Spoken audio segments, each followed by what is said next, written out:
Hi everyone. Great to have you here at Harry What Ifs. Get comfortable because today we're presenting what if Narcissa Malfoy chose Harry over her own family and became the Dark Queen of Hogwarts. Before we start, a gentle reminder, if you love stories like this, please like and subscribe. It helps the algorithm show our videos to more people. And now, the moment you've been waiting for. Chapter 1. The choice in the forest. Harry's heart pounded against his ribs as he walked deeper into the forbidden forest. Each step felt heavier than the last, fallen twigs snapping beneath his feet like tiny bones.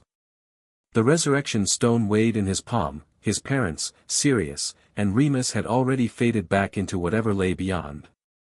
Now he was alone. Except he wasn't. Death Eaters lurked between the ancient trees ahead, their masks gleaming in patches of moonlight that broke through the canopy. Voldemort would be waiting. Harry had accepted it now. He was the final Horcrux, the piece of Voldemort's soul he never meant to create. And to end this, Harry Potter had to die. I thought he would come, Voldemort's high, cold voice carried through the clearing. I expected him to come. Harry stepped forward, pocketing his wand. No point in fighting now. I was, it seems, mistaken, Voldemort continued. You weren't. Harry stepped into the clearing. His voice didn't shake.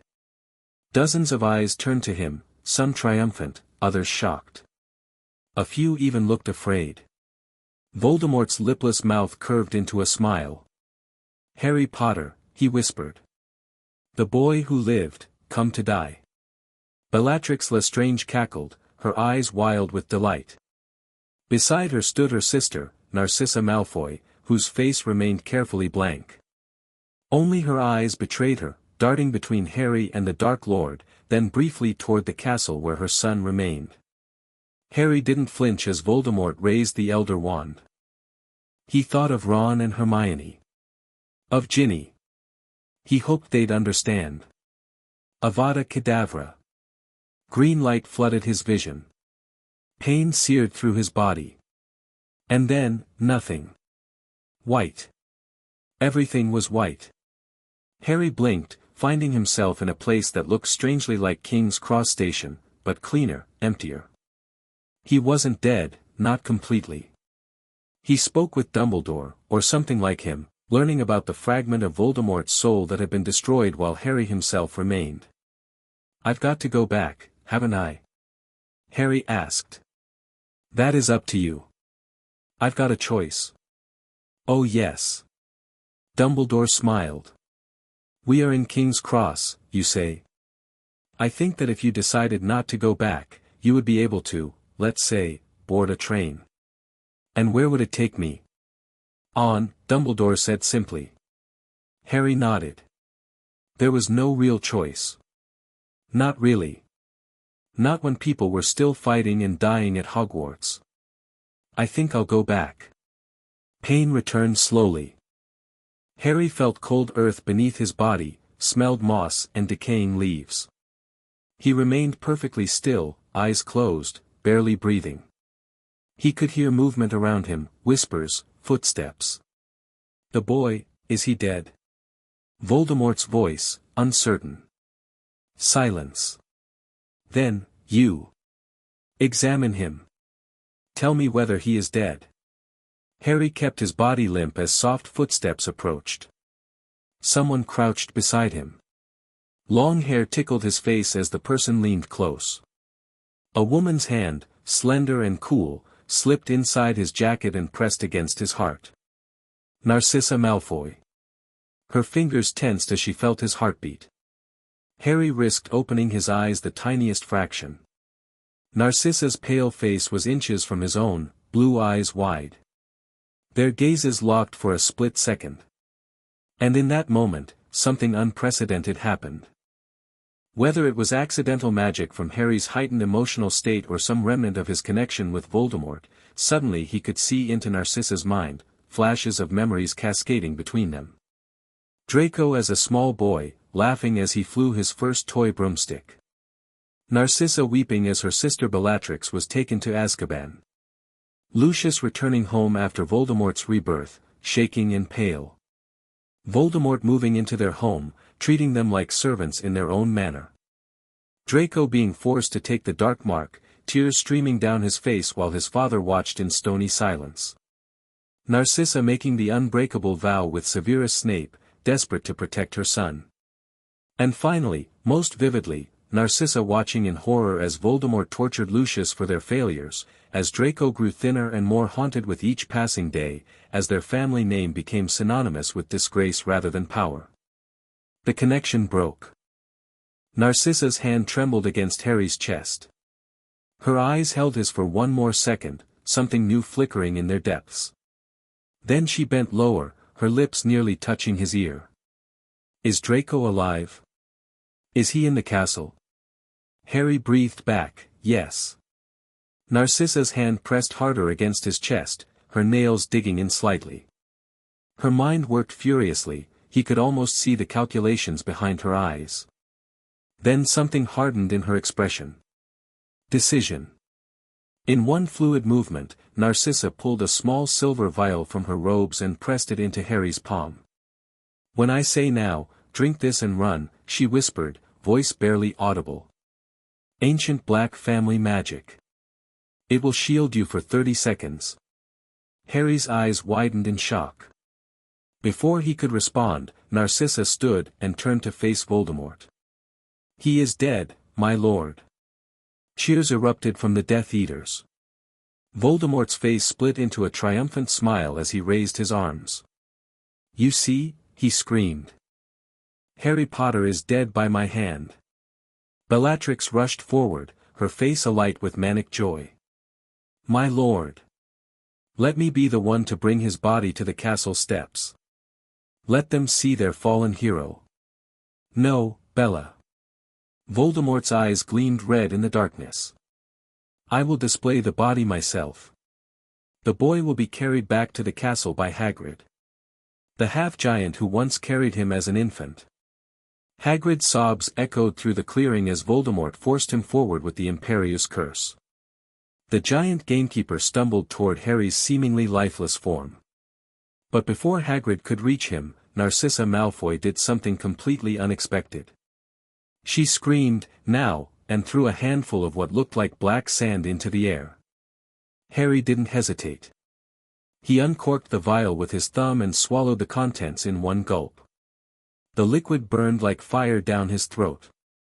Instantly, a strange sensation washed over him, as though he'd been plunged into ice water and then set ablaze. Chaos erupted. Harry leapt to his feet, pulling his invisibility cloak from inside his jacket. But he didn't disappear fast enough, everyone saw him rise. "He's alive," someone shouted. "Seize him!" Voldemort screamed. Spells shot through the clearing, but every curse that came near Harry seemed to hit an invisible barrier, sparking and dissipating harmlessly. The potion was working. Narcissa grabbed Harry's arm. "This way," she hissed, pulling him toward the densest part of the forest. "The shield won't last long." "Traitor!" Bellatrix's shriek cut through the night. "Narcissa!" Lucius Malfoy stood frozen, his face a mask of shock and betrayal as his wife fled with Harry Potter. "Narcissa," he called, his voice breaking. "What are you doing?" She didn't look back. Harry ran alongside Narcissa, ducking beneath low-hanging branches. Spells exploded against trees around them, sending splinters flying. The invisible shield still held, but he could feel it weakening, like a soap bubble stretching thinner by the second. "Why?" Harry gasped as they sprinted through the underbrush. "Why help me?" "They're going to kill my son," Narcissa replied, her voice hard as steel. "Voldemort, the Ministry, it doesn't matter who wins. Draco's marked for death either way." She yanked Harry behind a massive oak trunk as a jet of green light sizzled past. "But you," Harry started. "I saw your memories of him," she cut him off. "When our minds connected. You stopped your friends from killing him in the Room of Requirement. You tried to save him from the fiend fire." Her eyes locked with his. "You've shown my son more mercy than the Dark Lord ever has. Death Eaters crashed through the forest behind them. Harry could hear Bellatrix's manic laughter getting closer. The potions fading, Narcissa whispered. We need to move. They broke cover, racing toward the edge of the forest. Harry felt the protective shield collapse just as they reached the tree line. Hogwarts loomed ahead, parts of it in ruins, fires still burning in some windows. Give me your cloak, Narcissa demanded, extending her hand. Harry hesitated. Potter. I just betrayed the Dark Lord for you. If you want to live long enough to reach that castle, give me the damn cloak. He handed it over. Narcissa swirled it around herself but didn't cover her head. What are you doing? Harry asked. Creating a distraction. She pointed her wand at the forest behind them. When I start casting, run for the castle. Don't stop for anything. Before Harry could argue, Narcissa flicked her wand in a complex pattern and whispered words in a language he didn't recognize. The ground beneath their feet trembled. Dark smoke poured from the tip of her wand, forming humanoid shapes that raced toward the forest. As they moved, the smoke figures solidified, taking on the appearances of Harry and Narcissa, perfect duplicates running in the opposite direction. Blood magic, she explained, seeing Harry's shocked expression. Highly illegal. Now go. Harry sprinted toward the castle as Death Eaters burst from the tree line. He heard shouts as they spotted the duplicates heading toward Hogsmeade. There they are. Get them. Most of the Death Eaters gave chase to the illusions. But not all of them were fooled. The real ones are here. Lucius Malfoy's voice rang out. Narcissa. Stop this madness. Harry glanced back to see Lucius running toward his wife, wand raised but not firing. His face was contorted with confusion and rage. Narcissa finally pulled the cloak over her head, disappearing from sight. A moment later, Harry felt her invisible hand push him forward. Keep moving, she hissed. My husband won't hurt me, but the others won't hesitate. They raced across the grounds, dodging curses. The battle had spilled outside the castle, duels raged across the lawn. No one seemed to notice Harry and the invisible Narcissa sprinting past, too engrossed in their own fights. They reached the partially collapsed entrance hall. Narcissa yanked the cloak off, stuffing it into her robes. We need to find Draco, she said. And we need to kill the snake, Harry countered. Nagini is Voldemort's last Horcrux. Narcissa's eyes widened. Horcrux. The Dark Lord made, she stopped, paling further. That explains so many things. A scream echoed from the great hall. They both turned, wands raised. Without discussing it, they moved toward the sound. The great hall was a battlefield. Order members, students, and professors fought against Death Eaters who had infiltrated the castle. Tables lay overturned, the enchanted ceiling obscured by smoke and flying debris. There. Harry pointed across the hall. Neville Longbottom was backing away from Nagini, the sword of Gryffindor clutched in his shaking hands. Cover me, Narcissa ordered, raising her wand. Before Harry could stop her, she launched forward, moving with surprising speed for someone who'd always appeared so reserved and proper. Her wand slashed through the air, sending 3 Death Eaters flying back before they even noticed her approach. Nagini lunged at Neville, who swung the sword wildly but missed. The snake reared back for another strike. Neville! Harry shouted, running after Narcissa. The snake! Neville's head whipped around, his eyes widening at the sight of Harry. You're alive. The snake! Harry repeated. Kill it. Across the hall, Hermione and Ron froze mid-duel, their faces lighting up at Harry's voice. Harry, they screamed in unison. The momentary distraction cost them. A Death Eater sent a cutting curse toward Hermione. Ron shoved her aside, taking the blow across his shoulder. He fell with a cry of pain. Harry changed direction, racing toward his friends. Narcissa continued toward Nagini, her wand weaving intricate patterns. The snake suddenly froze mid-strike, encased in a shimmering black bubble. Neville gaped as Nagini thrashed against the magical barrier, unable to break free. "Now!" Narcissa shouted at him. "I can't hold it long." Neville gripped the sword with both hands, his face hardening with determination. With a roar, he swung the blade in a perfect arc, slicing through both the magical barrier and Nagini's neck. The snake's head tumbled to the floor. Black smoke erupted from the severed body, a terrible scream echoing through the hall as the final Horcrux was destroyed. Narcissa staggered backward, drained from the powerful magic she'd performed. A jet of red light shot toward her from across the hall, Bellatrix, her face contorted with rage.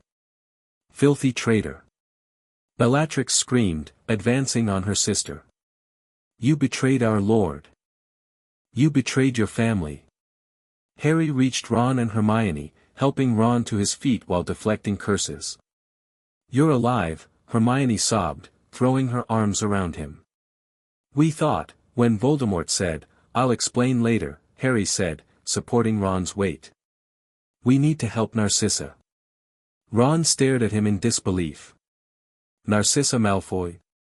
Why would we? She saved my life," Harry cut him off. "She betrayed Voldemort to help me." Across the hall, the Black Sisters circled each other, casting spells so quickly their wands were blurs. Bellatrix's magic was wild, destructive, blasting chunks from walls, shattering windows, setting tapestries ablaze. Narcissa moved with precision, her spells controlled and deliberate, shields forming and dissolving with fluid grace. "You were always weak," Bellatrix taunted. "Always the pretty little society wife, hiding behind Lucius while the rest of us fought for what matters." Narcissa deflected a Cruciatus curse, her face cold as ice. "And what has your loyalty brought you, Bella? Years in Aszkaban? Crawling at the feet of a half-blood who'd discard you without thought." Bellatrix shrieked in fury, casting curse after curse. Narcissa blocked each one, but Harry could see she was tiring. Without the element of surprise, her earlier display of power was difficult to maintain. "We have to help her," Harry insisted, pulling away from his friends. "Harry, wait." Hermione caught his arm. "What about Voldemort?" As if summoned by his name, the great hall's doors blasted open. Voldemort stood in the entrance, his red eyes scanning the room until they locked onto Harry. "Potter," he hissed. The fighting around them slowed as everyone turned to witness the confrontation. Voldemort stepped forward, twirling the Elder Wand between his fingers. "How many times must I kill you, boy? How many times will you cheat death?" Harry squared his shoulders. "Just once more, Tom. That's all it will take." Voldemort's eyes flared with hatred at the use of his birth name.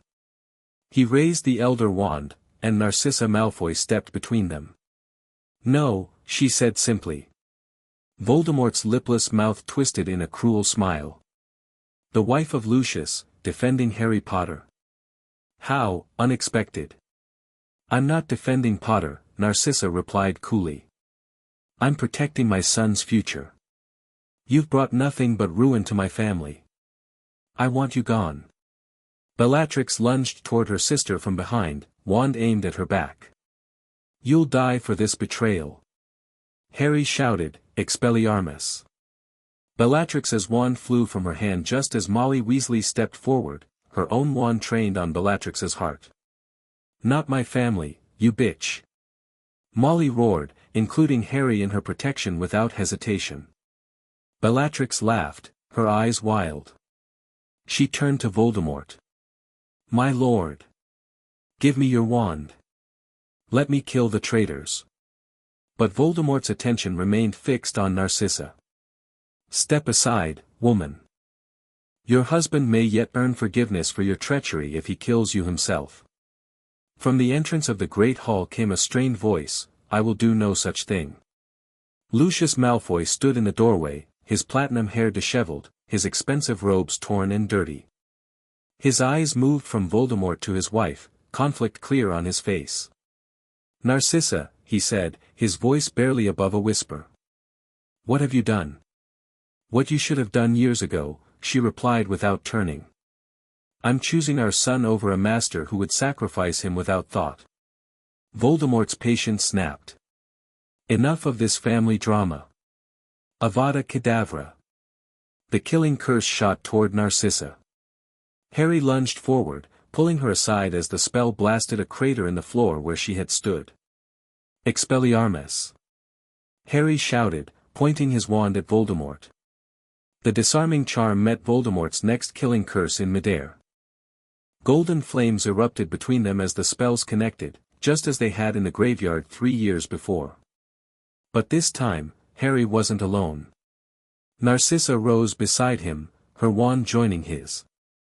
A silver stream of magic flowed from her wand, merging with the golden flames, strengthening them.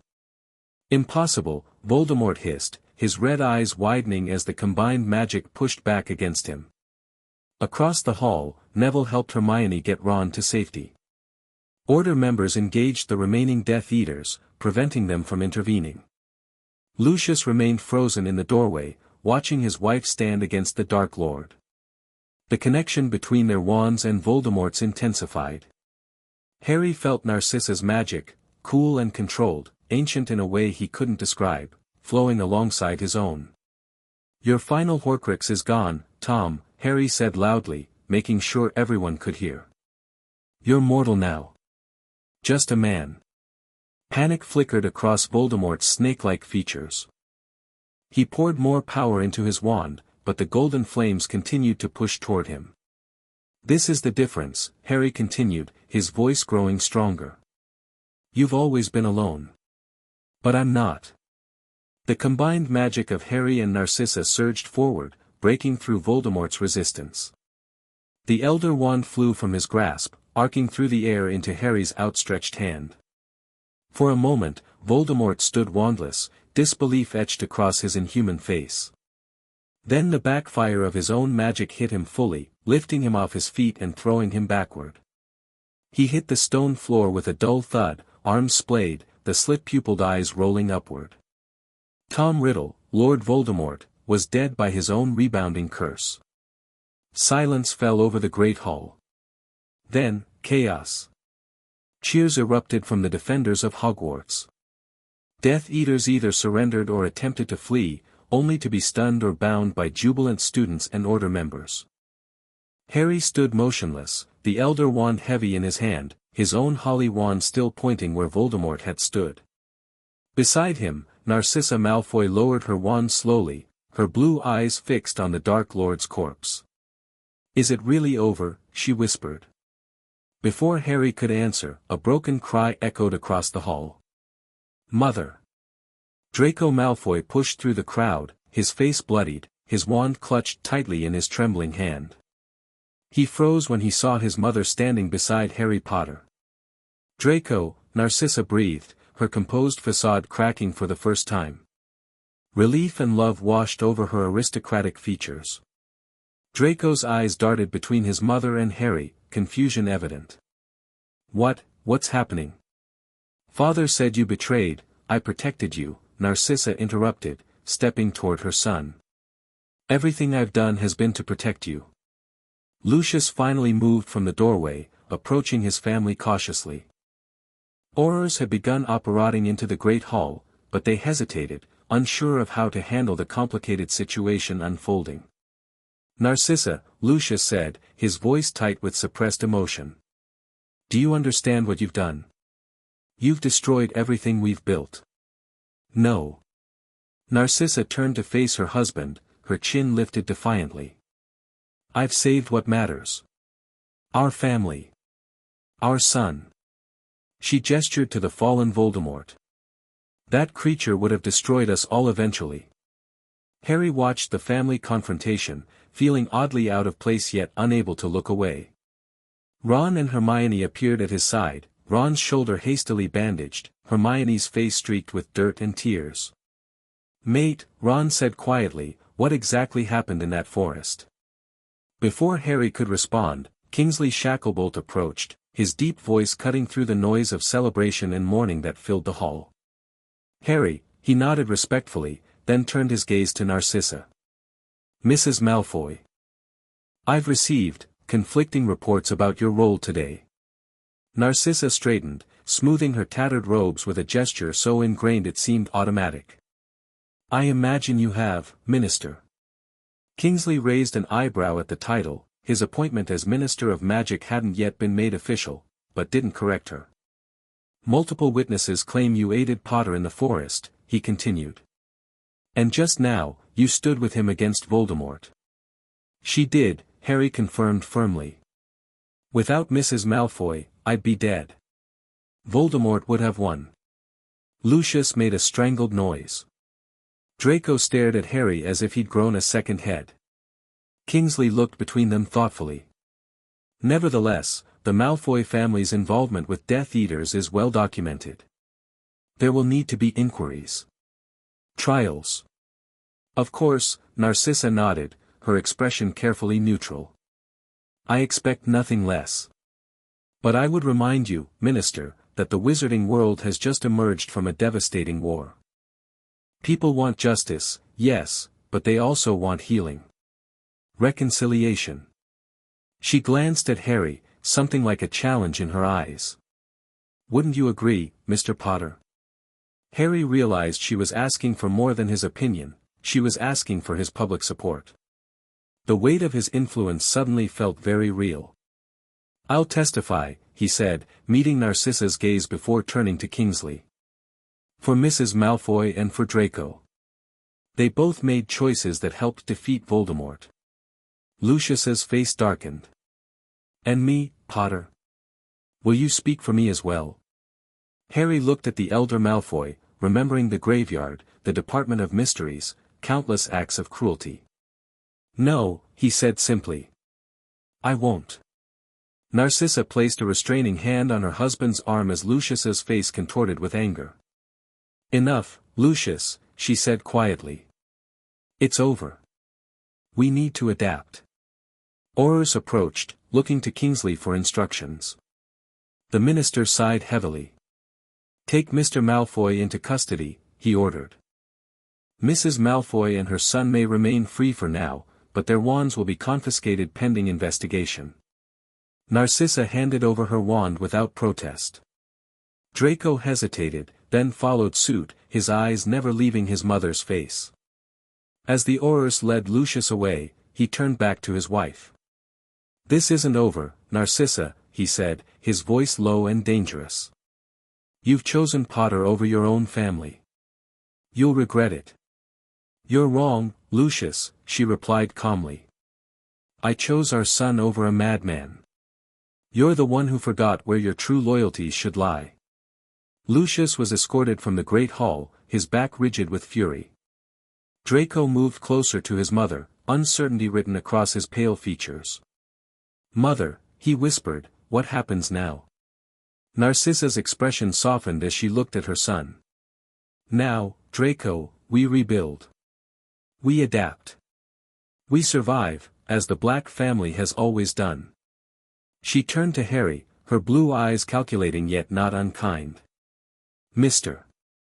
Potter and I have much to discuss. Harry felt a strange certainty that his victory over Voldemort wasn't the end of the story, but rather the beginning of something entirely unexpected.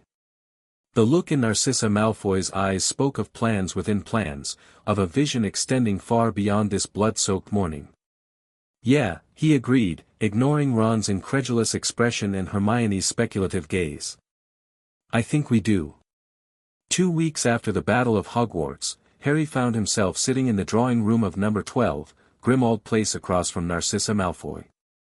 The house had been partially cleaned and restored, though it still bore the scars of neglect and dark magic. You understand why I requested this meeting? Narcissa asked, setting down her teacup. Harry nodded. The Wizengamot is voting tomorrow on whether to freeze the Malfoy assets. And on Lucius's sentencing. Precisely. Narcissa's fingers tapped lightly against the arm of her chair. Without her wand, she seemed somehow smaller, though no less dignified. My husband will likely spend the next decade in Aszkaban. A lighter sentence than many would prefer, but his information on other Death Eaters has proven valuable. And you want me to speak for you at the asset hearing, Harry concluded. Narcissa inclined her head slightly. Your support would carry significant weight. The boy who lived, vouching for a family historically aligned with the Dark Lord. It would be compelling. Harry studied her carefully. In the 2 weeks since the battle, he'd given dozens of interviews, attended too many funerals, and begun to understand the enormous influence he now wielded in the wizarding world. People listened when he spoke, not just because he was famous, but because he had become a symbol of victory against impossible odds. Why should I help you keep your money? He asked bluntly. The Malfoys have used their wealth to bribe officials and support pureblood supremacy for generations. Instead of being offended, Narcissa smiled slightly, a gesture of approval, as if he'd passed some test. Direct. Good. She set her teacup aside completely and leaned forward. Let me be equally direct. The Malfoy fortune is substantial, yes, but the Black fortune, my family's fortune, is greater. And unlike my husband, I have no interest in maintaining the old pureblood hierarchies. They're finished, Mr. Potter. Anyone with sense can see that. So what do you want to do with all that gold? Narcissa gestured around them. This house. It belongs to you now, does it not? The last heir of the House of Black bequeathed it to you. Sirius, yes, Harry said, a pang of grief still sharp whenever he thought of his godfather. My cousin. Narcissa's expression softened slightly. We were close, once, before, everything. But that's not relevant now. She refocused. This house contains centuries of magical knowledge. Books, artifacts, spells passed down through one of the oldest magical bloodlines in Britain. Knowledge that's being lost as the old families die out or have their libraries confiscated by the Ministry. Harry frowned. Dark magic, you mean? Some of it, certainly, Narcissa acknowledged without hesitation. But dark is a Ministry classification, not an inherent quality. The spell I used to create those decoys in the forest. Classified as dark because it uses blood as a component. Yet it saved your life. Saved both our lives. Harry remembered the smoke figures, so realistic they'd fooled seasoned Death Eaters. What are you suggesting, Mrs. Malfoy? An alliance, she said simply. You have political capital but lack knowledge of wizarding traditions and advanced magic. I have knowledge but need protection from those who would see my family destroyed completely. She gestured around the room. This house could become something extraordinary, a repository of magical knowledge, a place where young witches and wizards could learn beyond the limited curriculum of Hogwarts. A school? Harry asked skeptically. More like, an institute. Narcissa's eyes gleamed with genuine passion. Imagine, Mr. Potter, magic taught without arbitrary restrictions. Protection spells, healing magic, ancient rituals, all studied and understood rather than feared and forbidden. Harry sat back, considering her words. The idea was both exciting and alarming. The Ministry would never allow it. The Ministry is in disarray, Narcissa countered. And you have their ear. If Harry Potter endorses something, they listen. And Draco? Where does he fit into this plan? Narcissa's expression grew more guarded. My son has suffered for his father's choices. He needs a path forward, a chance to redefine himself. Harry thought of Draco, the terrified boy who couldn't kill Dumbledore, the prisoner in his own home as Voldemort took over. Despite their history, Harry couldn't deny that Draco deserved a second chance. I'll speak at the hearing, Harry decided. But I have conditions. Narcissa inclined her head, waiting. First, any institute or whatever we create has to be open to everyone, not just purebloods, Harry said firmly. Muggleborns, half-bloods, anyone with magical ability. Agreed, Narcissa said, surprising him with her quick acceptance. Blood status is an outdated concept. Magic is what matters. Second, nothing illegal. We work to change laws we disagree with, not break them. This time Narcissa hesitated. The ministry's definition of illegal is both broad and inconsistent. But I accept the spirit of your condition. We will operate within the law while advocating for reform where needed. And third, Harry continued, you work with Hermione Granger. This clearly caught Narcissa off guard. Miss Granger? The Muggle-born witch? The brightest witch of her age, Harry corrected firmly. Hermione understands magical theory better than anyone I know. If we're going to create some kind of magical institute, we need her brain. And her conscience. Narcissa was quiet for a long moment, her aristocratic features unreadable. Then, remarkably, she smiled, a genuine smile that transformed her face, making her look years younger. You're not what I expected, Mr. Potter. Harry raised an eyebrow. How so?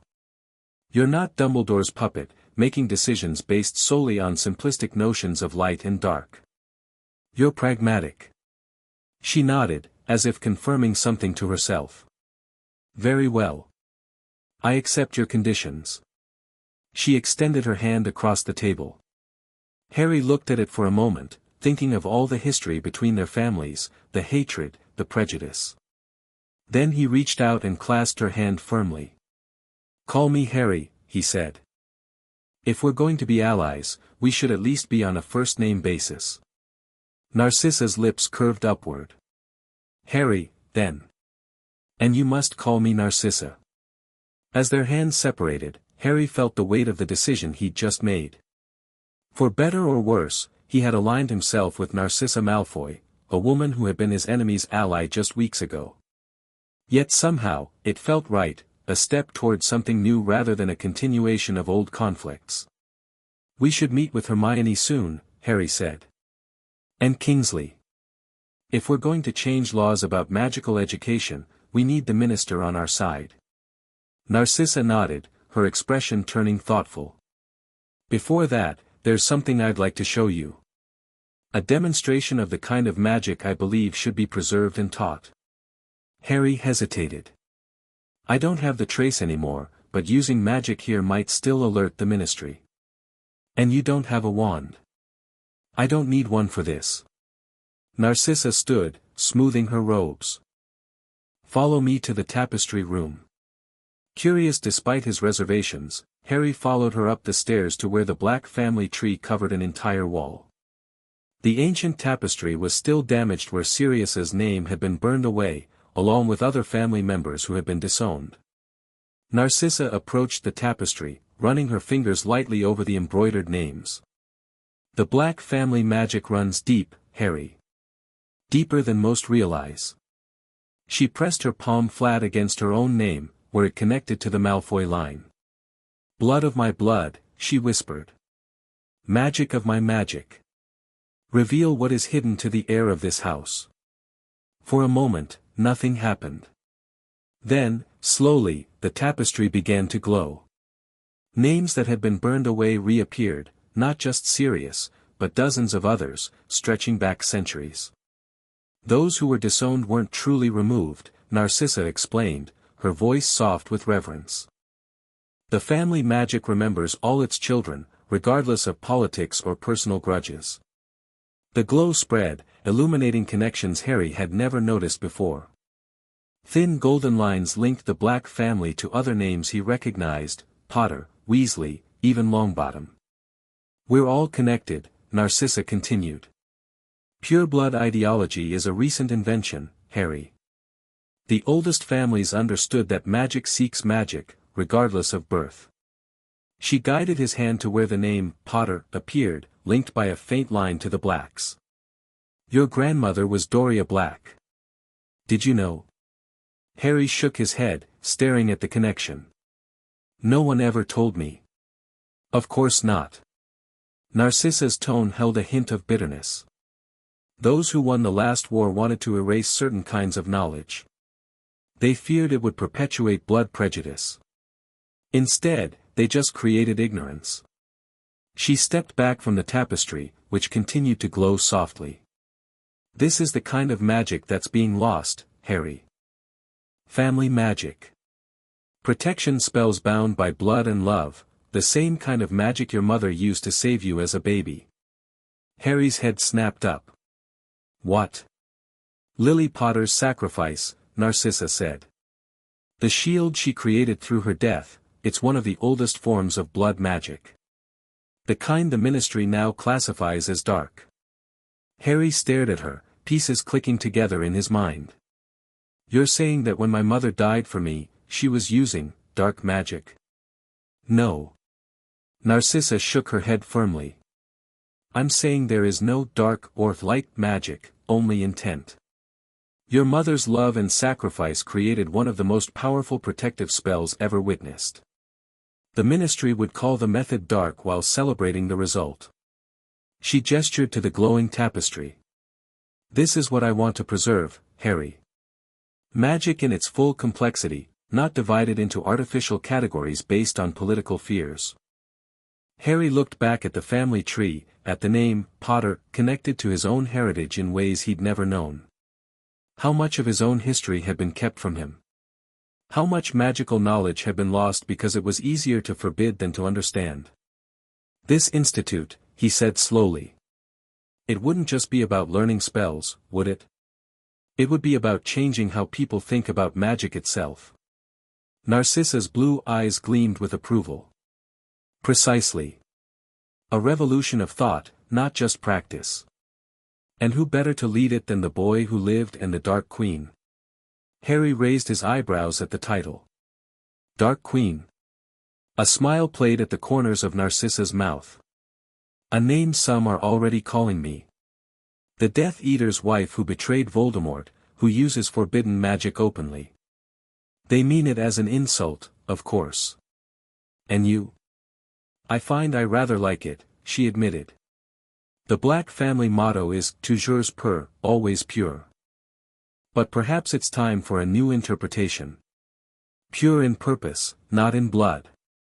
Pure in intention, not lineage. The tapestry's glow began to fade, the hidden names slowly disappearing back into the fabric. Harry watched them go, feeling a sense of loss. I'll help you keep your assets, he decided. And I'll support this institute. But we do it my way, openly, honestly, with nothing hidden. Narcissa considered him for a long moment, then nodded once. Agreed. Though you may find, Harry Potter, that honesty in the wizarding world is more revolutionary than any spell I could teach you. The Ministry of Magic was in a state of controlled chaos. Reconstruction efforts competed with trials and reforms, creating an atmosphere of frantic energy throughout the massive underground complex. Harry made his way through the atrium, ignoring the stares and whispers that followed him. After 2 weeks, he'd grown somewhat accustomed to the increased attention, though it still made him uncomfortable. Harry. Hermione hurried toward him, dressed in formal robes, her hair pulled back in a neat bun. She'd taken a position in the Department for the Regulation and Control of Magical Creatures, determined to continue her SPW work on a larger scale. Are you really going through with this? She asked without preamble, falling into step beside him. Supporting Narcissa Malfoy at her hearing? Yes, Harry said simply. And I want you to meet with us afterward. There's something I need to discuss with you. Hermione frowned. Harry, I know you said she helped you in the forest, but the Malfoys, their history, you can't just ignore everything they've done. I'm not ignoring anything, Harry replied as they stepped into the lift. But people can change, Hermione. Look at Snape. Snape was working for Dumbledore all along, she countered. Narcissa Malfoy was married to Voldemort's right-hand man for 20 years. The lift doors opened on level 2, where the Wisengamot chambers were located. Harry paused, turning to face his friend. Do you trust me? He asked quietly. Hermione's expression softened. You know I do.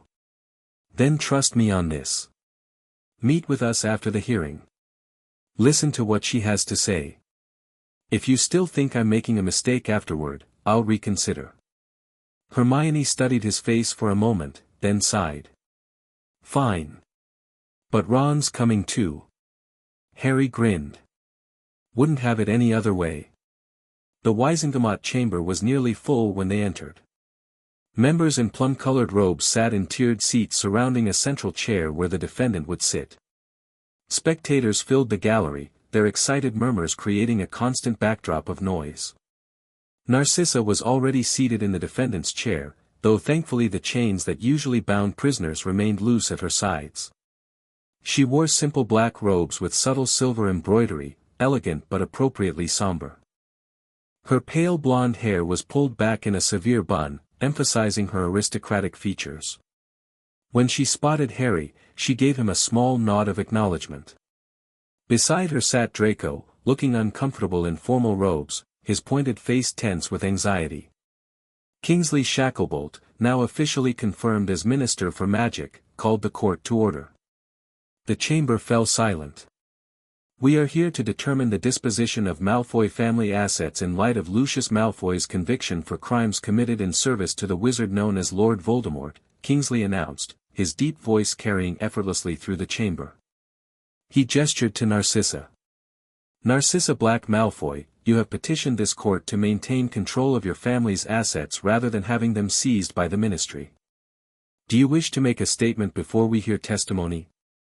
Narcissa rose gracefully, her chin lifted. I do, Minister. She faced the Wisengamot members directly, her voice clear and steady. My husband made choices that brought our family into alliance with the Dark Lord.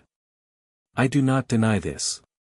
For many years, I supported him in these choices, believing they were in the best interest of our family and our world. Murmurs rippled through the chamber at her frank admission. However, Narcissa continued, when it became clear that the Dark Lord cared nothing for his followers, that he would sacrifice my only son without hesitation, I made a different choice. I lied to Lord Voldemort's face. I helped Harry Potter escape the Forbidden Forest. I stood with him against the Dark Lord in the final battle. She paused, letting her words sink in. I do not ask for forgiveness. I ask only for the opportunity to use the resources of my family to help rebuild what was broken. The Malfoy and Black fortunes are substantial. They can do much good in the right hands. Kingsley nodded. Thank you, Mrs. Malfoy. We will now hear testimony from witnesses. He looked up at the gallery. The Wisengamot calls Harry Potter. Harry made his way down to the witness stand, aware of hundreds of eyes following his every move. When he was seated, Kingsley addressed him. Mr. Potter, you have submitted a request to testify on behalf of Mrs. Malfoy. Please tell the court, in your own words, what occurred in the Forbidden Forest during the Battle of Hogwarts. Harry took a deep breath and described everything, walking to his death, Voldemort's killing curse, the strange connection that had formed between his mind and Narcissa's when she checked whether he was alive. He explained how she had given him the potion that shielded him, how she had created diversions to help him escape, how she had stood with him against Voldemort in the Great Hall. When he finished, the chamber was utterly silent. And based on these events, Kingsley said, you believe Mrs. Malfoy should retain control of her family's assets? I do, Harry said firmly. Narcissa Malfoy made a choice that day, a choice that helped defeat Voldemort. She risked everything to protect her son, just as my own mother did for me. He looked directly at the Wisengamot members. I believe in second chances. Mrs. Malfoy deserves hers. The questioning continued for nearly an hour, with various Wisengamot members probing for details and inconsistencies. Harry remained steadfast in his support. When he was finally dismissed, he returned to his seat beside Hermione, who squeezed his hand in silent support despite her reservations. Several other witnesses were called, Order members who had seen Narcissa fighting alongside Harry, Aurors who had interviewed her after the battle, financial experts who detailed the extent of the Malfoy Black holdings. Draco testified briefly about his mother's efforts to protect him from Voldemort's demands. Finally, after several hours of testimony, Kingsley called for a vote. Those in favor of allowing Narcissa Black Malfoy to retain control of the Malfoy and Black family assets, with the provision that 20% be donated to war reparations, raise your hands. Slowly, hands began to rise. Harry counted silently, his heart pounding. It would need to be a majority. Those opposed? Fewer hands this time, but still a significant number. Kingsley counted carefully, then announced, by a vote of 39 to 28, the motion carries. Mrs. Malfoy will retain control of her family's assets, with the stipulated donation to war reparations. Relief washed over Harry's face. Across the chamber, Narcissa maintained her composed expression, but her shoulders relaxed slightly. Beside her, Draco closed his eyes briefly, exhaling a shaky breath. There is one further matter, Kingsley continued. The restriction on Mrs. Malfoy's use of magic. The court must decide whether her wand rights should be restored.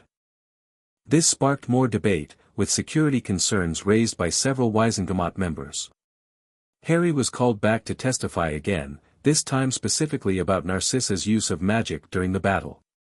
The magic she used saved lives, he emphasized. Including mine.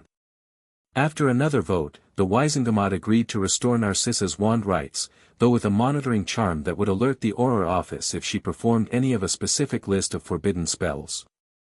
As the session concluded, Harry made his way through the crowd to where Narcissa and Draco stood receiving the verdict paperwork from a court official. "Congratulations," he said quietly. Narcissa turned to him, her blue eyes meeting his. "Thank you, Harry. Your testimony was compelling. I only told the truth." "Nevertheless." She inclined her head slightly. "I am in your debt." Draco shifted uncomfortably beside his mother. "Potter," he acknowledged stiffly. Thank you. For speaking for my mother." Harry nodded, surprised by the sincere, if awkward, gratitude. "We should talk," he said to Narcissa. "About the Institute. I've asked Hermione to join us." Narcissa raised an eyebrow. "Miss Granger has agreed to meet with me." "She's skeptical," Harry admitted. "But she'll listen." "She's brilliant, Narcissa. If anyone can help us navigate the legal and magical theory aspects of what we're planning, it's her." "Very well." Narcissa checked an elegant silver watch. "Shall we say 3 o'clock at Grimmauld Place? That will give me time to retrieve my wand from the Ministry storage facility." Harry nodded. "Draco should come too. If he wants to be involved." Draco looked startled at being directly addressed. Yes, I'll be there." As they parted ways in the Ministry atrium, Harry caught sight of a reporter from the Daily Prophet watching them with naked curiosity. No doubt tomorrow's headline would feature speculation about his alliance with the Malfoys. Let them speculate, Harry thought. What he and Narcissa were planning would give them much more to write about soon enough. Grimmauld Place looked considerably better when Harry returned that afternoon. The house-elf creature, who had fought valiantly in the Battle of Hogwarts, had taken to cleaning with renewed vigor after Harry praised his bravery.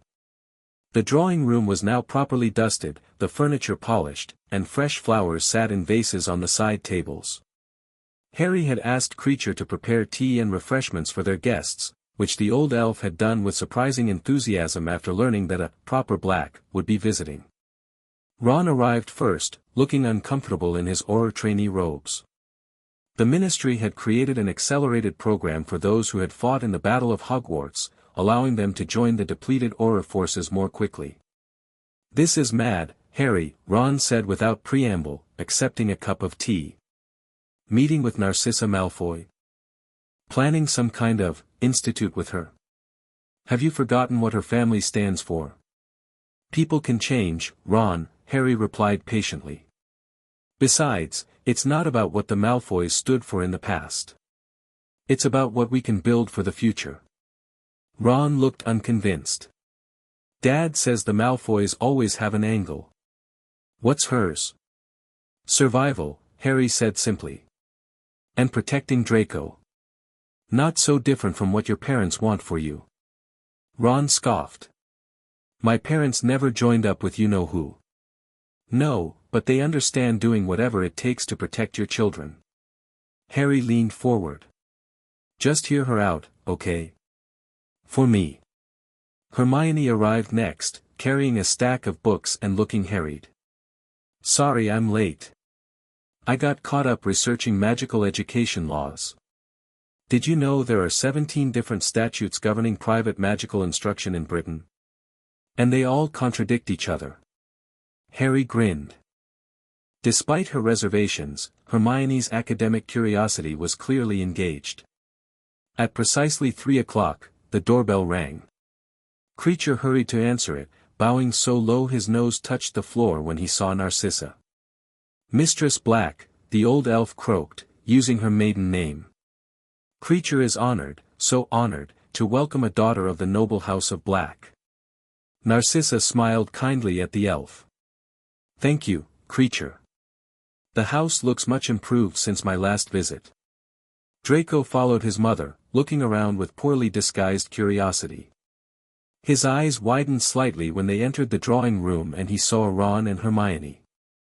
Weasley. Granger. He nodded stiffly.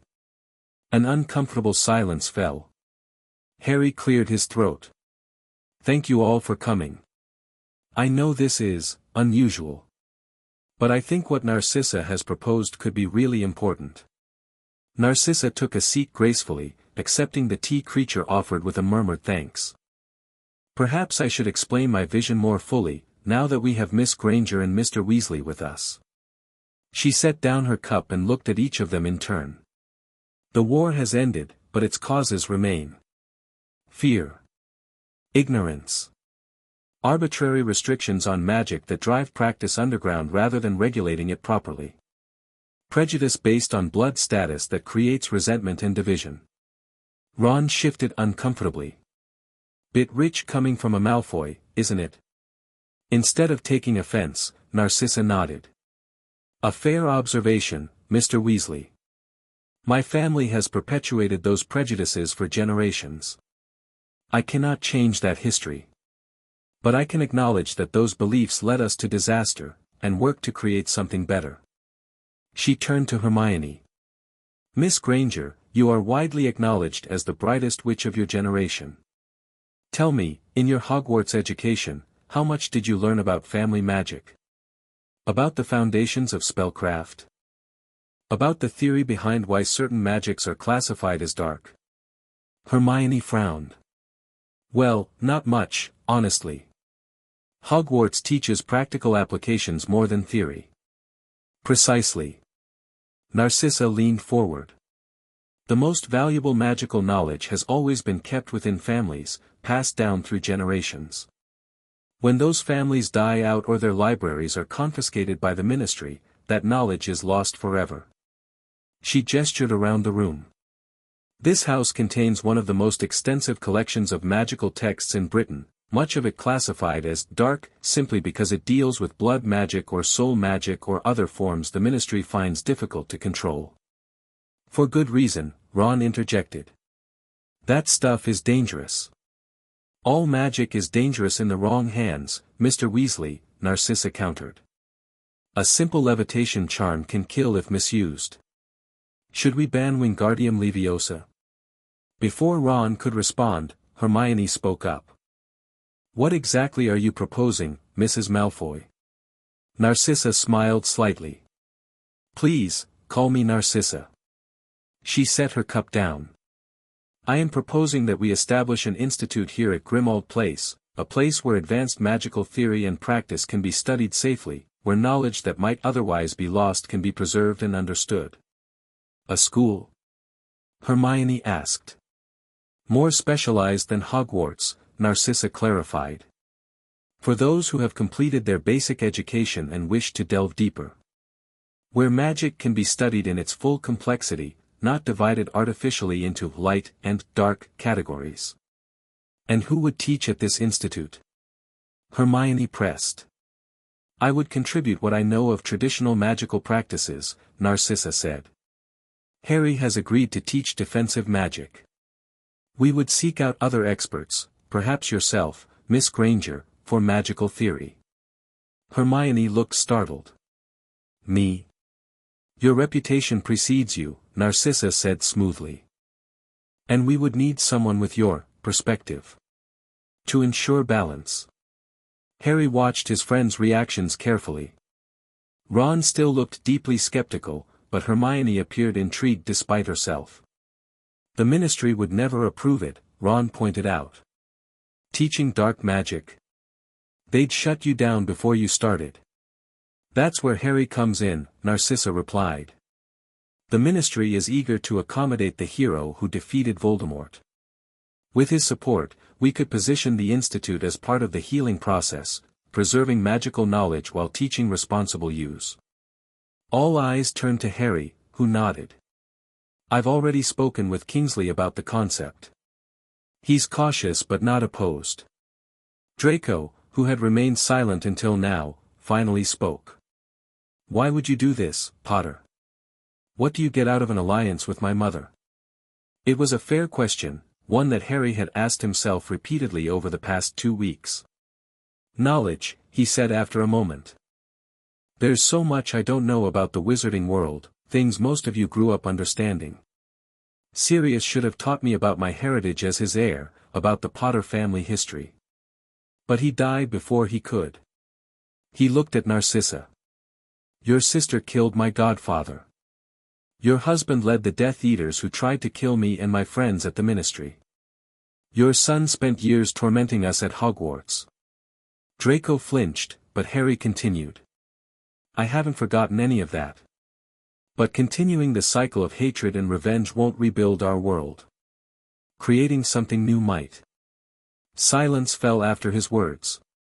Narcissa watched him with something like respect in her eyes. Well said, she murmured. Hermione set down her teacup decisively. I want to see these books and artifacts before I make any decision. If we're talking about preserving knowledge, I need to know exactly what kind of knowledge we're discussing. Narcissa nodded. Of course. Shall we tour the library now? I believe Creature can show us where the most valuable texts are stored. As they all stood to follow Creature upstairs, Ron caught Harry's arm, holding him back. Are you sure about this? He asked quietly. Allying with Narcissa Malfoy? People are going to talk, mate. They'll say you're going dark. Harry looked at his oldest friend, understanding his concern.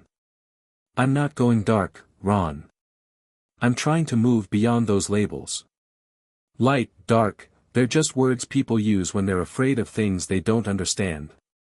Ron didn't look convinced, but he nodded slowly.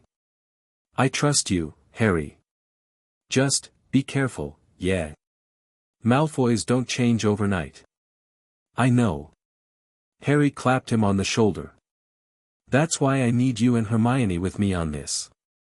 To keep me grounded. To remind me what we're fighting for. Upstairs, they found Hermione already poring over an ancient text while Narcissa pointed out passages of interest. Draco stood awkwardly to one side, clearly uncomfortable but making an effort to engage. As Harry watched them, he felt something he hadn't experienced since the battle ended, hope. Not just for himself, but for the wizarding world. Hope that they could build something better from the ashes of war. Something that transcended the old divisions of light and dark, pure blood and muggleborn. It wouldn't be easy. There would be opposition, misunderstanding, probably even threats. But as Narcissa caught his eye across the room and gave him a small, conspiratorial smile, Harry knew they had already taken the first step. The boy who lived and the Dark Queen.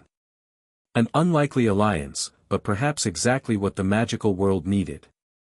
Chapter 2, The Shadow Court. 3 months after the Battle of Hogwarts, Grimmauld Place had transformed from a gloomy, decrepit hideout into something entirely different. The ancient townhouse still retained its imposing facade to Muggle eyes, but wizards approaching the building could feel the change before they even stepped inside, a vibration of power that hummed in the air like distant thunder. Harry stood in what had once been the formal dining room, now converted into a practice space. The dark wooden panels had been replaced with enchanted mirrors that absorbed stray spells. The long table remained, but was now covered with ancient texts, scrolls, and curious magical instruments that ticked, whirred, and occasionally emitted puffs of colored smoke. Again, Narcissa instructed, standing across from him with her wand raised. And this time, don't fight the darkness. Channel it. Harry took a deep breath, feeling the unfamiliar magic gathering at his fingertips. This spell wasn't taught at Hogwarts, for good reason.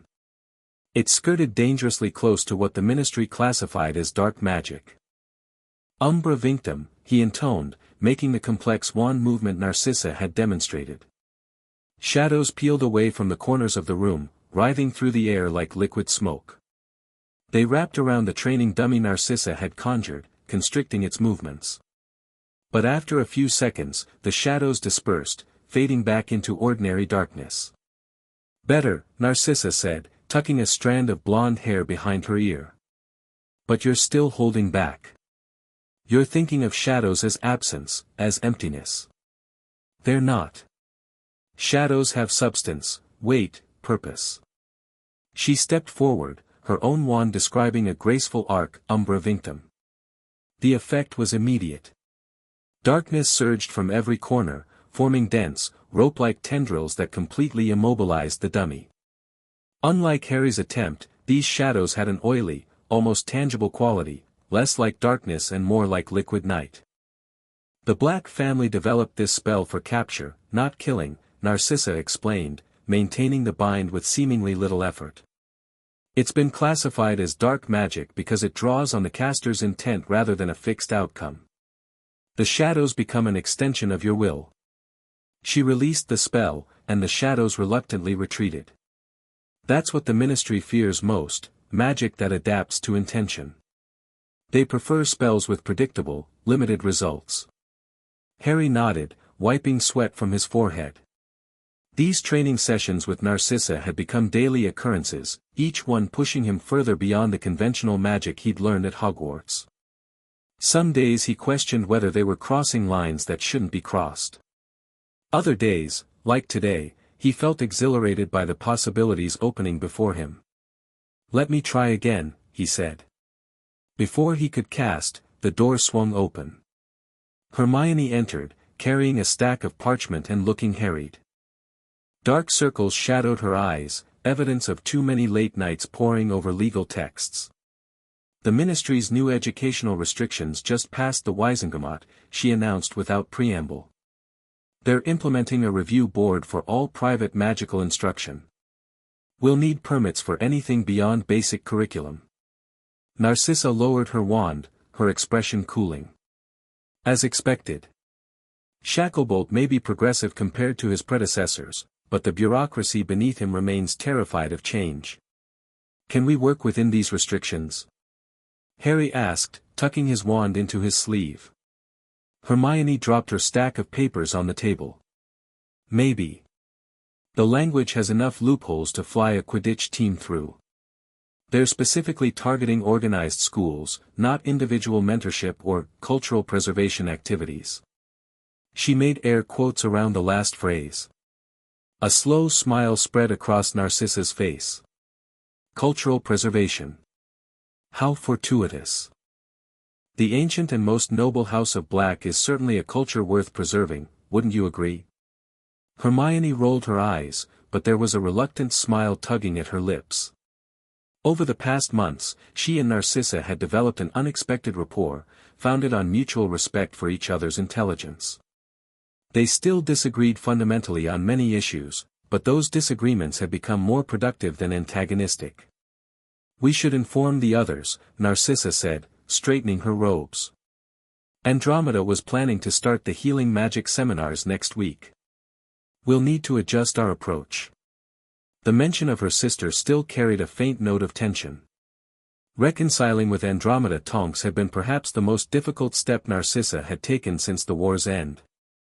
Decades of estrangement couldn't be erased overnight, but a shared grief, Andromeda's loss of her husband, daughter, and son-in-law, Narcissa's effective loss of her husband, had created space for tentative reconnection. "Is everyone still coming for dinner tonight?" Harry asked, following them out of the training room. Hermione nodded. "Ron's bringing Neville. Luna confirmed this morning." Andromeda said she'll come after putting Teddy to bed. And Draco? Harry tried to keep his tone casual, but Narcissa's slight stiffening told him he'd failed. My son. She hesitated. He said he would try, but he visited Lucius at Aszkaban yesterday. Those visits always leave him unsettled. Harry exchanged a glance with Hermione. Draco's situation remained precarious, torn between loyalty to his imprisoned father and his mother's new path. In public, he presented a united front with Narcissa, but privately, his commitment wavered. I'll go help Creature with the preparations, Hermione said tactfully, leaving Harry and Narcissa alone in the hallway. Once she'd gone, Narcissa turned to Harry, her blue eyes sharp. You're worried about Draco's loyalty. It wasn't a question, but Harry answered anyway. I'm worried about him, period. Every time he visits Aszkaban, he comes back more conflicted. Lucius was not merely Draco's father, Narcissa said softly. He was his idol. His entire worldview was shaped by Lucius's beliefs. Such foundations don't crumble easily. She moved toward the stairs that led to the upper floors, Harry falling in step beside her. I don't expect you to trust my son completely, Harry. I merely ask that you continue to give him opportunities to prove himself. I've never trusted easily, Harry admitted. But I'm trying. Narcissa's lips curved in a small smile. That makes two of us. They reached the newly renovated entrance hall, where the portrait of Walburga Black had finally been removed, not through any charm or spell, but through Narcissa's knowledge of family magic. She had simply placed her hand on the frame, spoken a few words in ancient Celtic, and the shrieking portrait had gone silent, then faded like fog in sunshine. The house felt lighter without Walburga's toxic presence. Creature, too, had transformed, still cranky and set in his ways, but fiercely dedicated to the restoration of the noble house of Black under Narcissa's guidance. The old elf had even stopped muttering slurs, though whether from genuine change of heart or Narcissa's strict instructions remained unclear.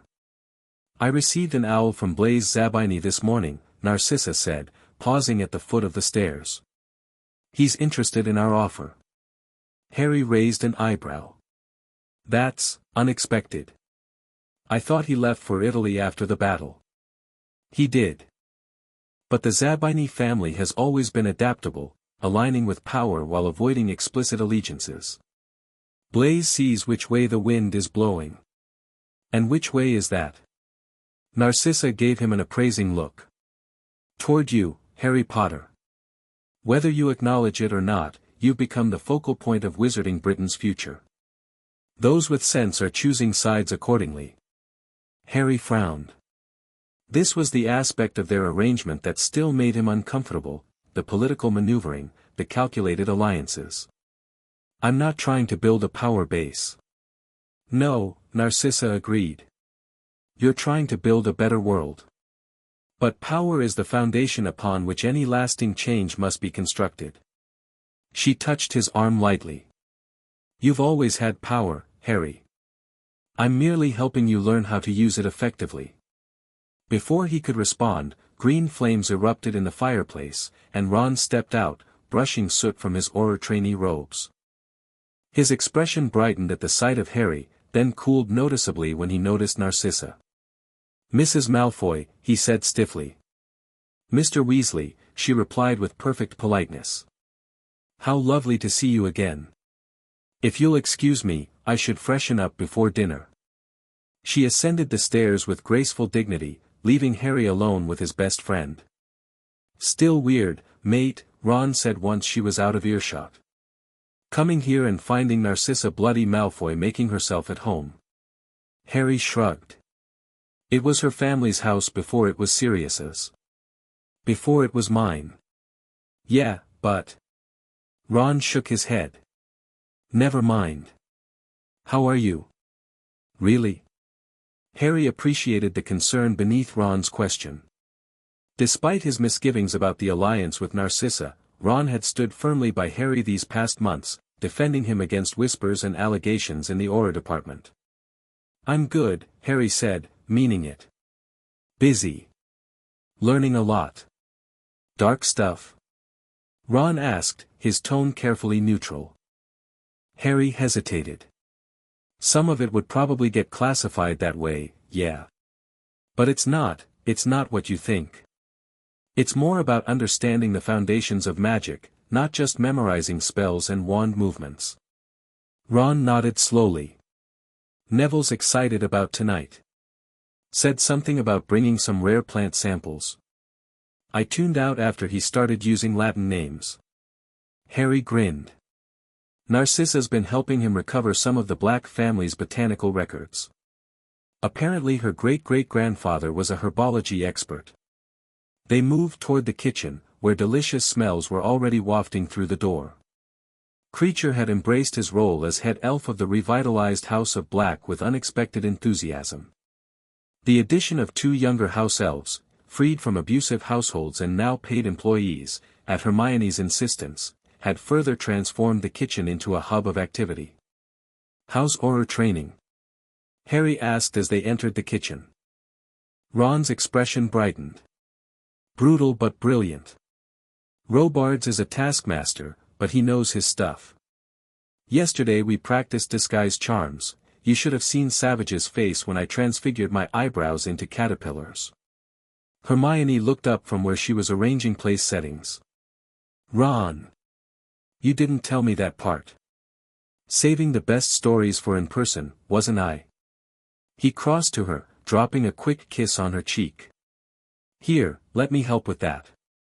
Harry watched his friends with a surge of affection. Despite everything that had happened, despite the unusual path he'd chosen after the war, their friendship remained his anchor. Ron might never fully trust Narcissa, and Hermione might question some of the magic they were studying, but they were here. They hadn't abandoned him. The fireplace flared green again, and Neville emerged, followed closely by Luna. Both carried bulging bags, Neville's apparently full of plant specimens, Luna's emitting occasional squeaks and flashes of light. "Harry." Neville's round face split in a grin.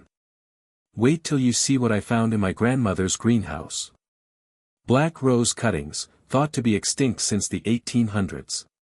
Luna drifted over, her radish earrings swinging. "Hello, Harry. Your house feels much better now. The Raxburts are almost completely gone." She peered at him with her protuberant eyes. "Though you still have quite a few buzzing around your head. That happens when you're learning to reshape your understanding of magic." Harry had long since stopped questioning Luna's peculiar observations. More often than not, there was truth buried in her seemingly nonsensical comments. "Thanks, Luna. What's in the bag?" She opened it to reveal what looked like a tangle of silver wire and glowing crystals. "It's a thought harmonizer. Dad and I made it. It helps create consensus during difficult conversations by amplifying everyone's empathetic resonance." Ron looked dubious. "Does it work?" "Oh yes," Luna said serenely. "Though sometimes it makes people's ears turn blue temporarily. Nothing permanent." The kitchen door swung open, and Kreacher entered, looking as dignified as a house elf could in a crisp tea towel embroidered with the Black family crest.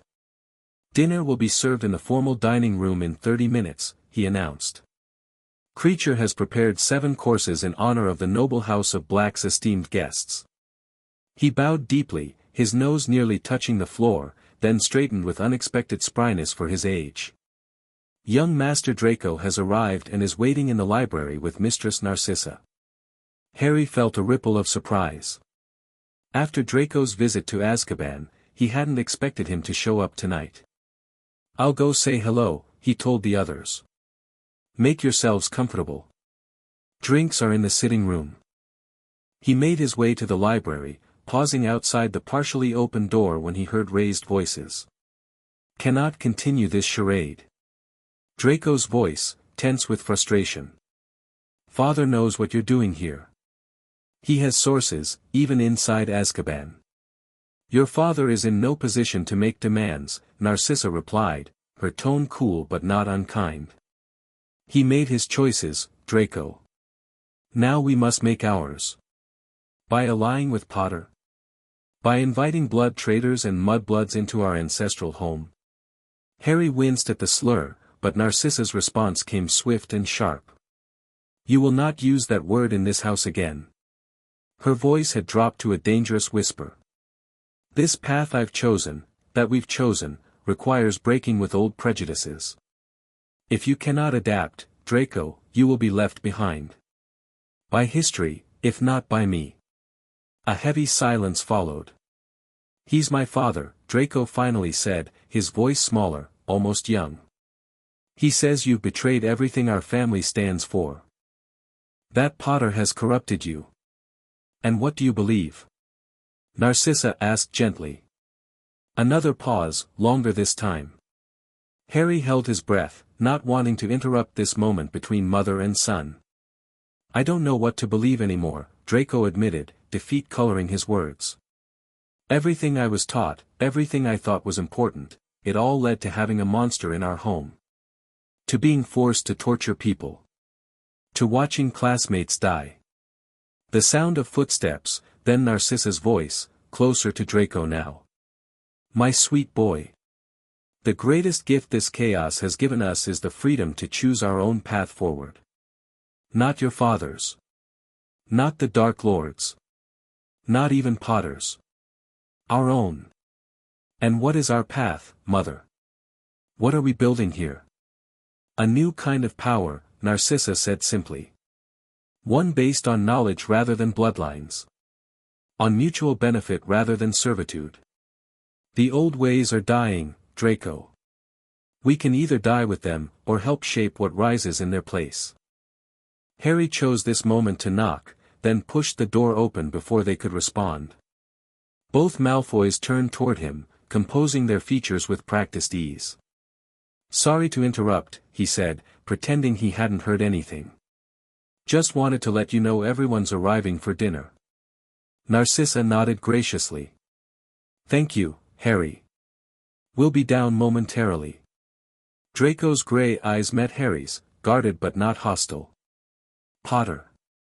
He inclined his head slightly, not quite a bow, but an acknowledgement.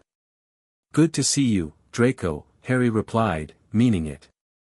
Whatever Draco's internal conflicts, the fact that he showed up at all was significant. Neville's brought some rare plant specimens he thought you might want to look at. A flicker of genuine interest crossed Draco's face. Despite their history, he and Neville had developed a tentative rapport through their shared passion for herbology. Black roses? Harry grinned. How did you guess? Longbottom's been obsessed with finding them since Professor Sprout mentioned them in 6th year. A ghost of a smile touched Draco's lips. Some things never change. It was such a normal moment, the kind of casual conversation that would have been unimaginable a year ago, that Harry felt a surge of optimism. Maybe this strange experiment could work after all. I'll see you both downstairs, he said, backing out of the library. As he descended the stairs, the front door knocker sounded. Harry opened it to find Andromeda Tonks on the doorstep, her resemblance to Bellatrix still startling enough to make his heart skip, though her kind eyes quickly dispelled the initial shock. Harry, she said warmly, embracing him. How are you, dear? Good, he replied, returning the hug. How's Teddy? Andromeda's face softened at the mention of her grandson. Growing too fast. His hair turned exactly your shade of black this morning, I think he's starting to recognize you in photographs. A surge of affection filled Harry's chest. As Teddy's godfather, he'd been making a point of visiting regularly, determined that his godson would grow up knowing he was loved, something Harry himself had been denied. Narcissa's upstairs with Draco, he told her, taking her cloak. Everyone else is in the sitting room. Andromeda nodded, though a slight tightness around her eyes betrayed her continued discomfort with these family reunions. The wounds between the sisters ran deep, but their tentative reconciliation had become an unexpected symbol of the healing Harry hoped to foster in the wider wizarding world. By the time everyone assembled in the dining room, the initial awkwardness had largely dissipated. Wine helped, as did Luna's strange thought harmonizer, which she'd placed in the center of the table despite Ron's dubious glances. Whether by magical influence or simply the passage of time, the group had coalesced into something that, if not quite friendship, was at least functional alliance. Conversation flowed surprisingly easily as Creature and the other elves served course after elaborate course. Neville and Draco discussed the properties of the black roses, their shared enthusiasm temporarily overriding old animosities. Luna described her latest expedition with her father to find Crumplehorn Snorkax, drawing even Narcissa into amused questions. Ron regaled them with tales from Auror training, careful to omit any sensitive information. The department's been completely overhauled, he explained, helping himself to seconds of roast pheasant. Robards has sacked half the senior Aurors, anyone with questionable loyalties during the war. Training's more intensive too.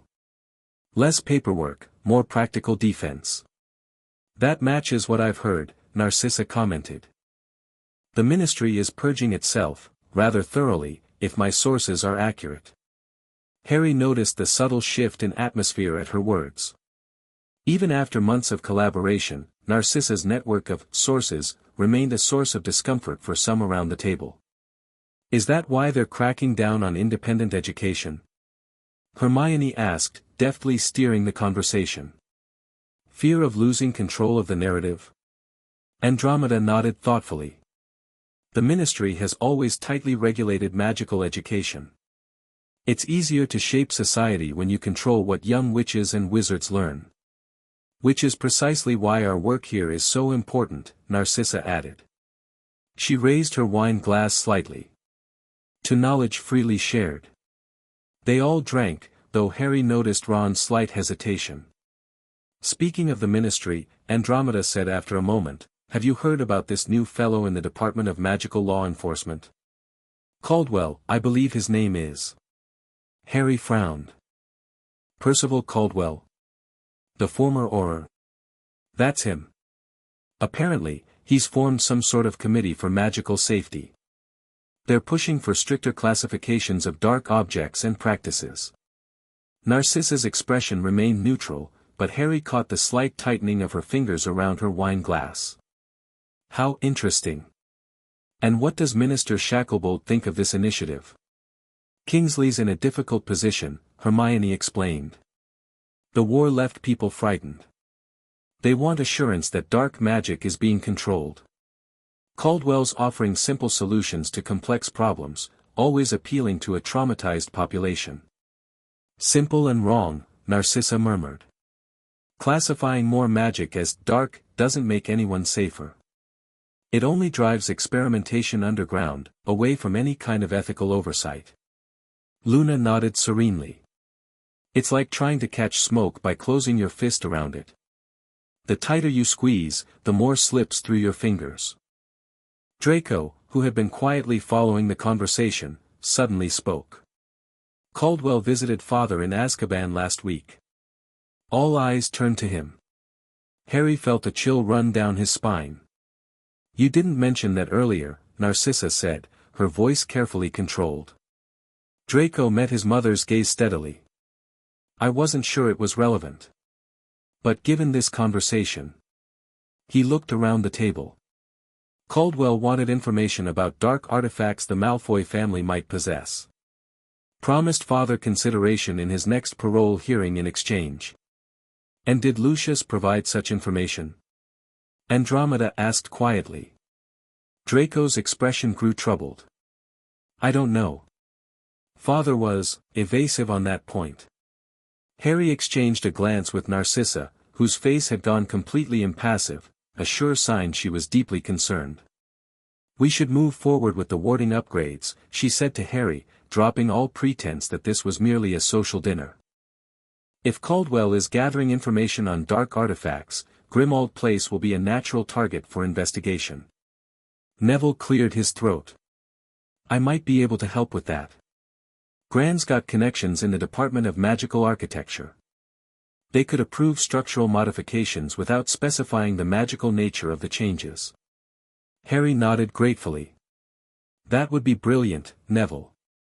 I can monitor the ministry's internal memos, Ron offered after a brief hesitation. If they're planning any kind of raid or inspection, there'll be paperwork. Hermione squeezed his hand, clearly pleased by his willingness to help despite his reservations. We should also accelerate our cataloging of the library, Narcissa said. Some texts may need to be relocated temporarily. The rest of dinner continued with a more strategic focus, the group naturally falling into planning mode. By the time dessert was served, an elaborate confection of spun sugar and fresh berries, they had outlined immediate steps to protect their work from Caldwell's interference. Later, as guests began to depart, Harry found himself alone with Narcissa in the entrance hall after bidding goodbye to Andromeda. "You've created something remarkable here, Harry," she said quietly, watching as Neville and Luna gathered their belongings. "These people trust you. They follow your lead, even when it takes them into uncertain territory." Harry shifted uncomfortably. "They're not following me. We're working together." "Of course," she agreed, though her slight smile suggested she saw more than he admitted. "Nevertheless, what's forming here is something like a shadow court, an alternative to the Ministry's official channels. Parallel power, not opposition." Harry frowned at the term. "That sounds ominous." "It needn't be," Narcissa replied. "Throughout magical history, the most effective leaders have maintained such structures, informal networks of talent and loyalty that can act when official bodies become too rigid or corrupt." "I'm not trying to be anyone's leader," Harry protested. Narcissa regarded him with something between amusement and exasperation.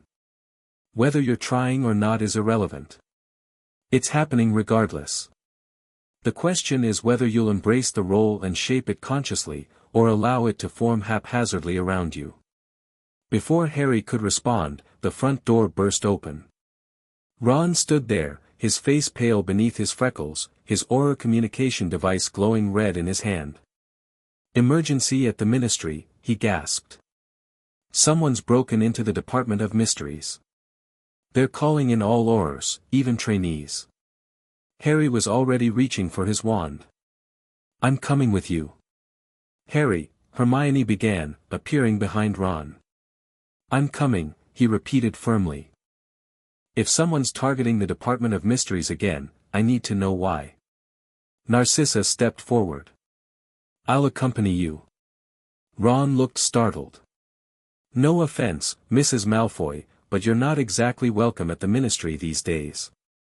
"Precisely why I should go," she replied calmly. "If this incident involves dark magic, as seems likely, the Ministry will use it to justify Caldwell's restrictions. We need to see exactly what we're dealing with." Harry nodded, making a quick decision. "Ron, you go through official channels. Narcissa and I will use my invisibility cloak." He turned to Hermione. "Can you and Draco secure the house? If this is a distraction." "Already on it," she assured him, her wand out. "Be careful, all of you." Minutes later, Harry and Narcissa were hurrying through the Ministry's nearly empty atrium, concealed beneath the invisibility cloak. Despite the late hour, lights blazed throughout the massive space, and the sound of running footsteps echoed from adjoining corridors. "This feels wrong," Harry whispered as they approached the lifts. "Where are the additional security personnel? An actual break-in would have this place swarming with Aurors." Narcissa's body was tense beside him. A targeted response, perhaps. Or a trap, Harry finished grimly. They entered an empty lift, removing the cloak temporarily as the doors closed. Narcissa immediately began casting detection spells, her wand moving in intricate patterns. "No surveillance charms," she murmured. "Curious." Level 9, Harry told the lift, which began to descend. "Department of Mysteries." As the lift dropped lower, Harry felt a familiar knot of dread forming in his stomach. He hadn't returned to the Department of Mysteries since that terrible night in 5th year when Sirius had died. The memories rushed back, running through strange rooms, fighting Death Eaters, watching helplessly as his godfather fell through the veil. "Harry." Narcissa's voice pulled him back to the present. "Focus. Whatever we find down there, we need clear heads." He nodded, taking a deep breath. What are we walking into, do you think? I'm not certain, she admitted, but the timing is suspicious. Caldwell initiates a campaign against dark magic, visits Lucius in Aszkaban, and suddenly there's a break-in involving unknown dark forces. Too convenient. The lift doors opened onto level 9's dimly lit corridor. Immediately, Harry sensed something was wrong. The air felt thick, charged with magical residue, and the usual gentle hum of the department's containment fields was silent. They replaced the invisibility cloak and moved cautiously down the corridor. The entrance to the Department of Mysteries stood open, already a significant breach of protocol. Beyond it, the circular room with its many identical doors was illuminated by strange, pulsing light. Voices echoed from within, angry shouts, commands, the distinctive crack of spell fire. Harry and Narcissa slipped through the doorway just as a team of Aurors rushed past them into one of the open doors. The circular room didn't spin as it had during Harry's previous visit. Something had disabled its defensive enchantments. 5 of the 12 doors stood open, and through the nearest, Harry could see what appeared to be the time room, though its endless array of time-turners was now just empty shelves. This way, Narcissa whispered, pulling him toward the far side of the chamber where the largest concentration of voices could be heard. They passed through a doorway into a vast space Harry didn't recognize, an amphitheater of sorts, with tiered stone benches surrounding a central dais. Upon the dais stood an archway that sent chills down Harry's spine, the Veil of Death, through which Sirius had fallen. But the veil looked different now. Instead of the gently fluttering black curtain Harry remembered, the space within the arch churned with silvery mist, occasionally parting to reveal glimpses of somewhere else. Shadowy figures moved within the mist, not quite corporeal, not quite spectral. Surrounding the dais, Aurors maintained a defensive perimeter, wands trained on the archway. Among them, Harry spotted Ron's distinctive red hair, his face tense with concentration. At the forefront stood a tall, broad-shouldered wizard with iron-gray hair and a neatly trimmed beard. Even without introduction, Harry knew this must be Percival Caldwell. He carried himself with the unmistakable authority of someone accustomed to command. "Contain it," Caldwell ordered, his deep voice carrying throughout the chamber. "Standard dark magic protocols. Morrison, get those unspeakables in here now." An Auror Harry didn't recognize responded, "Sir, the unspeakables say they can't approach until the emanations stabilize. Whatever came through has disrupted the entire department's magical field." Caldwell's face hardened. "Then we stabilize it ourselves. Concentrated shield charms on my mark. We need to push that energy back through the veil." Under the cloak, Narcissa gripped Harry's arm. "They don't understand what they're dealing with," she whispered urgently. "That's not dark magic, it's pure magical essence, unfiltered. If they try to force it back, they'll cause a catastrophic reaction." Harry tensed. "What should we do?" Before Narcissa could answer, the mist within the archway pulsed violently. Tendrils of silver energy shot outward, wrapping around the nearest Aurors. They didn't appear harmed, but their movements became sluggish, dreamlike, as if they were moving through water. "Now!" Caldwell shouted. "Protego Maxima." A dozen shield charms erupted simultaneously, forming a barrier of light that pushed against the mist. For a moment, it seemed to be working, the silver energy retreated toward the arch. Then, without warning, the mist condensed into a blinding flash. "Get down!" Narcissa cried, dropping the invisibility cloak and raising her wand in one fluid motion. Aegis Antiqua. A dome of blue-black energy erupted from her wand, expanding outward just as the silver light exploded from the veil. The two forces collided with a sound like thunder. Narcissa's shield absorbed the blast, channeling it upward into the cavernous ceiling where it dispersed in ripples of fading light. Silence fell over the chamber. Every eye turned toward Narcissa, who stood with her wand still raised, her face pale but determined. Caldwell recovered first. "Narcissa Malfoy," he said, his voice dangerously soft. "How unexpected. And unauthorized." His eyes shifted to Harry. And Harry Potter himself. To what do we owe this interference in ministry business? Harry stepped forward, placing himself slightly in front of Narcissa. We received word of a security breach. Came to help. Help? Caldwell's eyebrows rose. By bringing a known associate of dark wizards into a secure area? By interrupting a containment operation? An operation that would have killed everyone in this room, Narcissa replied coolly. What you were facing wasn't dark magic. It was raw magical essence from beyond the veil. Shield charms would have catalyzed a reaction, not contained it. Caldwell's eyes narrowed. And you know this how, exactly? Personal experience with the forbidden. Before Narcissa could respond, a thin, stooped wizard in the midnight blue robes of an unspeakable hurried into the chamber. He stopped short at the scene before him, then rushed to examine the veil, which had returned to its normal, gently fluttering state. Remarkable, the unspeakable muttered. Complete reharmonization of the thaumaturgical field. How did you? He turned, noticing Narcissa for the first time. Ah. Ancient family magic, I presume. Black family, if I'm not mistaken. The protective absorption variant? Narcissa inclined her head slightly. My great-grandmother's modification of the original spell. The unspeakable looked impressed rather than alarmed. Fascinating. We have theoretical models of such magic, but the practical application has been lost for generations. Not lost, Narcissa corrected. Merely, restricted to family archives. Caldwell stepped between them. Unspeakable Barrett, you can discuss magical theory later. Right now, I need to know what happened here and why Mrs. Malfoy seems unsurprised by it. Barrett blinked owlishly. Oh, well, preliminary assessment suggests an attempted breaching of the veil from the other side. Extremely rare occurrence. Hasn't happened since 1802, according to department records. And the silver energy? Harry asked. Magical essence in its purest form, Barrett explained, warming to his subject. Highly unstable when exposed to conventional magic.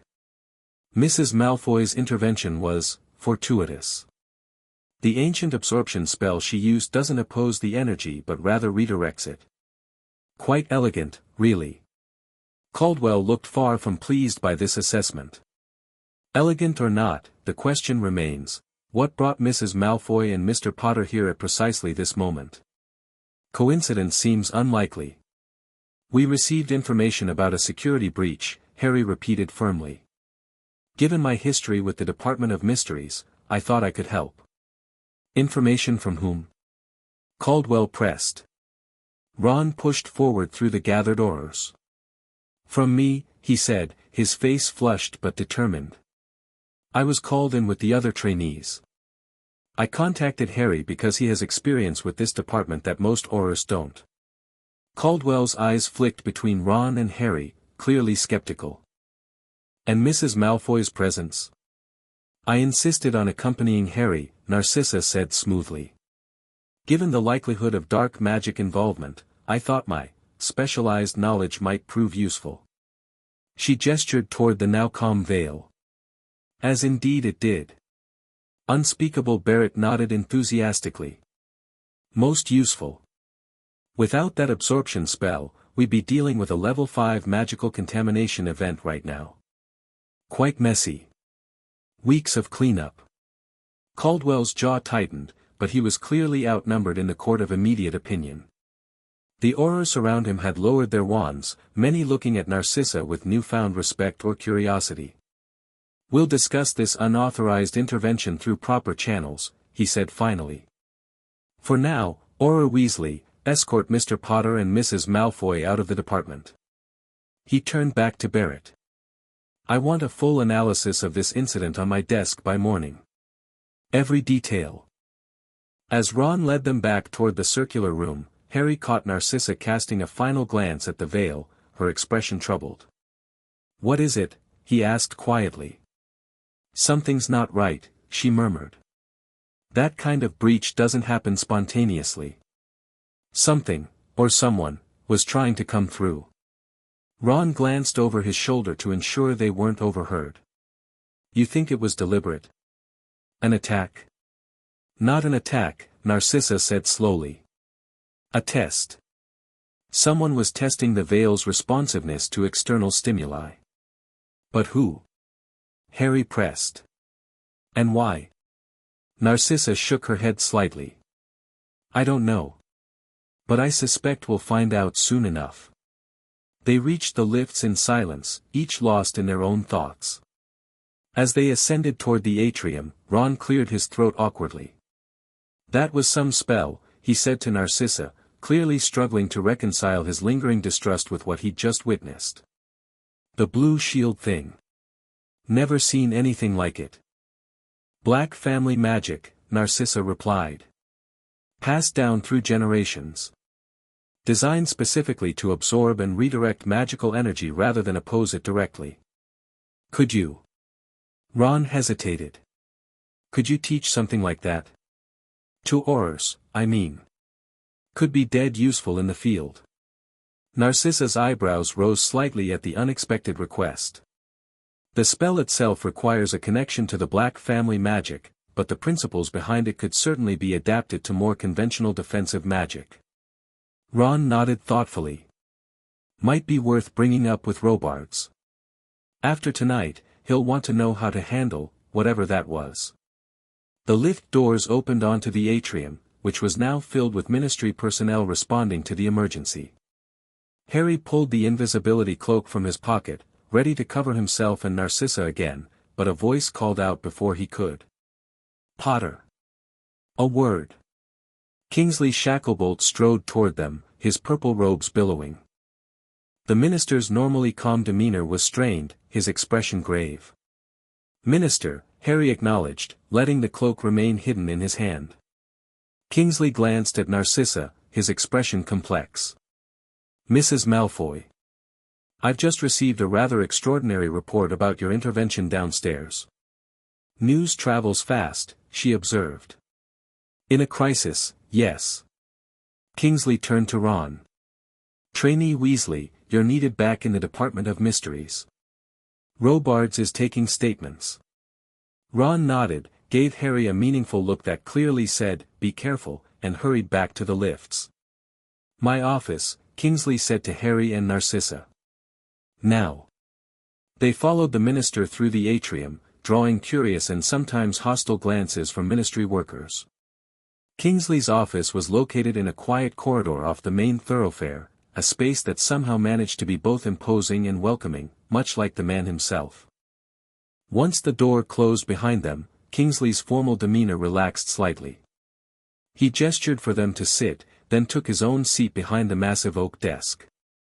I thought we had an understanding, Harry, he began without preamble. Your research at Grimmauld Place would remain private. In exchange, you wouldn't interfere with ministry operations. With respect, Minister, Harry replied, we didn't come looking for trouble. We received word of a security breach and came to help. And ended up revealing exactly the kind of magic that has Caldwell and his supporters demanding stricter regulations. Kingsley sighed heavily. Do you realize the position this puts me in? Half the Wisingamot is already suspicious of your association with Narcissa.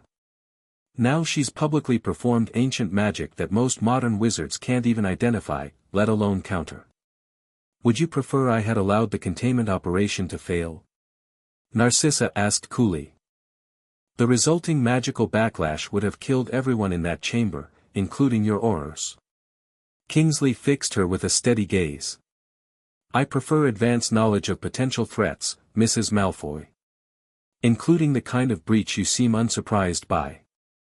I had no prior knowledge of tonight's incident, Narcissa stated firmly. My reaction was based on recognition, not anticipation. The symptoms of veil instability are documented in certain ancient texts. Texts not available to the ministry, apparently, Kingsley noted. The Black Family Library contains volumes that predate the ministry itself, Narcissa replied without apology. Knowledge that has been preserved through generations. Which is precisely why our work at Grimmauld Place is so important, Harry added, leaning forward. That knowledge saved lives tonight. How many other forgotten spells and protections might be crucial in the future? Kingsley rubbed his temples, looking suddenly tired. I understand your position, Harry. Truly. But you must understand mine. The wizarding world is still healing from a war fueled by dark magic. People are afraid. They want assurance that magic is being properly regulated. Even when that regulation makes us less safe. Narcissa asked pointedly. Especially then, Kingsley replied grimly. Fear rarely leads to rational policy. He stood, moving to a sideboard where a decanter of amber liquid stood. Fire whiskey, he offered. When both declined, he poured himself a small measure. Caldwell is gaining influence rapidly. Tonight's incident will only accelerate his agenda. What exactly is his agenda? Harry asked. Beyond restricting dark magic. Kingsley took a careful sip before answering. Officially, he advocates for a complete overhaul of magical classification. Any spell, potion, or artifact with potentially harmful applications would be heavily restricted or banned outright. Practitioners of such magic would require ministry licensing and monitoring. And unofficially? Narcissa pressed. Unofficially, Kingsley's voice lowered, I believe he's building his own power base. Using fear of dark magic as a stepping stone to broader authority. His supporters are already suggesting that the minister's office needs stronger leadership in this time of transition. Harry and Narcissa exchanged glances. Political maneuvering didn't surprise either of them, but the specific timing raised concerns. The veil breach, Harry said slowly. Do you think Caldwell could have arranged it? To demonstrate the threat of uncontrolled magic? Kingsley frowned. That would require knowledge and abilities beyond most wizards. Even if he wanted to stage such an incident, I doubt he could. Unless he had help, Narcissa suggested quietly. Someone with access to forbidden knowledge. Someone with a vested interest in discrediting our work. Lucius? Harry asked, the pieces clicking together. Draco said Caldwell visited him in Aszkaban. Narcissa's expression remained carefully neutral. My husband has extensive knowledge of ancient magic. And he has made his disapproval of my current associations quite clear. Kingsley set down his glass with a sharp clink. These are serious implications, Mrs. Malfoy. If Lucius is somehow coordinating with Caldwell from inside Aszkaban. Then we need proof, she finished firmly. Before making accusations. The minister nodded, his expression thoughtful. I'll have the Aszkaban visitor logs reviewed. Discreetly. He turned to Harry. In the meantime, I suggest you both maintain a lower profile. Caldwell will be watching for any excuse to move against you now. Will there be formal consequences for tonight? Harry asked. For saving the Department of Mysteries from a magical catastrophe? Kingsley's mouth curved in a wry smile. Officially, you'll receive a written warning about unauthorized access to restricted areas. Unofficially, several unspeakables are already clamoring to speak with Mrs. Malfoy about that absorption spell. As they prepared to leave, Kingsley added, be careful, both of you. Caldwell isn't just some bureaucrat with ambitions. He was one of the Ministry's most effective dark wizard hunters before the war. He knows how to build a case, how to isolate his targets. We'll take precautions, Harry assured him. Narcissa paused at the door.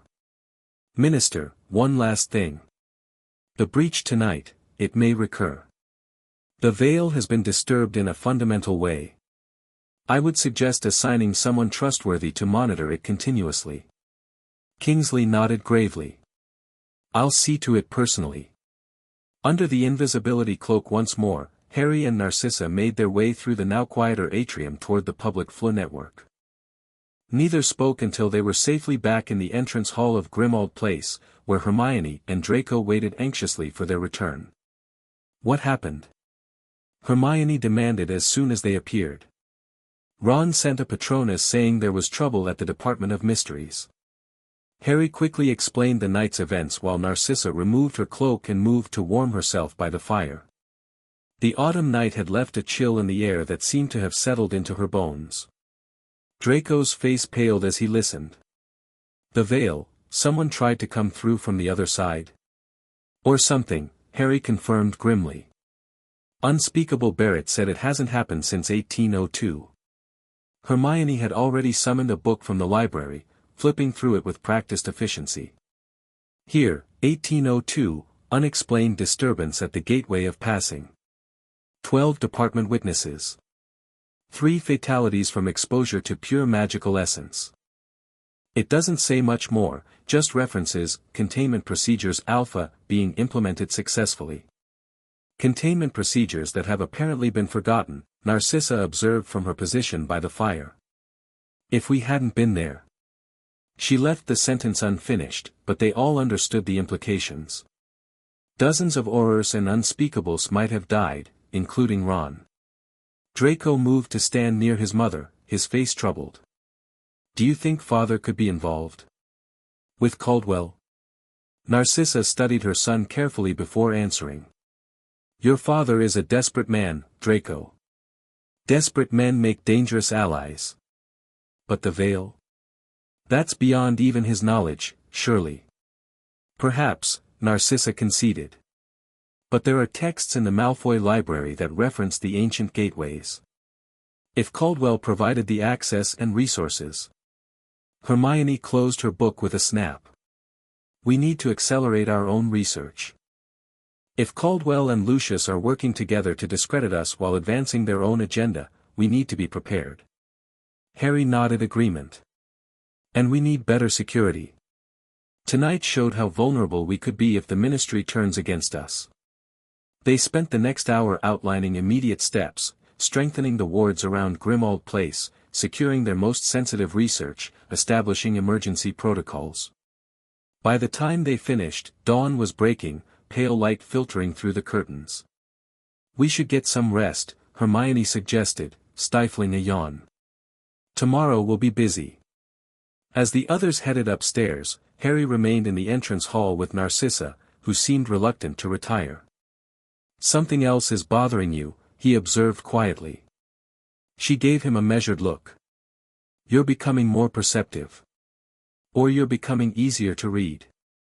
That drew a small smile from her. Unlikely. She moved from the fire to the window, gazing out at the grey London morning. The spell I used tonight, Aegis Antiqua, it's not merely protective.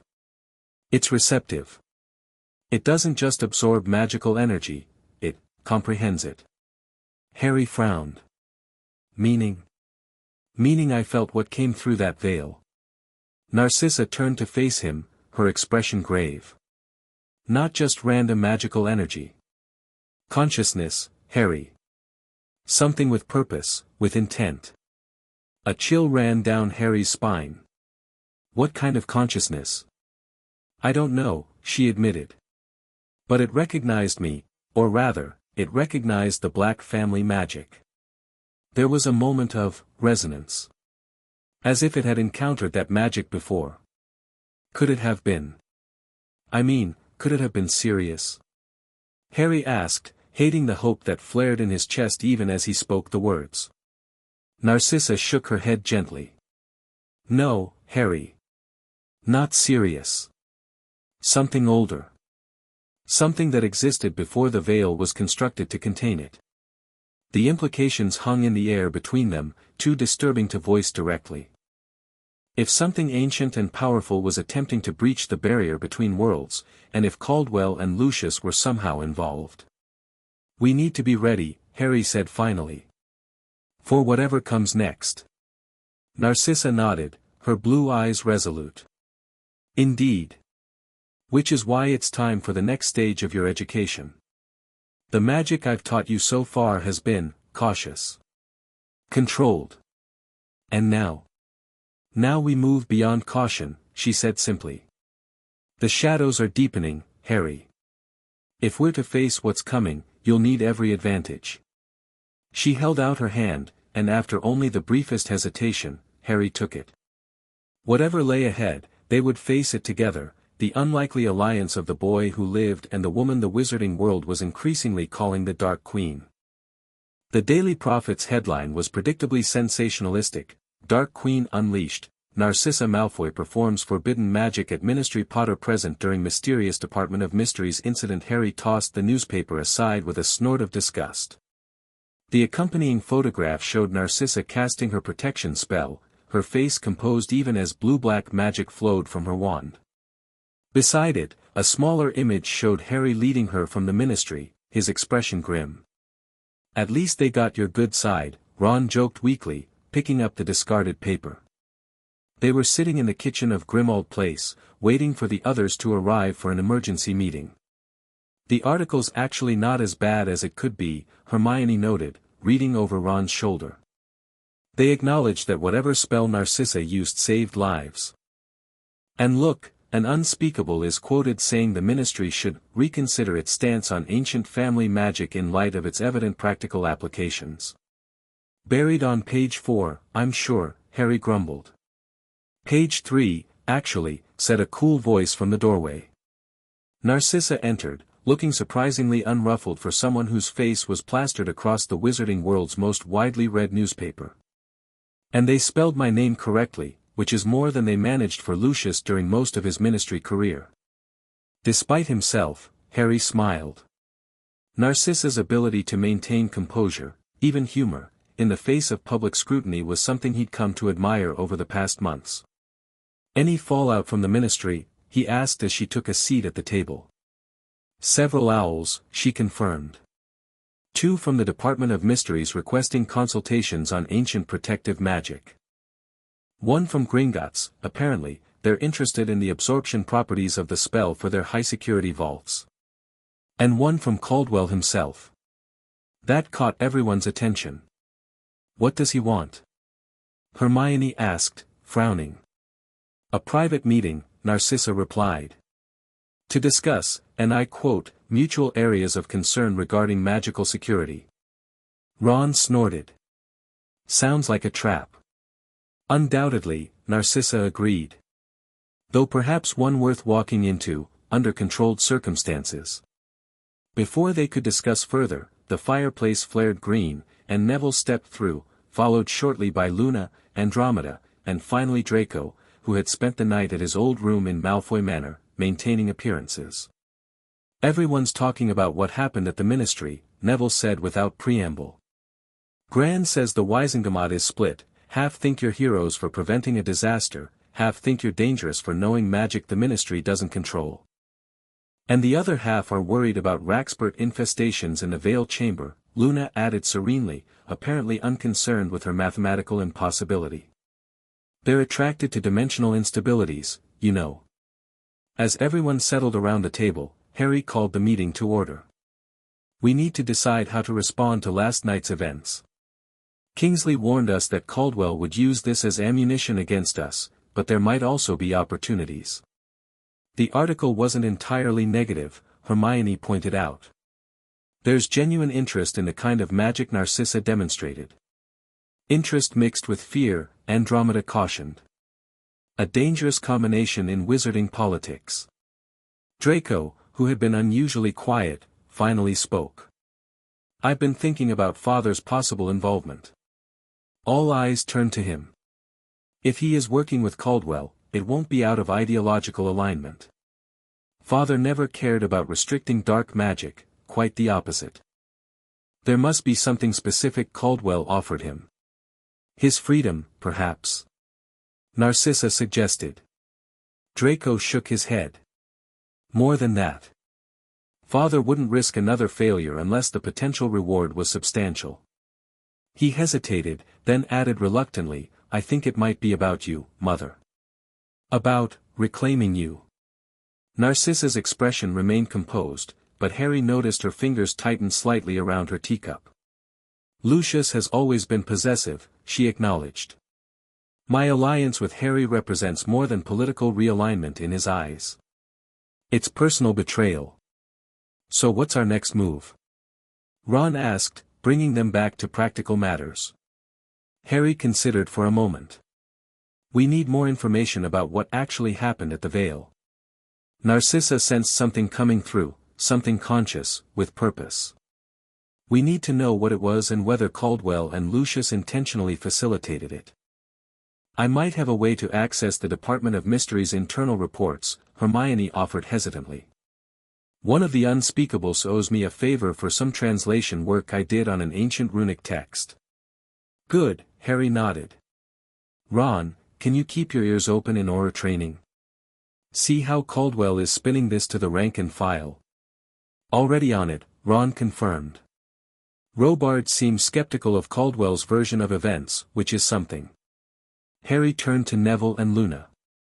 We need to accelerate the protective enhancements around Grimmauld Place. Neville, how soon can your grandmother's contacts approve those structural modifications? End of the week at the latest, Neville promised. I've already submitted the paperwork. And I've brought additional thought harmonizers for each floor, Luna added. They'll help identify any intrusive magical signatures. When several people looked doubtful, she smiled dreamily. They work quite well, actually. The Department of Mysteries has been using a variation of them since 1973. Andromeda cleared her throat. I have contacts among the old families who've stayed neutral in recent conflicts.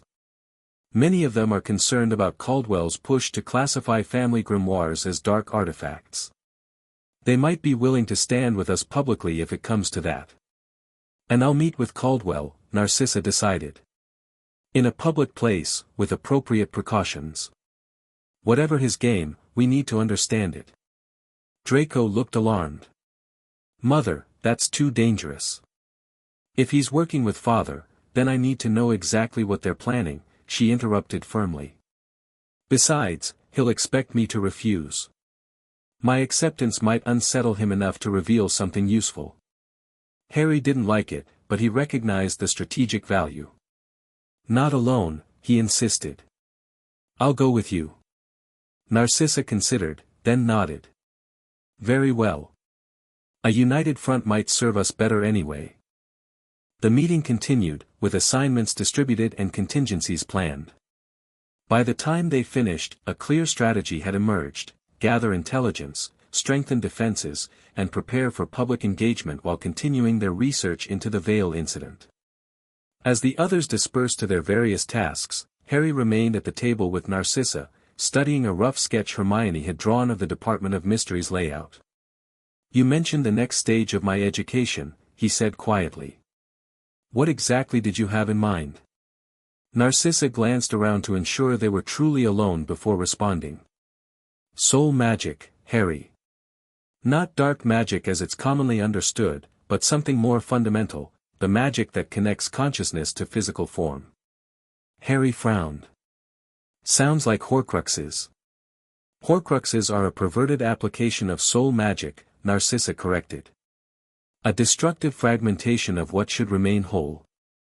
What I'm proposing is quite the opposite, strengthening the integrity of your magical core against external influence. Because of whatever tried to come through the veil. Narcissa nodded. If my suspicions are correct, we're facing something that can influence or even possess the unprepared mind. You've had experience with such invasions. Harry unconsciously touched his scar, now just an ordinary mark since Voldemort's death. Voldemort's presence in my mind.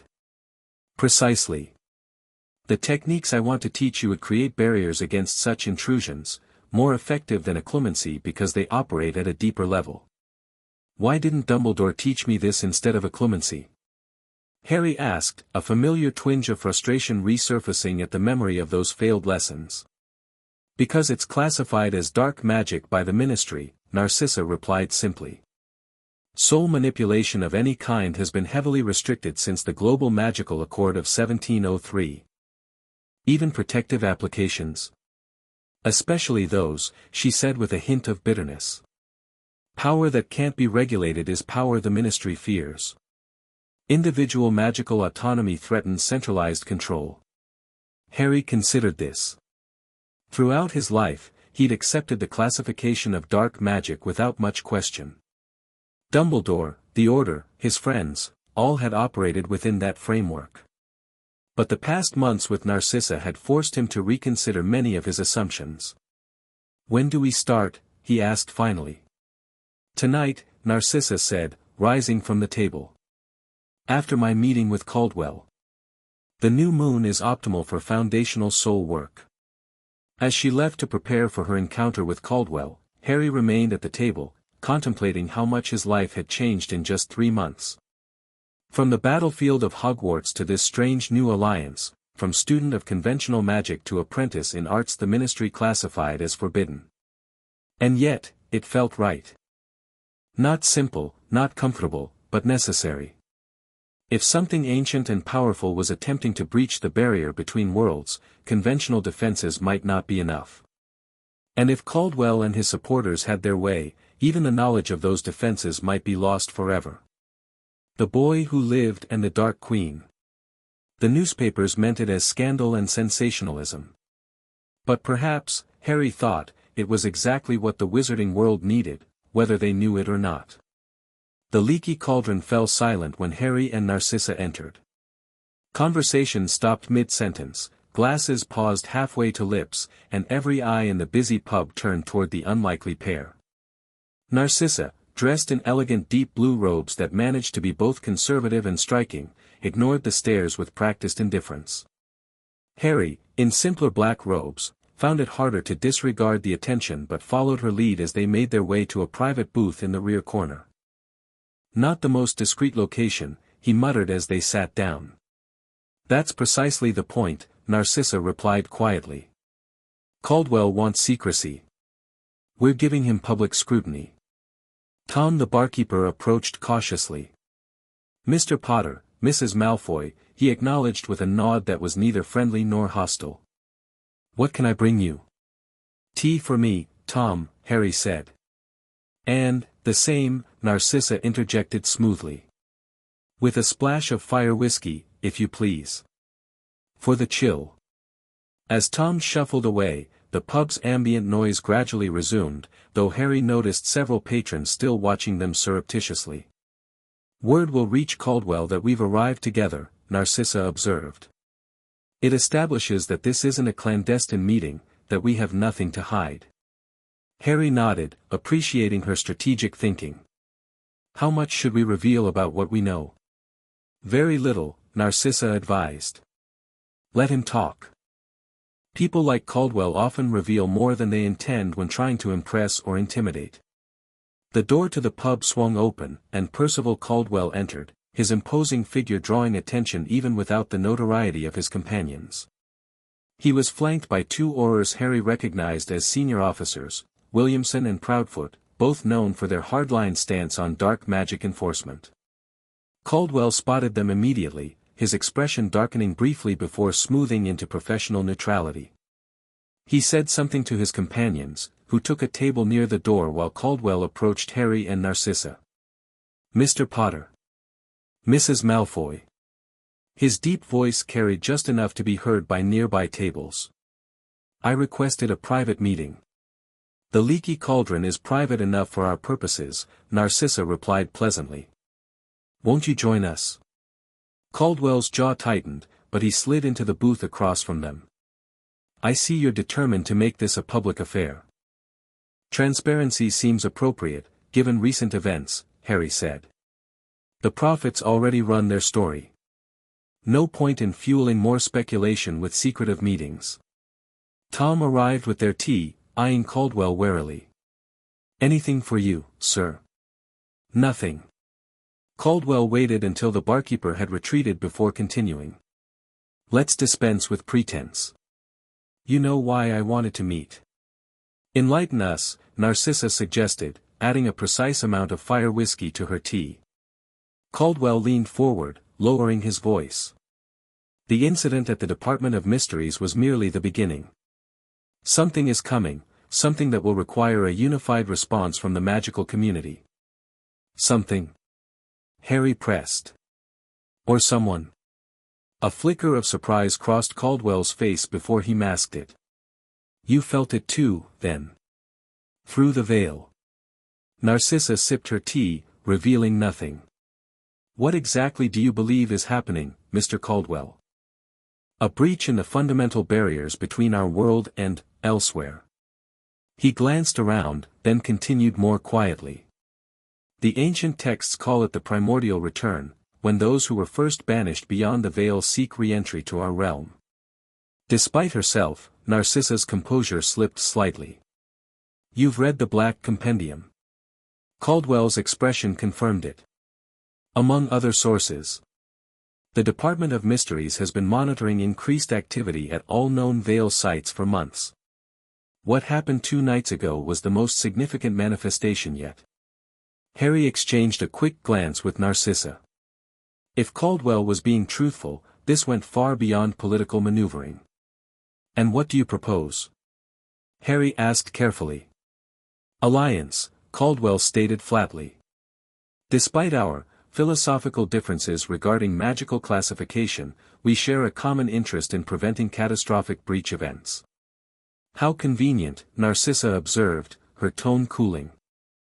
You lead a campaign to restrict precisely the kind of magic needed to counter such breaches, then offer alliance when that magic proves necessary. Caldwell's eyes hardened. My campaign, as you call it, aims to ensure that dangerous magic is properly controlled, not eliminated. There's a difference. A difference of degree, not kind, Narcissa countered. Controlled by whom? Under what conditions? With what oversight? The Ministry, the same Ministry that was infiltrated by Death Eaters twice in the past decade? Harry interrupted. The same Ministry that denied Voldemort's return until he walked into the atrium himself. Caldwell's jaw tightened. Structural weaknesses that are being addressed. By concentrating more power in fewer hands, Narcissa noted. Your hands, specifically. A tense silence fell. Around them, the pub continued its normal business, though Harry noticed Tom watching their table with undisguised curiosity. I didn't come to debate political philosophy, Caldwell said finally. I came because, like it or not, we need each other. You, Mrs. Malfoy, possess knowledge of ancient protective magic that few living witches or wizards can claim. And you, Mr. Potter, have unique experience with soul magic and otherworldly threats. Experience I gained while fighting against Ministry obstruction, Harry pointed out. Caldwell spread his hands in a conciliatory gesture. The past is the past. I'm concerned with present dangers. As are we, Narcissa said smoothly. Which is why we've been researching protective applications of so-called dark magic, work your regulations would criminalize. Exceptions could be made, Caldwell offered. Under proper supervision. Supervision, Narcissa repeated, her tone making the word sound like an obscenity. And who would supervise? You. Your Department of Dark Magic Hunters. People with no understanding of the traditions they seek to regulate. Caldwell's patience visibly frayed. This isn't negotiable, Mrs. Malfoy. The breaches will continue. They'll escalate. And when they do, those who possess the knowledge to counter them will be required to assist, voluntarily or otherwise. The threat hung in the air between them. Harry felt a surge of anger, but Narcissa placed a warning hand on his arm beneath the table. Threatening us seems counterproductive to your proposed alliance, she observed mildly. Not a threat, Caldwell countered. Reality. The Wizengamot has already authorized emergency powers in the event of confirmed interdimensional incursions. I would prefer willing cooperation from those with relevant expertise. And if we decline your generous offer? Harry asked. Caldwell smiled thinly. Then we proceed without you. Though I suspect events will eventually force your participation anyway. He rose from the booth. Think it over. I'll expect your answer within 3 days. As he turned to leave, Narcissa spoke. One question, Mr. Caldwell. How did you come to read the Black Compendium? The only copy outside our family vault was supposedly destroyed in the fire of 1749. Caldwell paused, then looked back over his shoulder. Perhaps you should ask your husband, Mrs. Malfoy. He's been quite forthcoming about certain family secrets recently. With that parting shot, he rejoined his Auror companions and exited the pub, leaving Harry and Narcissa in a silence heavy with implication. He's telling the truth about the breaches, Narcissa said quietly once Caldwell was gone. But not about his intentions. Harry nodded. He wants the knowledge without the people who understand it. Once he has what he needs, we become expendable, Narcissa finished.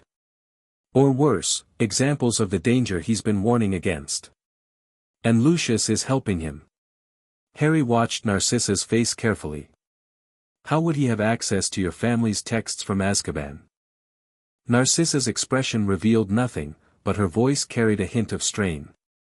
Lucius visited our family vault multiple times during our marriage. He may have made copies of certain texts, a contingency against future need. Or against you, Harry suggested gently. Her eyes met his, acknowledging the truth without speaking it.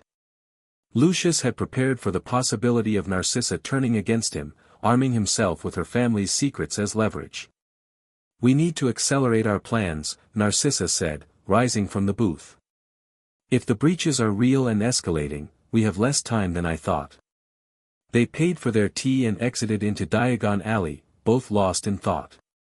The street was busy with afternoon shoppers, witches and wizards going about their normal business, unaware of ancient threats and political machinations. He'll be watching us now, Harry noted as they walked. Monitoring our activities, our visitors, our research. Let him watch, Narcissa replied, a new determination hardening her voice. What matters is what he doesn't see. Harry glanced at her. The soul magic training? She nodded. Tonight. No further delays. And tomorrow, we begin the next phase of our project, the one we haven't discussed with the others yet. Are you sure that's wise? Harry asked, thinking of Hermione's likely reaction to being kept in the dark. We need their trust. Some secrets protect those who don't know them, Narcissa said quietly. What we're contemplating, it's beyond controversial, Harry. It's revolutionary. She stopped walking, turning to face him directly.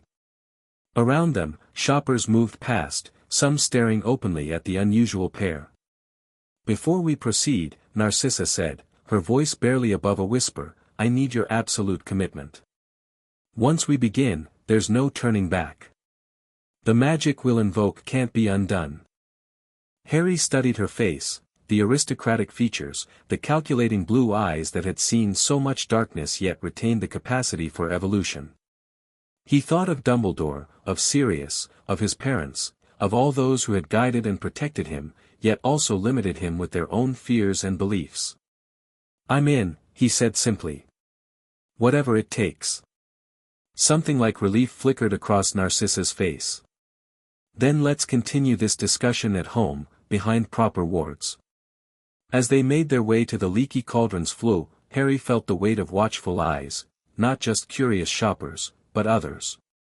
In a doorway across the street, a hooded figure observed them too intently to be a casual onlooker.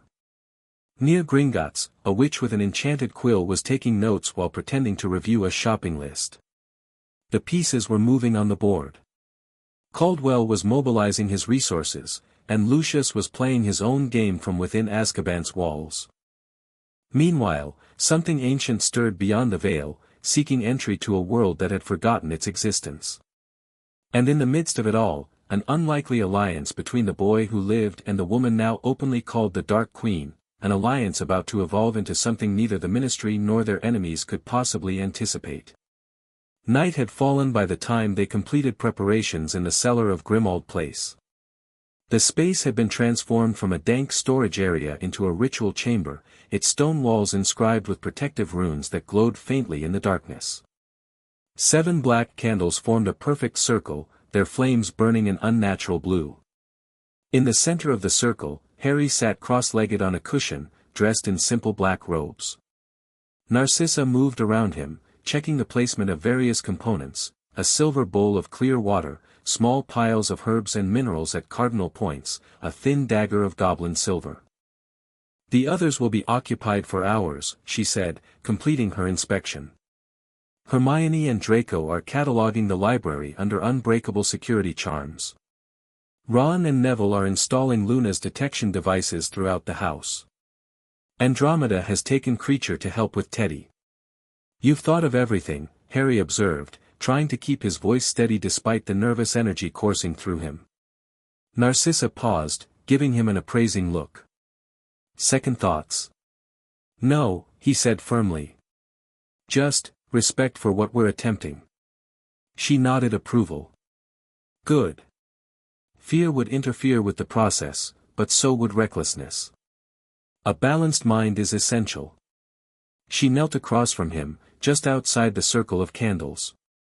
In this light, with her pale hair loose around her shoulders and her face solemn with purpose, she looked less like the society wife she had been and more like a priestess of some ancient order. "What we're about to do," she began quietly, "has been performed by the Black family for generations, typically when the heir comes of age. It strengthens the boundaries of the self against external influence while simultaneously deepening connection to one's magical core. If it's a Black family tradition, how can I participate?" Harry asked. "I'm not a Black by blood." "But you are by inheritance," Narcissa reminded him. "Sirius named you his heir, and magic recognized that choice. The house accepted you as master. The ritual will as well." She reached for the silver dagger. "More importantly, you already carry traces of soul magic unlike any I've encountered. Your connection to Voldemort, your survival of the killing curse, your journey beyond death and return, these experiences have marked your soul in ways that make you uniquely suited to this work." Harry unconsciously touched his scar. "Will this change me?" "Not in essence," Narcissa assured him. "It will clarify who you already are, stripping away external influences that may have shaped your perception of yourself.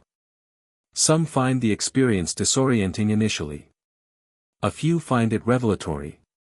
She handed him the dagger, handle first. 3 drops of blood in the water, freely given. Then repeat after me." Harry took the blade, its weight surprisingly substantial for its size. With a steady hand, he pricked his finger and allowed 3 drops of crimson to fall into the silver bowl. The water instantly turned midnight blue, glowing with the same ethereal light as the candles. "Blood of my blood," Narcissa intoned, "magic of my magic. I call upon the ancient powers of the noble house of Black to recognize this heir, to strengthen his boundaries, to purify his essence." Harry repeated the words, feeling them resonate strangely in his chest. The blue flames of the candles grew taller, their light intensifying. "What is freely given cannot be taken," Narcissa continued, her voice deepening. "What is freely known cannot be hidden. Open the eye of your soul, Harry Potter, and see truly." As he echoed her words, the water in the bowl began to swirl of its own accord, the blue liquid forming a miniature whirlpool that emanated soft light.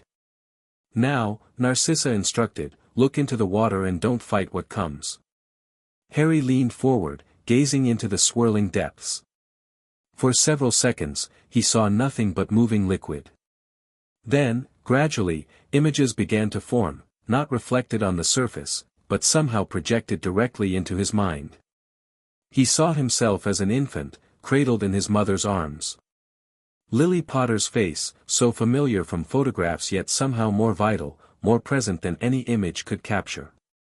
She was singing to him, a lullaby he could almost but not quite remember. The scene shifted. He was at Hogwarts, but not as a student. He stood in the headmaster's office, much older, discussing something with intensity. Portraits of former headmasters watched from the walls, including Dumbledore, whose painted eyes twinkled with familiar knowing. Another shift. A room he didn't recognize, filled with children of various ages. They were practicing wand work, their faces alight with concentration and occasional triumph. Harry moved among them, correcting stances, demonstrating movements. The images came faster now. Himself and Narcissa addressing the Wizengamot. A new building rising on the grounds of Hogwarts. Draco and Hermione collaborating over an ancient text. A wedding, Ron and Hermione's, with Harry as best man. A funeral, though he couldn't see whose. And then, darkness. Not the absence of vision, but darkness as a tangible presence. Within it, something moved, something vast and ancient. It became aware of Harry's perception and turned its attention toward him. Pain lanced through Harry's scar, not the familiar burning associated with Voldemort, but a deeper, colder sensation, as if the very core of him was being probed. He gasped, instinctively recoiling, but Narcissa's voice cut through his panic. "Don't fight it, Harry. Acknowledge it, then assert your boundary. This is the test." With tremendous effort, Harry stilled his instinct to flee.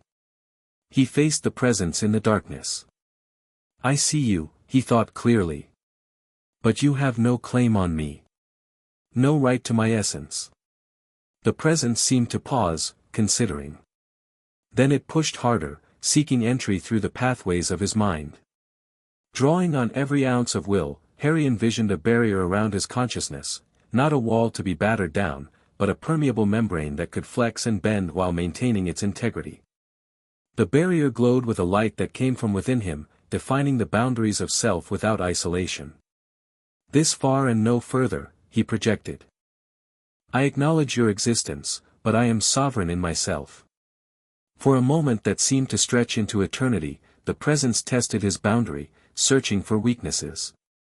Then, unexpectedly, it withdrew, not in defeat, but with what felt almost like approval. The vision faded.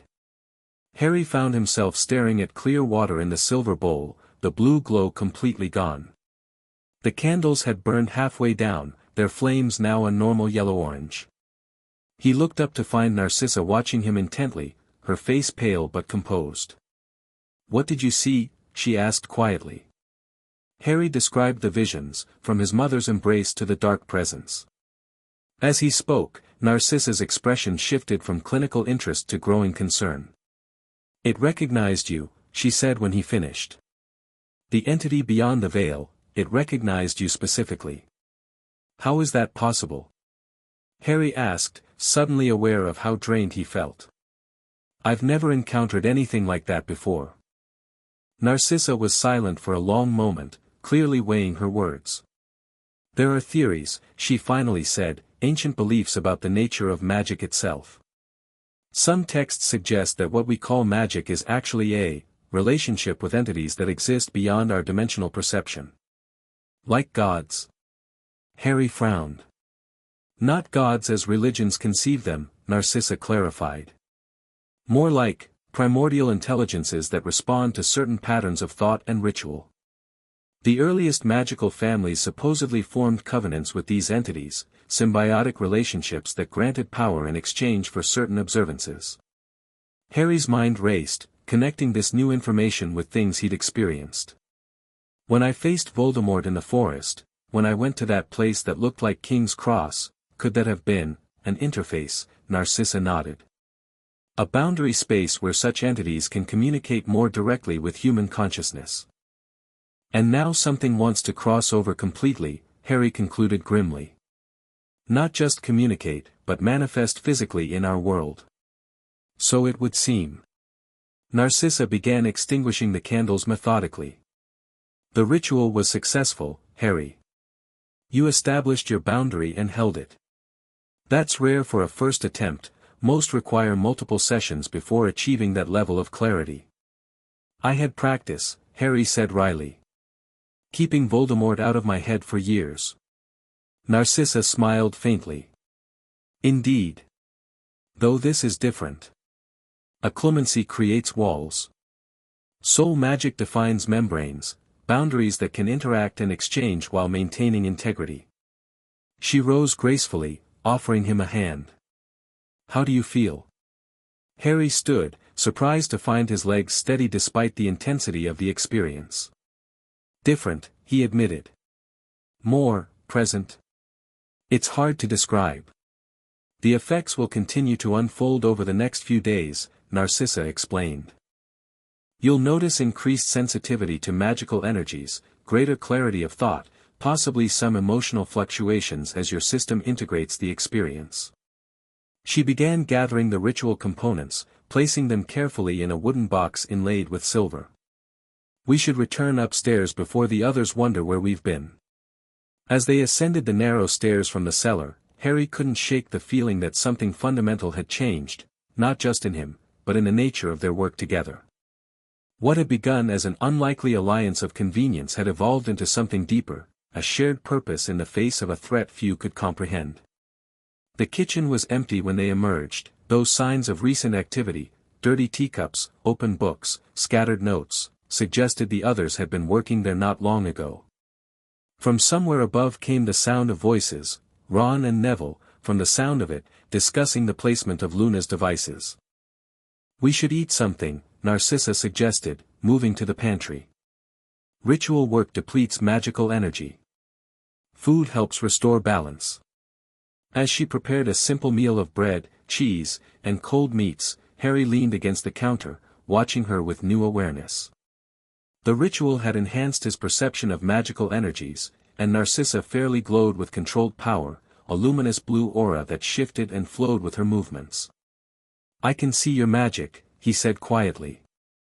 "Like an aura." Narcissa nodded without surprise. "That sensitivity will likely fade within a day or two, though some practitioners learn to maintain it. The Black family has always had a particular gift for magical perception." "Is that why they became so interested in dark magic? Because they could see aspects of it others couldn't?" "Partly," she acknowledged, setting plates on the table. "Though the very concept of dark magic is largely a political construction. What the ministry classifies as dark often simply means magic that operates according to principles they don't fully comprehend, or can't easily control." They ate in companionable silence for a few minutes, both processing the evening's experiences. Harry found his appetite surprisingly robust despite the intensity of the ritual. "Tomorrow," Narcissa said finally, "we begin the next phase." Harry looked up from his plate. "The revolutionary part you mentioned?" She nodded, her expression serious. "The soul magic we performed tonight was preparatory. What comes next is more ambitious, the creation of a new kind of magical network, one that operates outside ministry oversight while remaining ethically grounded." "A network of what, exactly?" "Practitioners," Narcissa explained. "Witches and wizards who share our concerns about magical preservation and the coming threat. A structure for teaching and learning that can't be dismantled by a stroke of Caldwell's pen." Harry frowned slightly. "That sounds like a secret society." "In essence, yes," Narcissa admitted. "Though with crucial differences from previous such organizations. No dark marks. No blind loyalty to a leader. No blood purity nonsense. A fellowship of equals bound by shared purpose and magical oath." The implications were enormous. Harry thought of the Order of the Phoenix, of Dumbledore's army, groups formed to oppose Voldemort but ultimately limited by their reactive nature. What Narcissa proposed sounded more foundational, more lasting. "Won't the ministry detect such a network?" he asked. "Especially if it involves magical oaths." Narcissa smiled slightly. "Not if we use the right kind of magic. The Black family has always excelled at creating spaces beyond conventional detection." The sound of footsteps on the stairs interrupted their conversation. Moments later, Hermione entered the kitchen, looking tired but satisfied. "There you are," she said, spotting them at the table. "We were wondering where you'd gone. Draco and I have finished a preliminary catalogue of the library, over 3,000 volumes, nearly a third of which contain magic the ministry would classify as restricted or forbidden." She sat heavily in a chair, helping herself to a piece of bread. "Ron and Neville have installed Luna's devices throughout the house. They look like ordinary decorative items, but according to Luna, they'll detect any magical surveillance or intrusion attempts. Surprisingly sophisticated work.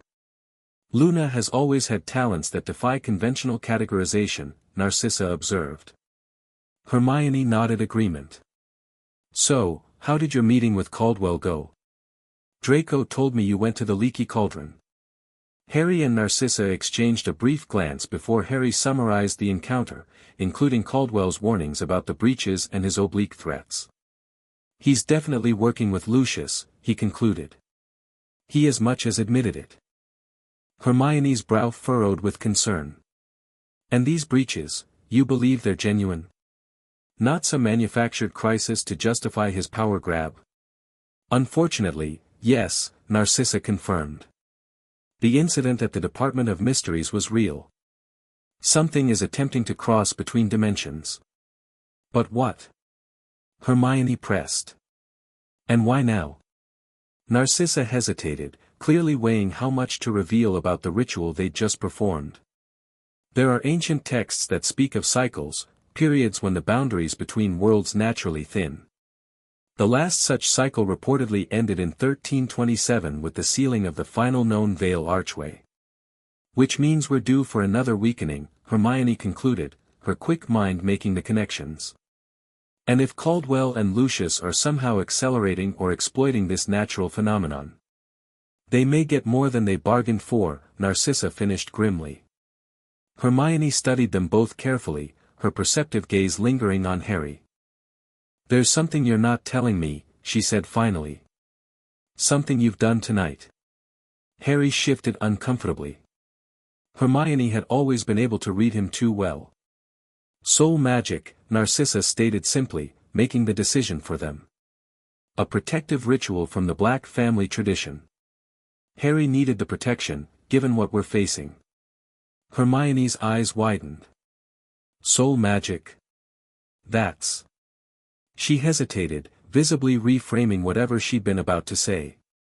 That's extremely advanced and largely unregulated territory. Precisely why it's effective, Narcissa replied. The Ministry can't monitor what it doesn't understand. Rather than the argument Harry expected, Hermione nodded thoughtfully. I've been researching magical theory related to dimensional boundaries. There are consistent references to soul integrity as a defense against extradimensional influence. She looked at Harry directly. Did it work? Are you protected? I think so, Harry said, somewhat surprised by her acceptance. I can see magical auras now, at least temporarily. And I feel clearer, somehow. Hermione reached for her ever-present notebook and quill. Fascinating. The theoretical framework suggests such effects, but there's almost no documented first-hand experience in academic literature. Would you be willing to record your observations over the next few days? For research purposes. Harry couldn't help but smile. Leave it to Hermione to approach soul magic as an academic study rather than a forbidden practice. Of course, he agreed. Though there's something else we should discuss. He looked to Narcissa, who nodded permission. We're planning to create a new kind of magical network, something like the Order, but more structured, more sustainable. Hermione's quill paused above her notebook. What kind of network, exactly? Narcissa explained their concept, a fellowship bound by magical oath, dedicated to preserving magical knowledge and protecting against the emerging threat from beyond the veil. When she finished, Hermione was silent for a long moment, her analytical mind clearly processing the implications. This would be illegal under current Ministry regulations, she finally said. Unauthorized magical oaths are classified as potential dark magic under Clause 27 of the Magical Binding Contracts Act. Yes, Narcissa acknowledged without apology. And if discovered, everyone involved could face Aszkaban. Also yes. Hermione closed her notebook decisively. Then we'll need to be extremely careful about who we invite and how we structure the oath. When Harry and Narcissa both looked surprised, she smiled wryly.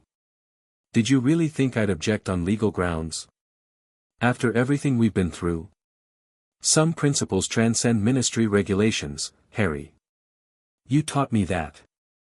The kitchen door swung open again as Ron, Neville, and Luna joined them, followed shortly by Draco, who looked exhausted from hours of cataloging.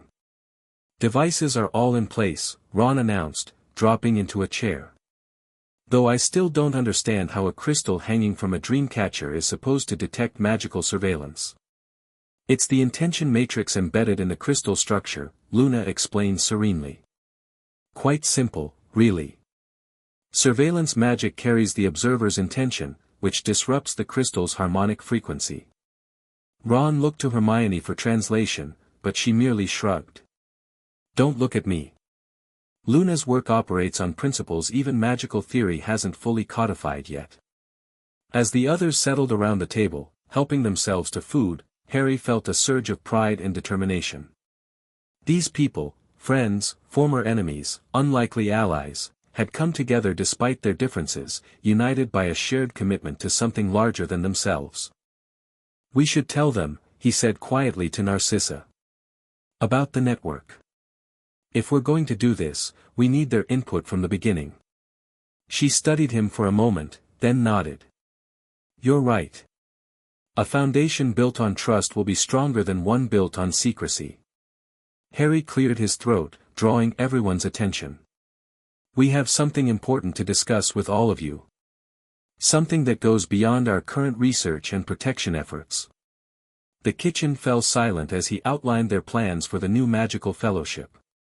As he spoke, he watched their reactions carefully, Ron's initial skepticism giving way to thoughtful consideration, Neville's quiet determination, Luna's dreamy smile of approval, Draco's complex mix of surprise and calculation. This would be a lifetime commitment, Narcissa added when Harry finished. The oath we envision would bind members not to a person or ideology, but to principles of magical preservation and ethical practice. And if Caldwell's lot catch us? Ron asked bluntly. We'd be labeled dark wizards, same as Death Eaters. Yes, Harry acknowledged. That's the risk. But if we do nothing, if we allow magical knowledge to be suppressed and classified out of fear, what happens when the breaches worsen? When whatever's trying to come through succeeds? We fight it with one hand tied behind our backs, Neville concluded grimly. I'm in. My parents gave everything to oppose Voldemort. I'd dishonor their sacrifice if I backed away from this fight just because it's complicated. Luna nodded dreamily. The Quibbler has been warning about interdimensional incursions for years. Daddy will be so pleased to know someone's finally taking them seriously. Luna, Hermione said carefully, this would need to remain absolutely secret. Oh, of course, Luna agreed. Some truths are too dangerous for publication. That's why we run articles about Crumplehorn Snorkax instead, to distract from the really important stories. Ron looked at Harry for a long moment, then at Narcissa. You know, when you first allied with Harry, I thought it was some kind of elaborate scheme. The Death Eater's wife suddenly switching sides. Too convenient. He shook his head. But these past months. I've seen the risks you've taken. The knowledge you've shared. He glanced at Hermione, who nodded encouragement, then back to Harry. My family fought in the last war. We lost Fred. If something worse is coming, if there's a way to protect people that the ministry's too afraid to try. He straightened his shoulders. I'm with you, mate. All the way. All eyes turned to Draco, who had remained silent throughout the discussion. He met his mother's gaze, something unspoken passing between them. Father would consider this the ultimate betrayal, he said finally. Creating a new magical order outside pure-blood control, sharing family secrets with outsiders. Narcissa's expression remained composed, but Harry could see the tension in her shoulders. And what do you think, Draco? Draco looked around the table, at people who had been enemies, rivals, barely acquaintances, before meeting his mother's eyes again. I think Father's way led to having a madman in our home, to being forced to torture people, to nearly dying in the room of requirement. He took a deep breath. I think I'm tired of being afraid. I'm with you, Mother. The relief that washed across Narcissa's face was momentary but profound. She reached across the table, briefly clasping her son's hand before composing herself once more. Then it's decided, she said, looking around at the unlikely fellowship gathered in the ancient kitchen of the House of Black. Tomorrow, we begin. As conversation resumed, questions about the oath, the structure of the fellowship, practical concerns about security, Harry felt a curious sense of rightness. What had begun in the Forbidden Forest as a desperate alliance had evolved into something with purpose and potential. The Dark Queen and her court, the newspapers would probably call them if they knew. But labels mattered less than actions. And the actions they were preparing to take might determine the future of magic itself. The storm broke over London shortly after midnight, lashing Grimmauld Place with sheets of rain driven by howling wind. Lightning flashed, briefly illuminating Harry's bedroom as he stood by the window, watching the tempest. Sleep had eluded him since retiring hours earlier. The ritual had left him energized rather than drained, his mind racing with possibilities, plans, concerns. He could still see magical auras when he concentrated. The house itself glowed with layers of protective enchantments, some ancient, some newly placed. A soft knock at his door pulled him from his contemplation. "Come in," he called, turning from the window. Narcissa entered, still dressed despite the late hour. Her face was grave, her posture tense in a way Harry had rarely seen. "What's wrong?" he asked immediately. "A message from Kingsley," she said, holding up a small piece of parchment. "There's been another breach, larger than before. At Aszkaban." Harry felt cold dread settle in his stomach. Aszkaban? But that's not a known Vale site. It wasn't, Narcissa corrected. But according to this, something has manifested within the prison's maximum security wing. Several guards have been affected, their magic drained, their minds altered. "Lucius," Harry said, the connection immediately clear. "He's in that wing." Narcissa nodded, her composed mask slipping to reveal genuine fear. "Kingsley wants us there immediately. He's authorized an emergency portkey." Harry was already moving, grabbing his wand and a heavy cloak. "Have you told the others?" "There's no time," Narcissa said. "And this is too dangerous to involve them without preparation.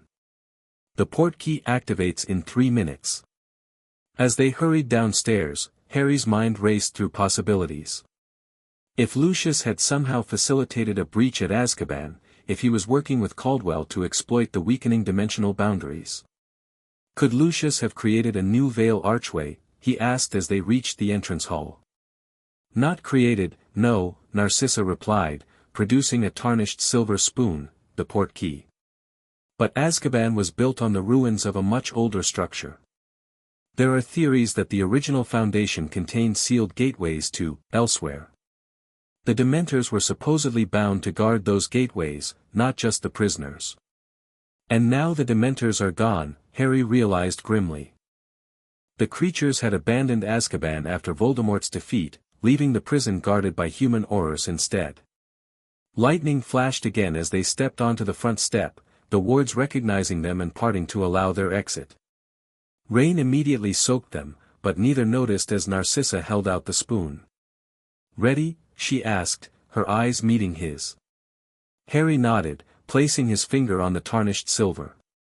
"Ready." "Portus," Narcissa whispered, activating the enchantment. The world dissolved into a whirl of color and sound.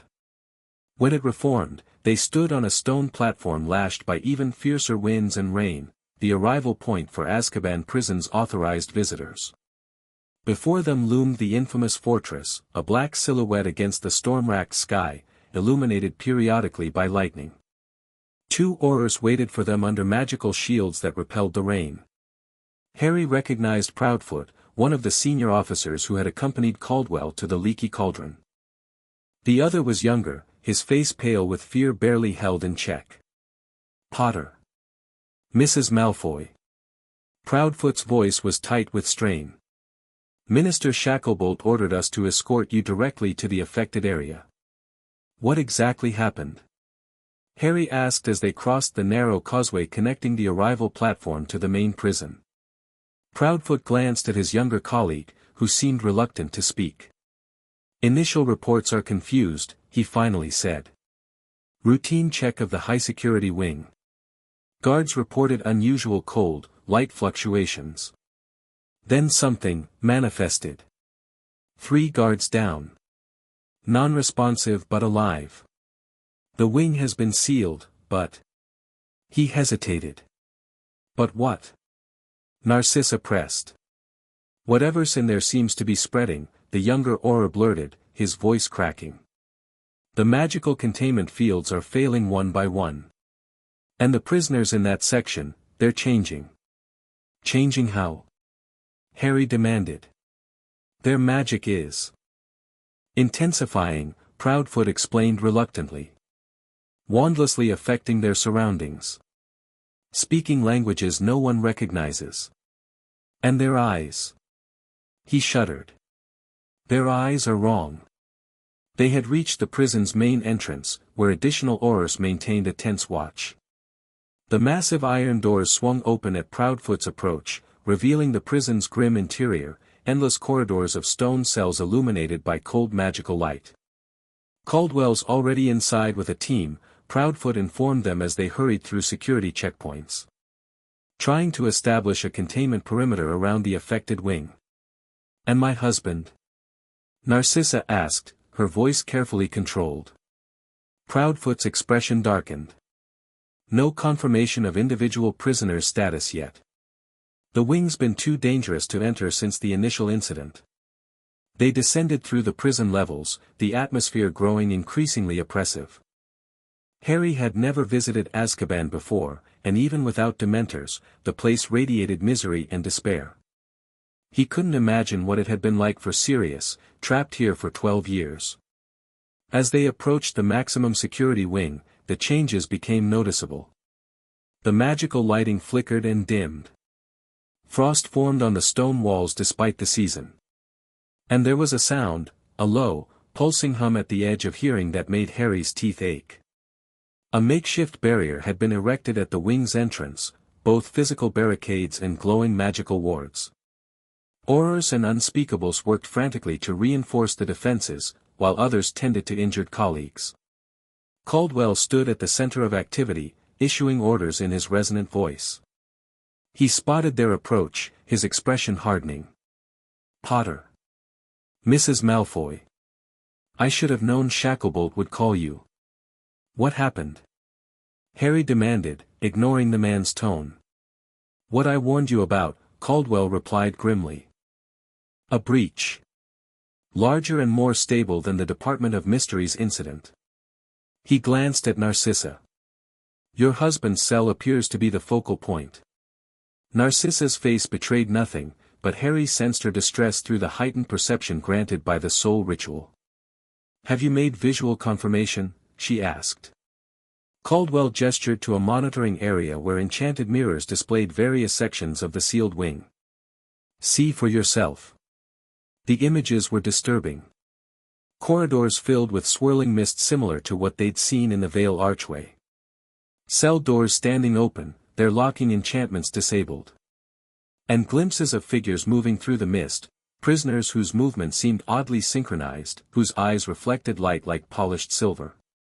There, Narcissa said suddenly, pointing to one of the mirrors. Lucius's cell.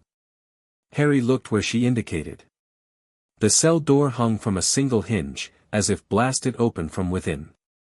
Inside, a glowing archway had formed against the back wall, not built of stone like the Department of Mysteries veil, but seemingly composed of pure magical energy. Within its frame, the swirling mist parted occasionally to reveal glimpses of a strange landscape, a place of twisted geometry and impossible colors.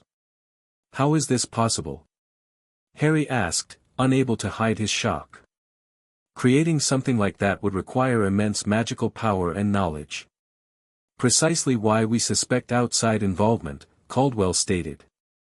Your husband couldn't have done this alone, Mrs. Malfoy. Who helped him? Narcissa's eyes flashed dangerously.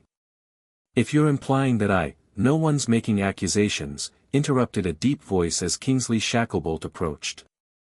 The minister looked exhausted but resolute. We're facing an unprecedented magical event. Recriminations can wait.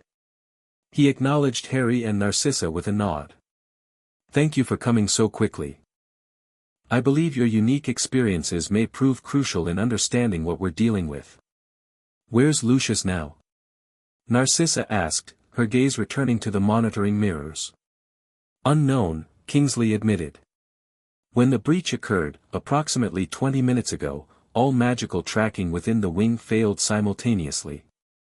The prisoners in that section, 12 of the most dangerous dark wizards still incarcerated after the war, are unaccounted for. They didn't escape the prison, Caldwell added grimly. The outer wards remain intact. They're still in there, but they're not responding normally. Possession, Narcissa said quietly. Or something like it. All eyes turned to her. The ancient texts describe it, she continued. When the boundary's thin enough, entities from beyond can temporarily inhabit prepared vessels. Prepared how? Kingsley asked sharply. Through ritual, Narcissa explained. Specific mental and magical preparations that make one receptive to external consciousness. It would require knowledge, time, and at least one practitioner already in alignment with the entity. Lucius, Harry concluded. He prepared himself as the initial vessel, then used the connection to prepare the others. Caldwell's expression darkened with suspicion. You seem remarkably well informed about a supposedly rare magical phenomenon, Mrs. Malfoy. Before she could respond, a commotion erupted at the barrier. One of the monitoring mirrors had gone completely black, then cracked down the middle. An auror monitoring the enchantment cried out, clutching his head as if in pain. Something's coming through, shouted an unspeakable, her wand trained on the darkened mirror. The observational link has been reversed. The cracked mirror began to glow with an eerie silver light. The same light appeared in the eyes of the affected auror, who had stopped struggling and now stood perfectly still, his expression vacant. Contain him. Caldwell ordered. 2 aurors moved to restrain their colleague, but he spoke before they reached him, his voice normal, but the words in no language Harry recognized. The air around the possessed auror rippled, and his would-be restrainers were thrown backward as if hit by an invisible wave. More aurors raised their wands, but Narcissa stepped forward, her own wand describing a complex pattern. Revelio Essentia, she intoned, her voice carrying power that made the air vibrate. The spell struck the possessed auror, surrounding him with a nimbus of pulsing light that shifted between colors. Where it touched his skin, the light revealed something beneath, not flesh, but a lattice of silvery energy that seemed to extend beyond the confines of his physical form. What are you doing? Caldwell demanded. Revealing what we're truly dealing with, Narcissa replied, maintaining her spell with evident strain. This isn't mere possession. The entity is using the man's body and magic as an anchor point, but it extends far beyond him. Harry moved to her side, instinctively raising his own wand to support her magic.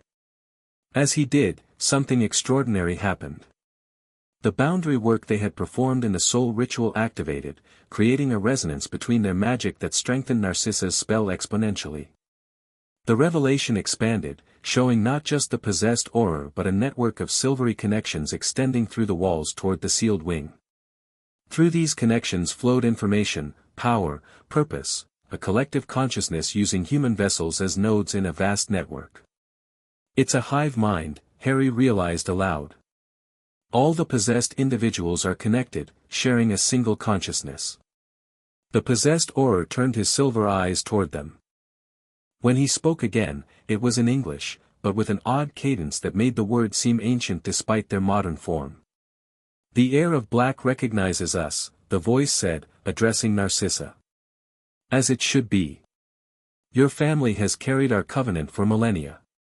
Narcissa's spell faltered slightly in her shock, but Harry's support maintained the revelation. What covenant? She demanded. Who are you?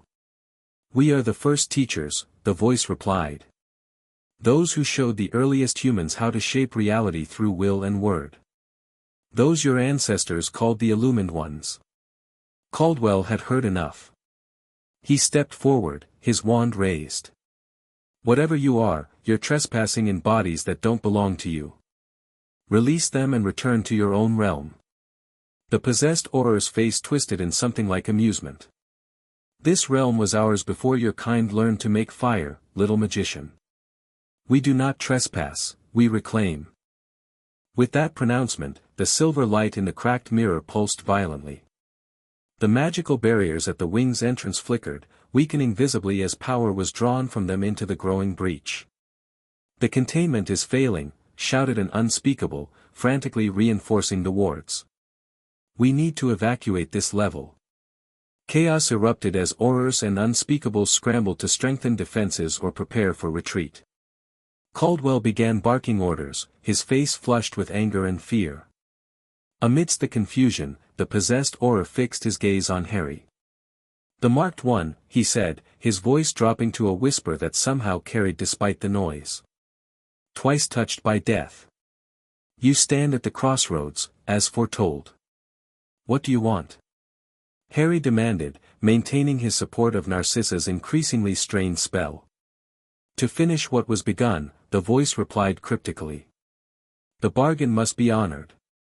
The circle must close. Before Harry could question further, Kingsley intervened, his powerful voice cutting through the chaos. Fall back.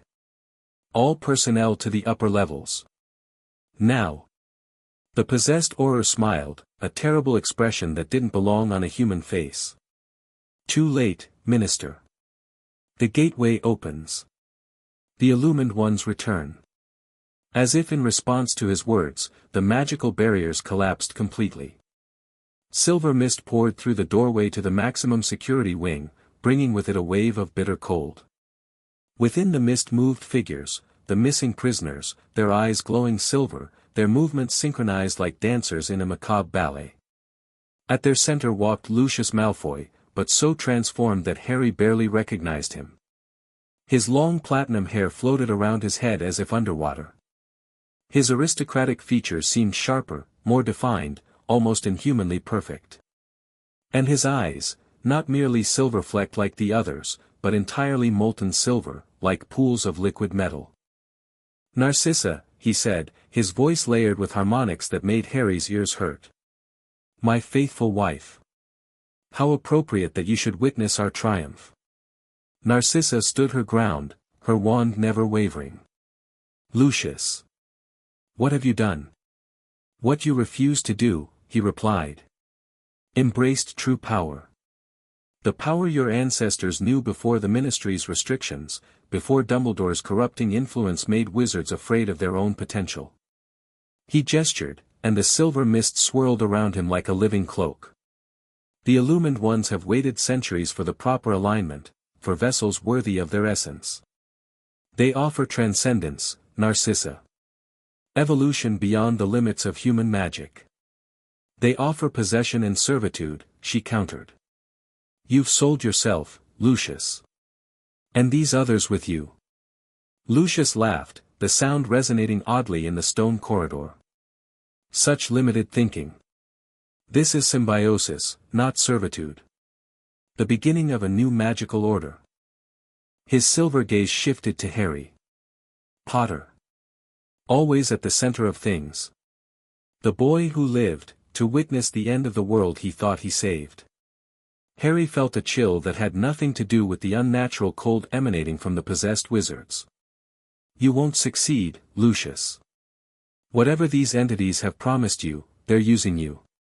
Using me? Perhaps. Lucius smiled, revealing teeth that seemed too sharp, too white. But to glorious purpose. The magic we'll unleash will remake this stagnant society. The worthy will transcend. The rest will serve or perish. Behind Harry, Caldwell and the remaining Aurors had formed a defensive line. Kingsley stood at its center, his wand raised, his expression grim. This ends now, Malfoy, the minister declared. Whatever has possessed you, we can help. But stand down. Lucius regarded them with something like pity. You still don't understand. This is not a battle you can win with spells and shields. He raised his hands, and silver light gathered between his palms. Allow me to demonstrate. The light exploded outward in a silent wave. Where it touched the defenders, it seemed to pass through physical bodies to interact directly with their magical cores. Aurors cried out, dropping to their knees as their magic was temporarily suppressed. Only Kingsley remained standing, a powerful shield charm barely deflecting the effect. Harry felt the wave approach but found himself unexpectedly protected. The soul boundary work he and Narcissa had performed created a natural defense against the intrusive magic. Beside him, Narcissa enjoyed similar protection, her black family magic providing additional resistance. Impressive, Lucius acknowledged, his silver eyes narrowing. The old protections still function, it seems. But they won't save you for long. He turned to the possessed prisoners behind him. Secure the upper levels. Prepare the focal points for the primary gateway.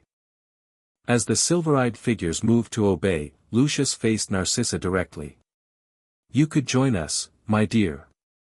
The illumined ones remember the Black family's ancient service.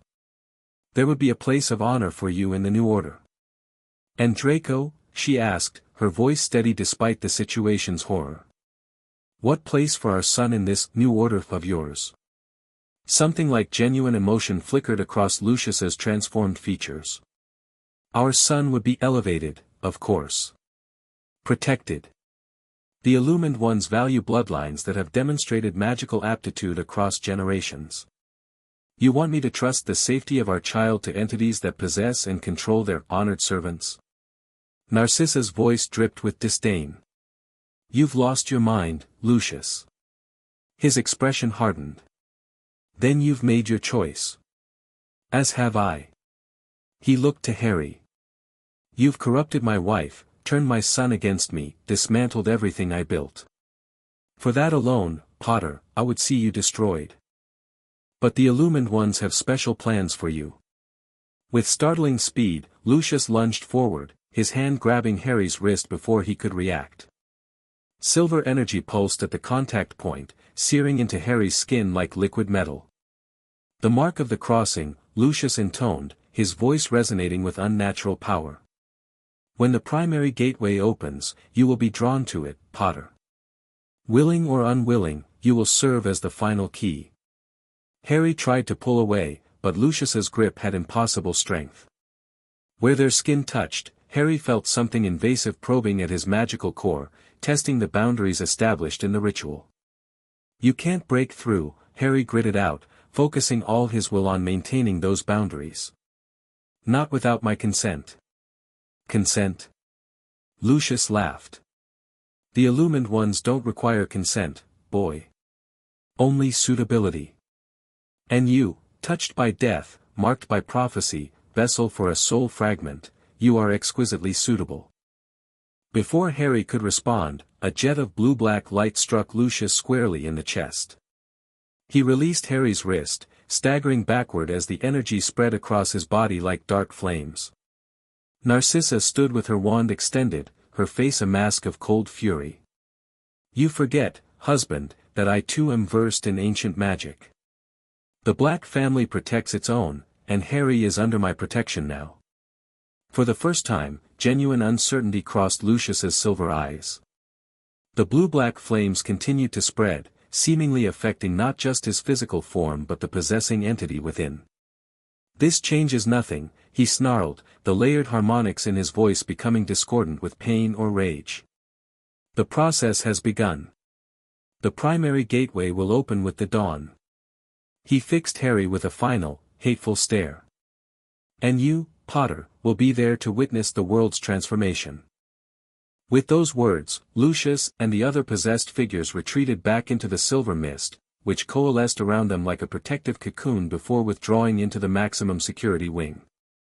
The temperature immediately rose, and the oppressive pressure that had built during the confrontation dissipated.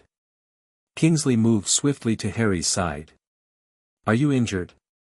Harry examined his wrist where Lucius had grabbed him. A silver mark like a stylized key had been burned into his skin, not painful, but pulsing faintly with otherworldly energy. I'm not sure, he admitted. He marked me somehow. Said it was for the primary gateway, whatever that means. Narcissa gently took his wrist, examining the silver mark with grave concern. It's a locator rune. Ancient symbology that creates a magical connection between you and whatever gateway they're preparing to open. Can it be removed? Kingsley asked. Not easily, she replied. This isn't ordinary magic. It operates on principles modern wizardry has largely forgotten. Caldwell had recovered from the magical suppression and approached, his face dark with suspicion. Principles you seem remarkably familiar with, Mrs. Malfoy. One might wonder if you had prior knowledge of what your husband was planning. If I had, Narcissa replied coldly, I would hardly have placed myself in the path of its manifestation. Or have you missed the fact that Lucius clearly considers me an enemy now? Kingsley intervened before the confrontation could escalate. Enough. We need to secure the prison and evacuate all non-essential personnel. These entities, these illumined ones, present a threat unlike anything we've encountered before. The primary gateway, Harry said, focusing on the immediate problem. Lucius said it would open at dawn. That's only a few hours away. Do we know what he meant? Where this gateway would be located? Not definitively, Kingsley admitted. But if the pattern holds, it would be at a place of magical significance, likely with historical connection to ancient magical practices. Stonehenge, Narcissa suggested immediately. The original stone circle was reportedly a gateway between worlds before modern protective enchantments were placed. Or Glastonbury Tor, Caldwell added grudgingly. Legend cited as an entrance to Avalon, which some magical historians believe was actually a parallel dimensional realm. We don't have enough personnel to secure multiple sites, Kingsley said grimly. Not with the situation here at Aszkaban still unstable. Harry looked down at the silver mark on his wrist, an idea forming. We might not need to secure all possible locations. Lucius said this mark would draw me to the gateway. If that's true, we could use it to lead us to the correct site. Absolutely not, Narcissa objected immediately. The mark isn't merely a locator, it's a binding agent. If you approach the gateway while bearing it, you could be compelled to participate in whatever ritual they're planning. Not if I'm properly protected, Harry countered. The soul boundary work we did, it prevented Lucius from accessing my magical core. It should provide similar protection against the gateway's influence. Narcissa didn't look convinced, but before she could argue further, one of the monitoring mirrors still functioning began to glow. An image formed within it, not of the prison, but of Draco Malfoy's face, his expression frantic. Mother, his voice emerged from the mirror. Potter. Can you hear me? There's been an attack at Grimmauld Place. Creatures, not human, silver eyes, the image flickered, static cutting through Draco's words. Took Granger and Weasley, said they were leverage, another burst of interference. Coming for you next, trap, don't. The mirror went dark. Harry felt as if the floor had dropped away beneath him. Ron and Hermione, he whispered. They've taken Ron and Hermione. Narcissa's face had gone completely white. Draco. They'll take him too, if they haven't already. Kingsley moved immediately to action. I'll dispatch Aurors to Grimmauld Place. Caldwell, secure this facility as best you can. We need to prevent any more of these entities from coming through. And what about Potter's plan? Caldwell demanded. Using the mark to locate the primary gateway. The minister looked to Harry, his expression grave. It's your decision, Harry. But be aware of the risks. Harry looked down at the silver mark, then to Narcissa. Her eyes held fear, but also a steely determination he had come to respect deeply over these past months. We don't have a choice, he said quietly. If these illumined ones have Ron and Hermione, if they're threatening Draco, we have to stop them before the gateway opens. Before dawn. Narcissa nodded slowly, reaching a decision. Then we'll need reinforcements. People we can trust, who understand the risks. The Fellowship, Harry agreed. It's time to activate the network, earlier than planned, but necessary. Kingsley looked between them, clearly sensing that much had been left unsaid in their previous meetings. "Whatever resources you need, they're yours." "But Harry," he placed a hand on the younger man's shoulder. "Be careful. These entities have been planning this for centuries, if what Lucius said is true. They won't be easily thwarted." Harry met the minister's gaze steadily. "Neither are we." As Kingsley moved away to coordinate the ministry's response, Harry and Narcissa stood together in the cold corridor of Aszkaban, the silver mark pulsing on Harry's wrist like a countdown to dawn. "Can we do this?" Harry asked quietly.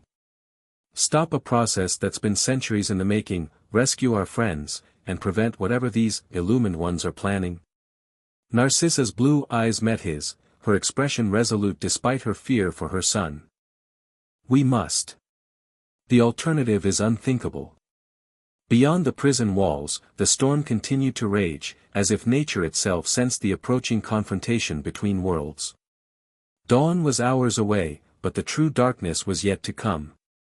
The boy who lived and the Dark Queen prepared to face their greatest challenge yet, not merely a dark wizard or political adversary, but entities from beyond the veil of reality itself, who had chosen this moment to reclaim a world they considered rightfully theirs.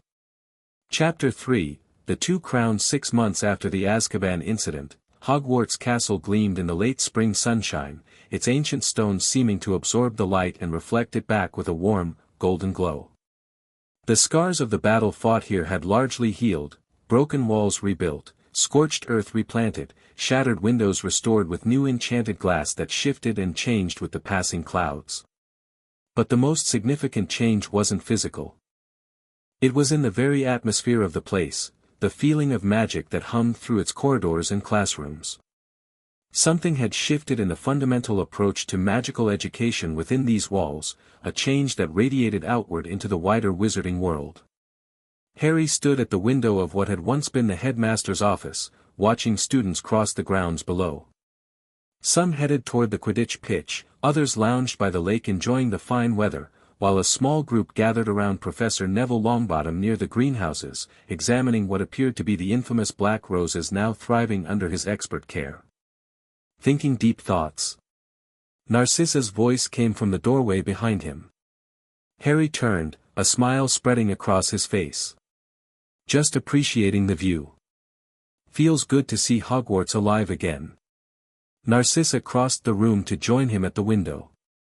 She wore elegant dove-gray robes that complemented her pale blonde hair, now styled in a simpler fashion than the elaborate arrangements she'd favored during her years as Lucius Malfoy's wife. A silver pendant in the shape of a stylized shield hung at her throat, matching the one Harry wore beneath his own robes, symbols of the fellowship they had formed. "The delegates from the American Magical Congress have arrived," she informed him. "Hermione's showing them to their quarters now. The Japanese and Brazilian representatives should be here by dinner." Harry nodded, glancing at the large enchanted map on the wall that showed tiny moving dots representing everyone currently on the Hogwarts grounds. "And Kingsley?" "Delayed at the ministry. Caldwell's supporters in the Wisengamot are making a last-ditch effort to block the Educational Reform Act." "They won't succeed," Harry said with confidence. "Not with McGonagall's testimony scheduled for tomorrow." Narcissa's lips curved in a slight smile. "Indeed. Our former headmistress can be remarkably persuasive when defending her students' right to comprehensive magical education." They stood in companionable silence for a moment, watching the activity below. In the distance, a new structure rose on the far side of the lake, a sleek building of stone and glass that seemed both modern and ancient simultaneously. The Janus Institute, they'd named it, after the Roman god who looked to both past and future. "Hard to believe it's only been 6 months, Harry said quietly. Narcissa followed his gaze to the institute. "Sometimes it feels like years. Other times. Like it all happened yesterday," he finished. The silver mark on his wrist had faded to a faint scar, barely visible unless you knew to look for it. But Harry still remembered the cold fire of its magic, drawing him inexorably toward Stonehenge on that terrible dawn after the Aszkaban breach. The memories flooded back, as vivid as if they were happening all over again. They're amplifying the pull, Harry gasped, clutching his marked wrist as waves of silver energy pulsed through it. We're getting close. Dawn was minutes away, the eastern sky lightening to pearl gray beyond the ancient stone circle of Stonehenge. Harry, Narcissa, and the hastily assembled members of their fellowship approached on foot, having apparat to the edge of the magical perimeter now surrounding the monument. Luna moved silently beside them, her usual dreamy expression replaced by focused intensity as she held one of her detection devices, a crystal suspended from a silver chain. The dimensional thinning is extreme here, she whispered. The barriers are already failing. Behind them came Neville, Ron's brothers Bill and George, Andromeda, and a grim-faced Kingsley Shacklebolt.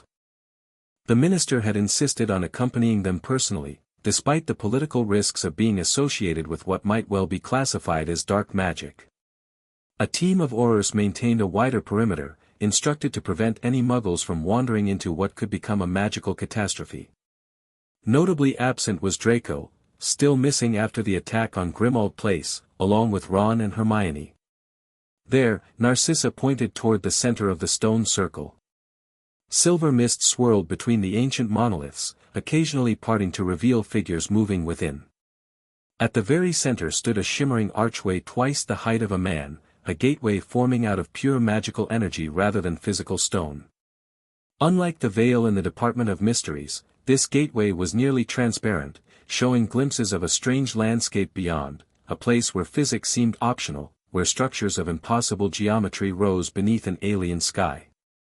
And before the gateway, arranged in a perfect circle, knelt 12 robed figures, the escaped prisoners from Aszkaban, their silver eyes gleaming in the pre-dawn light, their voices raised in a chant that seemed to vibrate the air itself.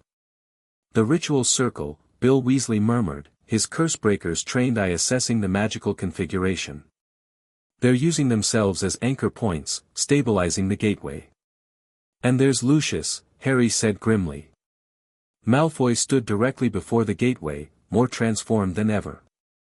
His human appearance had further deteriorated, his face now appearing almost sculpted from living metal, his hair flowing around him like liquid silver.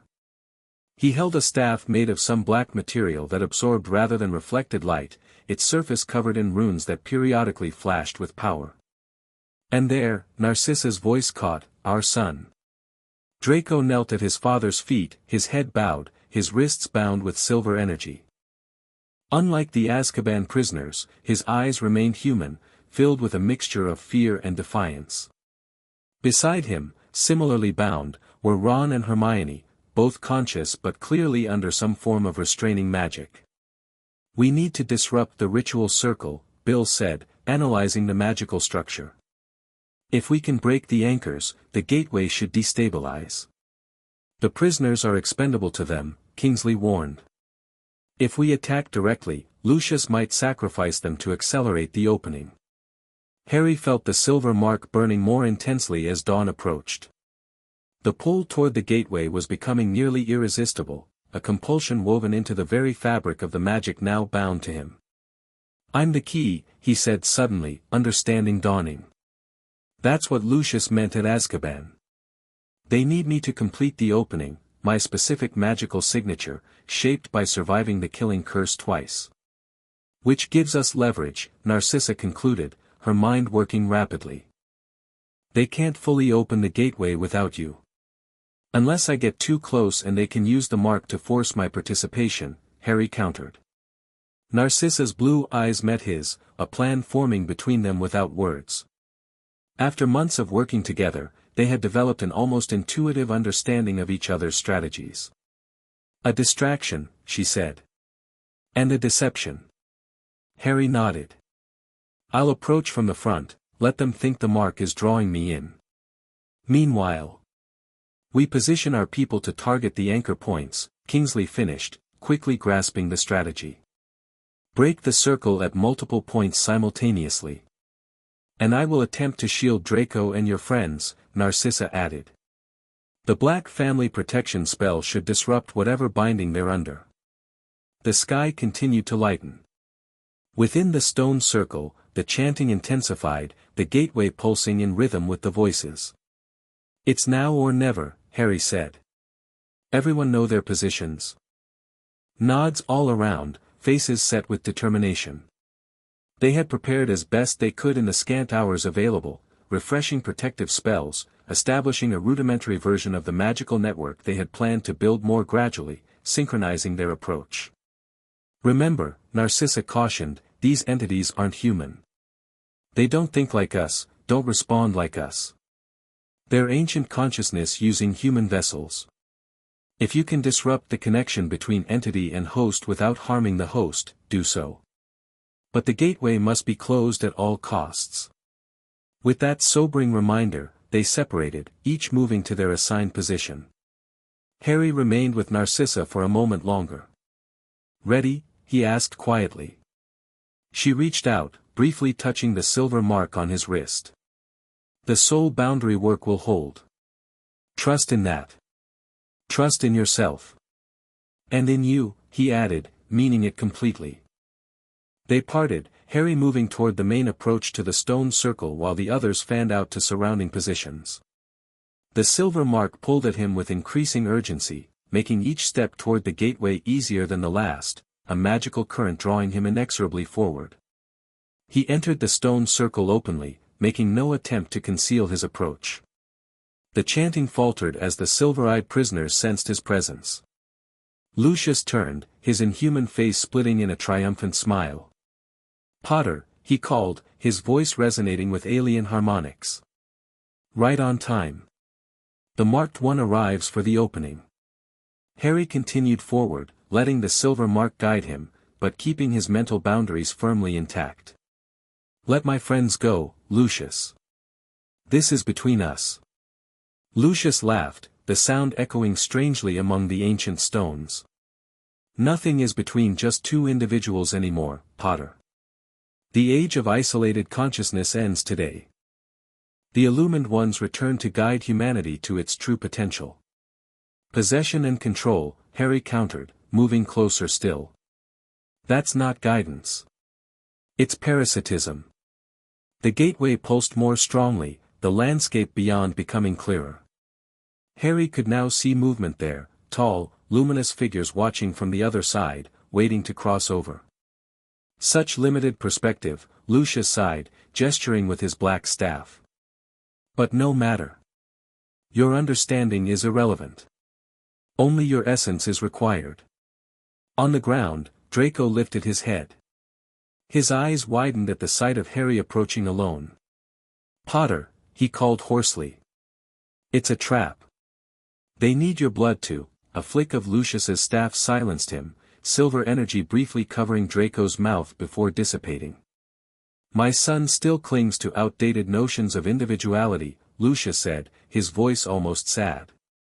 "He resists illumination, as does your Ms. Granger. Most disappointing. Mr. Weasley, at least, has shown more flexibility." Harry's eyes snapped to Ron, noticing for the first time a faint silver sheen in his friend's usually blue eyes. Not completely possessed, but the process had begun. "You're losing yourself, Lucius," Harry said, continuing his measured approach. The man who cared about blood purity, about the Malfoy legacy, he wouldn't sacrifice his own son. Sacrifice? Lucius seemed genuinely puzzled. "No, Potter. Elevation. Draco will understand once the transformation is complete. As will you." Harry was now within 20 feet of the gateway, close enough to feel its power washing over him like waves of cold fire. The silver mark on his wrist blazed painfully, pulling his arm toward the shimmering archway as if magnetically attracted. "The mark recognizes its purpose," Lucius observed with satisfaction. "The final key approaches the lock." From the corner of his eye, Harry spotted movement among the outer stones, his allies getting into position. He needed to hold Lucius's attention just a bit longer. "What happens then?" he asked, fighting against the pull of the mark. "After the gateway opens fully? What do your masters really want?" "Masters?" Lucius chuckled. "No, Potter. Partners.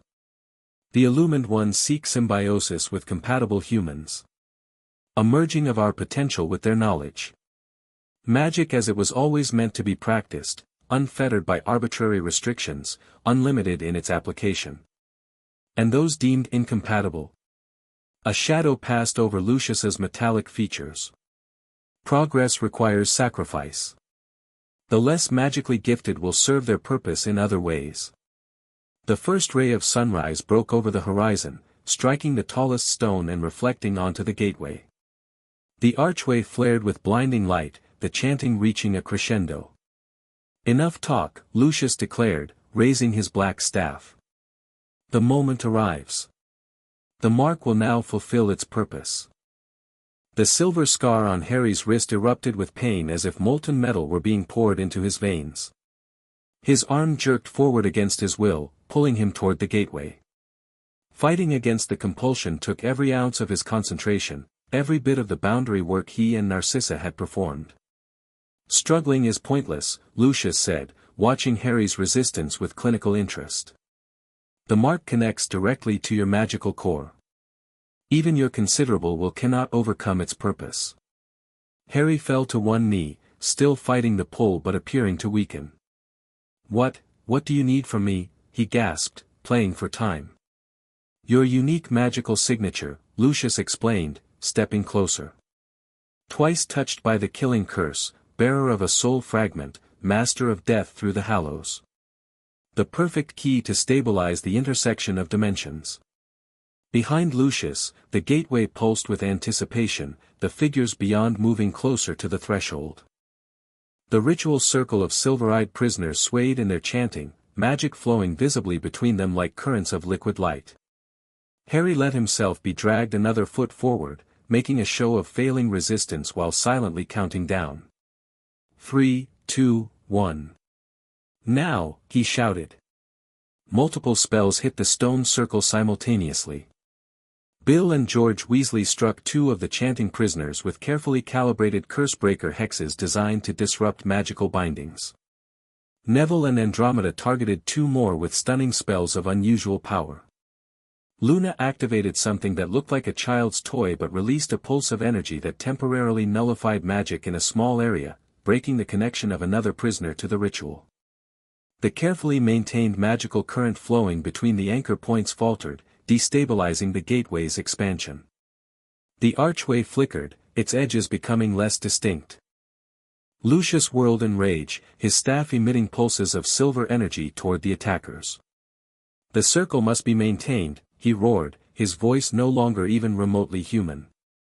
"Protect the anchors." In the moment of distraction, Narcissa made her move. She appeared seemingly from nowhere, having disillusioned herself to approach the captives undetected. With precise wand movements, she cast the Black Family Protection spell over Draco, Ron, and Hermione, a shield of blue-black energy that severed the silver bonds holding them. "Mother!" Draco gasped, staggering to his feet. "Take Granger and Weasley and get behind the stones," Narcissa ordered, already turning to face her husband. "Now, Draco!" Lucius's inhuman face contorted with fury as he saw his hostages escaping. "Narcissa," he hissed, the name distorted by alien inflection. "Always interfering with greater purpose. Just like your cousin Sirius." "Greater purpose," she echoed, her wand leveled at him. "Surrendering our world to entities that would use us as vessels. That's not purpose, Lucius. It's defeat disguised as transcendence." The gateway flickered more violently as the ritual circle continued to degrade under the Fellowship's assault. Several of the possessed prisoners had collapsed, the silver light fading from their eyes as the entities within lost their hold. Others fought back with wandless magic of terrifying power, hurling spells that seemed to bend reality itself. Harry, momentarily freed from the mark's most intense compulsion as the gateway destabilized, rose to his feet. But rather than retreating, he made a decision that changed everything. He rushed forward, directly toward Lucius. "Potter!" Narcissa cried in warning. But Harry had seen what the others hadn't. The black staff Lucius wielded was the linchpin of his control, the focus through which he channeled the entity possessing him. If they could separate him from it. Lucius turned too late to prevent Harry's charge. They collided with magical and physical force, Harry grappling for the staff while Lucius fought to maintain his grip. Silver energy cascaded around them, raw magical power arcing into the air like lightning. "Fool!" Lucius snarled. "You only bring yourself closer to your purpose." Indeed, this close to the gateway, the silver mark blazed with renewed intensity. Harry felt his arm being physically pulled toward the shimmering archway despite his resistance. But he had counted on this, using the mark's own compulsion to draw Lucius off balance. With a desperate twist, Harry wrenched the black staff from Lucius's grasp. The moment it left the possessed wizard's hands, a shock wave of energy exploded outward, knocking everyone within 20 feet to the ground. The staff felt ice-cold in Harry's hands, its surface crawling with runes that seemed to move and shift as if alive. He could feel its power, ancient, hungry, intelligent in a way no object should be. Lucius scrambled to his feet, his silver eyes wide with something like fear for the first time. "Return the focus," he demanded, his voice fluctuating between his own and the entity's. "You cannot comprehend the forces you interfere with." Behind him, the gateway pulsed erratically, the figures beyond moving with increasing agitation as their passage was delayed. One reached a hand, or something like a hand, through the veil, its limb distorting and elongating in the transition between dimensions. Harry felt knowledge flowing from the staff into his mind, understanding of its purpose, its creation, its potential. This was no mere channeling tool.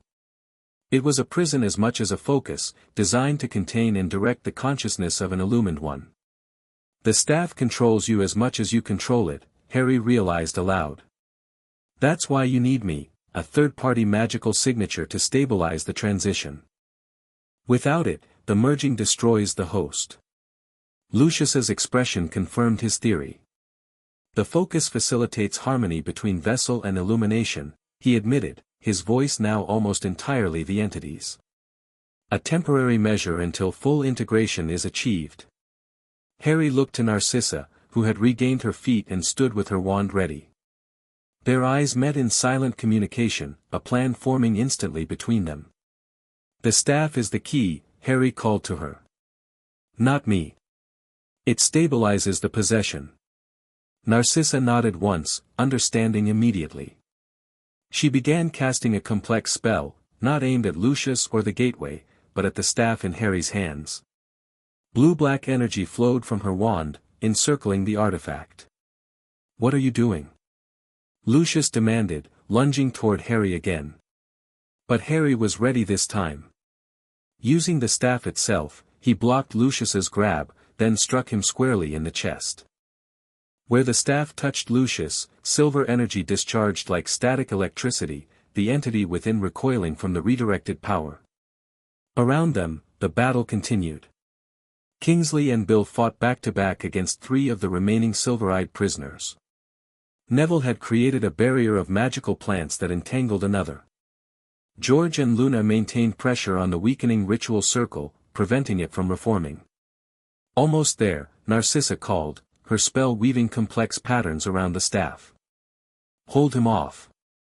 Lucius attacked again, this time with wandless magic, a blast of silver energy that would have incinerated Harry if he hadn't deflected it with the staff. The artifact absorbed the power hungrily, growing warmer in Harry's hands. "You're feeding it," Harry realized. "Every spell you cast against the staff strengthens the binding." Rage distorted Lucius's features as the entity within him recognized the trap. "Treacherous woman," he snarled at Narcissa. "The Black family swore allegiance to the Illumined Ones centuries ago. Your ancestors would disown you for this betrayal." "My ancestors," Narcissa replied calmly, completing her spell with a final complex wand movement, "would understand that some pacts are meant to be broken." The staff in Harry's hands suddenly blazed with blue-black fire, not consuming it, but transforming it. The crawling runes froze in place, then began to fracture like ice breaking on a pond. "Now, Harry!" Narcissa shouted. "The gateway." Understanding intuitively what needed to be done, Harry turned and, with all his strength, hurled the transforming staff directly into the shimmering archway. Time seemed to slow as the staff arced through the air. Lucius screamed, a sound of both human and alien agony combined. The figures beyond the gateway recoiled, sensing the threat too late to prevent it. The moment the staff passed through the archway, reality fractured. The gateway collapsed inward like a dying star, pulling the staff and the reaching entity back into the dimension beyond. A shockwave of magical backlash rippled outward, severing the connections between the illumined ones and their human hosts. One by one, the silver-eyed prisoners collapsed, the possessing entities ripped from them and drawn back through the rapidly closing gateway. Lucius fought the hardest against the extraction, his body contorting unnaturally as the entity within refused to relinquish its hold. "No," he screamed, his voice shifting between human and alien. "The illumination cannot be reversed. I have seen beyond the veil. I have known true power." Narcissa approached her husband, her wand steady despite the emotion in her eyes. "Let go, Lucius," she said softly. "It's destroying you. Better destruction than returning to limitation." The silver light in his eyes flared brighter, his skin now almost completely transformed into living metal.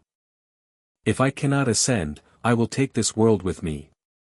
With a final, desperate gesture, Lucius gathered all the remaining energy connected to him and channeled it directly into the collapsing gateway, not to stabilize it, but to force a catastrophic failure. The archway's orderly implosion became chaotic, energy spilling outward in destructive waves. "He's trying to cause a dimensional rupture," Bill shouted over the roar of magical discharge. "If the gateway collapses violently enough, our reality and theirs will bleed together," Narcissa finished grimly. Uncontrolled interdimensional chaos. Harry felt the silver mark burning once more, not pulling him toward the gateway now, but seeming to resonate with its unstable energy. An idea struck him, dangerous, potentially suicidal, but possibly their only option. "I can stabilize it," he called to Narcissa. "The mark, it's still connected to the gateway's magic. I can use it to guide the collapse." "No," she objected immediately. "The energy feedback could kill you. If that gateway ruptures chaotically, it kills everyone."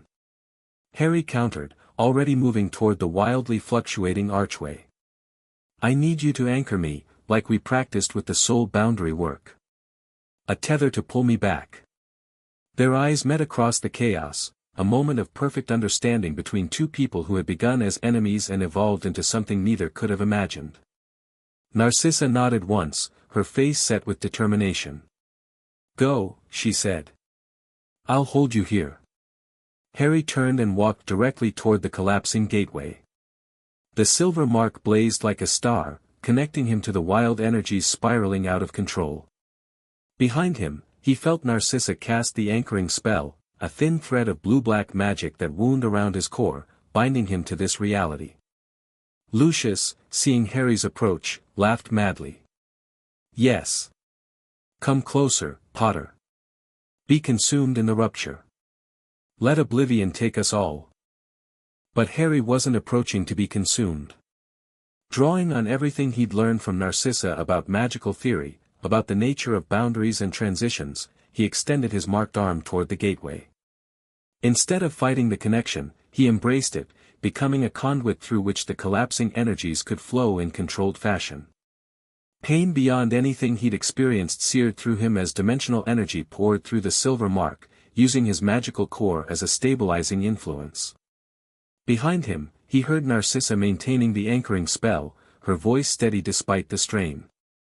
Through the pain, Harry focused on a single intention: controlled collapse. Not destruction, not continuation, but completion. The natural closing of a door that should never have been forced open. The gateway responded to his intent, its wild fluctuations gradually steadying. The tears in reality began to seal, the bleeding between dimensions slowing and then stopping. The figures beyond retreated, withdrawing their influence from this world, not defeated permanently, but denied this particular entry. As the gateway shrank to a pinpoint and winked out of existence, the silver mark on Harry's wrist flared one final time, then faded to a pale scar. The backlash knocked him off his feet, sending him sprawling across the ground within the stone circle. Silence fell over Stonehenge. The possessed prisoners lay unconscious but alive, the entities that had controlled them gone. The dawn sunlight now illuminated an ordinary ancient monument, mysterious and magical in its own way, but no longer a doorway between worlds. Harry struggled to his feet, exhaustion weighing on him like a physical burden. He looked for Lucius, finding him crumpled near where the gateway had stood. The silver had faded from his eyes, his skin returning to human appearance, though aged and withered as if decades had passed in moments. Narcissa knelt beside her husband, her wand still ready but her expression complex, grief mixed with resolution. Lucius's eyes fluttered open, now their natural gray rather than alien silver. "Narcissa," he whispered, his voice hoarse but his own. What have I done?" "You opened a door that should have remained closed," she replied softly. "And nearly destroyed everything in the process." Confusion crossed his face, followed by fragmentary remembrance. The voices, they promised, power beyond imagining. Knowledge beyond mortal understanding. "At the cost of your humanity," Narcissa said. "At the cost of our son." At the mention of Draco, something like genuine remorse flickered in Lucius's eyes. "Draco, is he safe?" "No thanks to you." Lucius closed his eyes briefly, a tear slipping down his weathered cheek. "I thought I was securing his future. A place of honor in the new world." "There is no new world, Lucius," Harry said, approaching cautiously. "Just the one we have, which you nearly destroyed." Lucius looked up at Harry, recognition and hatred briefly warring in his expression before exhaustion claimed victory. "Potter. Always Potter. Even my wife and son turned to you instead of me." "They turned away from madness," Harry corrected. "Not toward me specifically." Kingsley approached, his robes torn and singed from battle but his authority undiminished.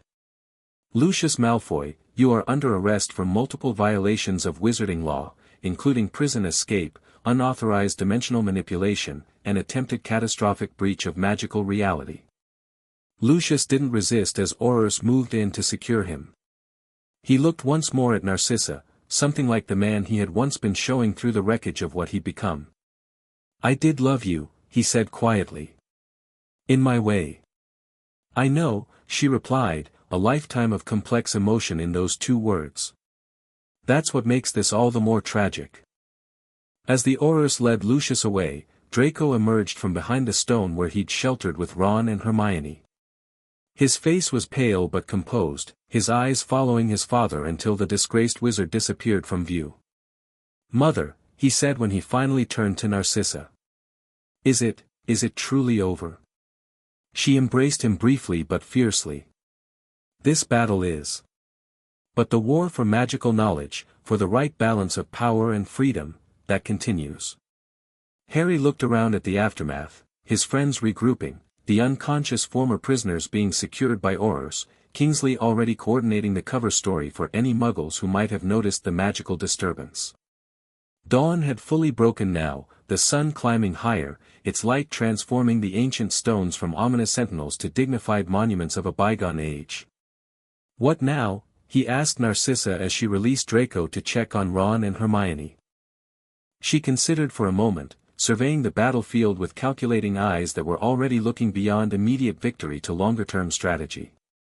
"Now," she said finally, "we build something that will prevent this from happening again. Something that preserves knowledge while establishing ethical boundaries. Something balanced between restriction and freedom." "The Institute," Harry suggested. "The Fellowship." Narcissa nodded. "But first, we rest. We heal. We process what we've learned from this encounter." As they began the work of recovery and withdrawal, Harry felt the weight of the future settling on his shoulders, not as a burden this time, but as purpose. The boy who lived and the Dark Queen had faced their first true test as allies, and emerged not just victorious, but with a clearer vision of what needed to be built from the ashes of the old order. The gateway had closed, but a new door was opening. Earth to Harry, Hermione's voice pulled him back to the present. She stood in the doorway of the headmaster's office, though it wasn't called that anymore. Now it was simply the head's office, with McGonagall still officially headmistress of Hogwarts proper, while Harry and Narcissa co-directed the Janus Institute on the grounds. "Sorry," he said, blinking away the vivid memories. "Lost in thought." "Dangerous pastime," Hermione teased, entering the room. Her hair was pulled back in a practical bun, her robe stylish but designed for movement. 6 months as director of magical theory research had given her a confidence that sat well on her, despite the initial controversy of appointing a Muggleborn to such a prestigious position within the institute. "The Japanese delegation just arrived," she informed them. "Minister Takahashi is particularly interested in your work on boundary magic, Narcissa. Apparently, Japan has its own tradition of dimensional theory that parallels some of the Black family techniques." "Fascinating," Narcissa replied with genuine interest. "I'll make a point of speaking with him during the reception." Hermione nodded, then continued with her update. "Ron says security protocols are in place. We've got a team of Aurors working with Bill's Cursebreakers to maintain the perimeter wards. No unexpected surprises this time." The "this time" hung in the air briefly, a reference to the attack 3 months earlier when remnants of Lucius's followers had attempted to disrupt the Institute's opening ceremony. The attempt had failed spectacularly, demonstrating just how effective their new magical defense network had become. "And Draco?" Narcissa asked casually, though Harry caught the undercurrent of concern. Finishing his presentation with Neville, Hermione reported. "Their work on magically enhanced botanical remedies has drawn quite a crowd. 3 pharmaceutical companies have already requested research partnerships." Pride flickered across Narcissa's features.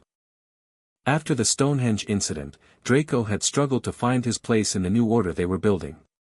His journey hadn't been smooth, nightmares of his father's possession, lingering prejudices to overcome, trust to rebuild with former enemies. But his natural aptitude for potions, combined with Neville's herbology expertise, had eventually blossomed into a research partnership that showed tremendous promise for healing applications. A chime sounded throughout the office, a reminder that the opening ceremony for the International Magical Cooperation Summit would begin in 30 minutes. "We should head down," Harry suggested. "Make the rounds before the formal speeches." As they moved toward the door, a house elf appeared with a soft pop. "Masters," the small creature said with a bow that was respectful without being servile, "creature sends message. Strange wizard asking for entrance at the north gate. Says he is expected but not on the guest list." Harry and Narcissa exchanged glances. With the heightened security for the summit, unexpected visitors were a potential concern. "Did creature get a name?" Harry asked. "Yes, Master Harry. Wizard calls himself Caldwell. Percival Caldwell." The temperature in the room seemed to drop several degrees. Caldwell had disappeared from public life shortly after the Stonehenge incident, his campaign against dangerous magic losing momentum when the truth about Lucius's activities became known. The ministry had quietly removed him from his position of authority, and he had vanished into obscurity, or so they had thought. "Interesting timing," Narcissa observed, her voice cooling to the precise, aristocratic tone she adopted when potentially threatened. "I'll handle it," Harry decided after a moment's consideration. "Hermione, can you make sure Narcissa gets to the reception? And perhaps alert Ron discreetly? No need to disrupt the event, but—" "Better safe than sorry," Hermione agreed, her hand moving instinctively to her wand. "We'll be ready if anything happens." Harry pressed his hand briefly against the silver shield pendant beneath his robes, a gesture that had become habitual in moments of tension. The pendant warmed slightly in response, signaling that the Fellowship's network was active and alert. "I doubt he's here to cause trouble," Harry said, though he didn't entirely believe it himself. "Not with half the world's magical leadership in attendance." "Perhaps," Narcissa acknowledged. But Caldwell was never one to accept defeat gracefully. "Be careful, Harry. He nodded, then headed down the spiral staircase that had once been guarded by a gargoyle but now responded to the magical signatures of authorized personnel. The corridors of Hogwarts were busier than usual with visiting dignitaries, researchers, and security personnel, all preparing for the summit that would officially establish international recognition for their new approach to magical education. The North Gate was the most private entrance to the grounds, used primarily for deliveries and staff access. When Harry arrived, he found Kreacher standing guard with surprising dignity, his age belied by the alertness in his bulbous eyes. "Master Harry," the old elf acknowledged. "The strange wizard waits beyond the boundary." Harry stepped through the gate to find Percival Caldwell standing stiffly just outside the protective wards. 6 months had aged the man considerably, his iron-gray hair now almost completely white, his face lined with what looked like chronic stress. His robes, once immaculate symbols of ministry authority, appeared worn and slightly faded. "Potter," he greeted without warmth. "Generous of you to come personally." "Caldwell," Harry returned neutrally. "This is unexpected." A mirthless smile crossed the older wizard's face. "I imagine so. The disgraced former ministry official returns on the day of your triumph. Rather dramatic, isn't it?" Harry didn't rise to the bait. "What do you want?" "To talk," Caldwell said simply. "Nothing more. I've come without wand or weapon, you can verify if you wish." Harry studied him for a moment, then cast a subtle detection charm. It confirmed Caldwell's claim, he carried no wand, no magical artifacts, nothing that could be used offensively. "About what?" Harry asked, still wary. "About what happened after Stonehenge," Caldwell replied, his voice lowering. "About what the ministry has kept quiet. About what's still coming." Despite his skepticism, Harry felt a chill at those words. "Explain."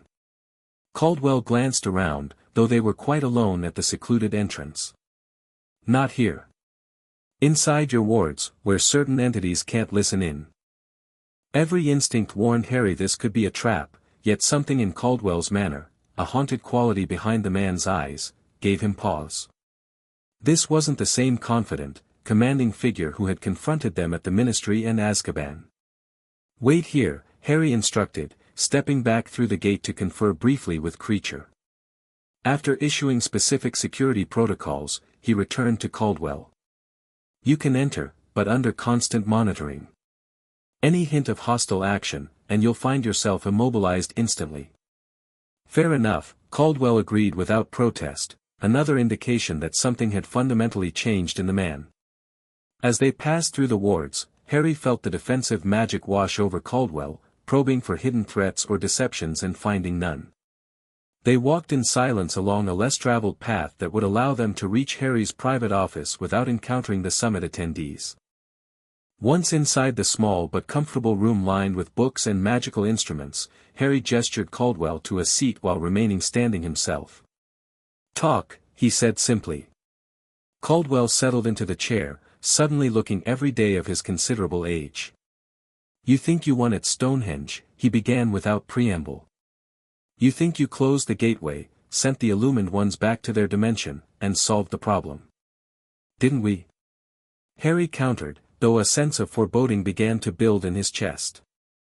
"You closed a door," Caldwell acknowledged. "But in doing so, you scattered the key." He leaned forward intently. "The staff, Potter. When you threw it into the collapsing gateway, it didn't just disappear. It shattered across the dimensional boundary, fragments landing in both worlds." Harry's mind raced, processing the implications. "You're saying pieces of the staff remained in our world?" Caldwell nodded grimly. 3 fragments, by my calculation. Small but potent, each containing a portion of the binding magic that allowed controlled possession. The ministry has been quietly searching for them since the incident. "Why are you telling me this now?" Harry demanded. "Why not come forward immediately?" A flash of the old pride crossed Caldwell's face. "I tried. The ministry had already begun distancing itself from me. My extreme views on magical regulation became politically inconvenient once the full story of Lucius Malfoy's activities became known. When I raised concerns about the staff fragments, I was placed on extended leave and eventually pushed into retirement. He paused, his expression darkening. And then the dreams began. Dreams? Harry tensed, remembering his own experiences with the Illumined Ones during the soul ritual. They can't come through physically without a properly constructed gateway, Caldwell explained. But their consciousness can reach sensitive minds during sleep. They've been communicating with me. Showing me things. Promising things. His hands trembled slightly. It took everything I had to resist, to maintain my sense of self. Others haven't been so fortunate. Others? Who? Former colleagues. People who were exposed to the energy at Aszkaban or Stonehenge. People who might be receptive to illumination. Caldwell's mouth twisted around the word. They've gone missing over the past month. One by one, vanishing without explanation. Harry remained outwardly composed, but his mind was already calculating security implications, potential threats to the summit, protective measures needed for the Fellowship. And you believe these missing people are, what? Searching for the staff fragments? I know they are, Caldwell stated flatly.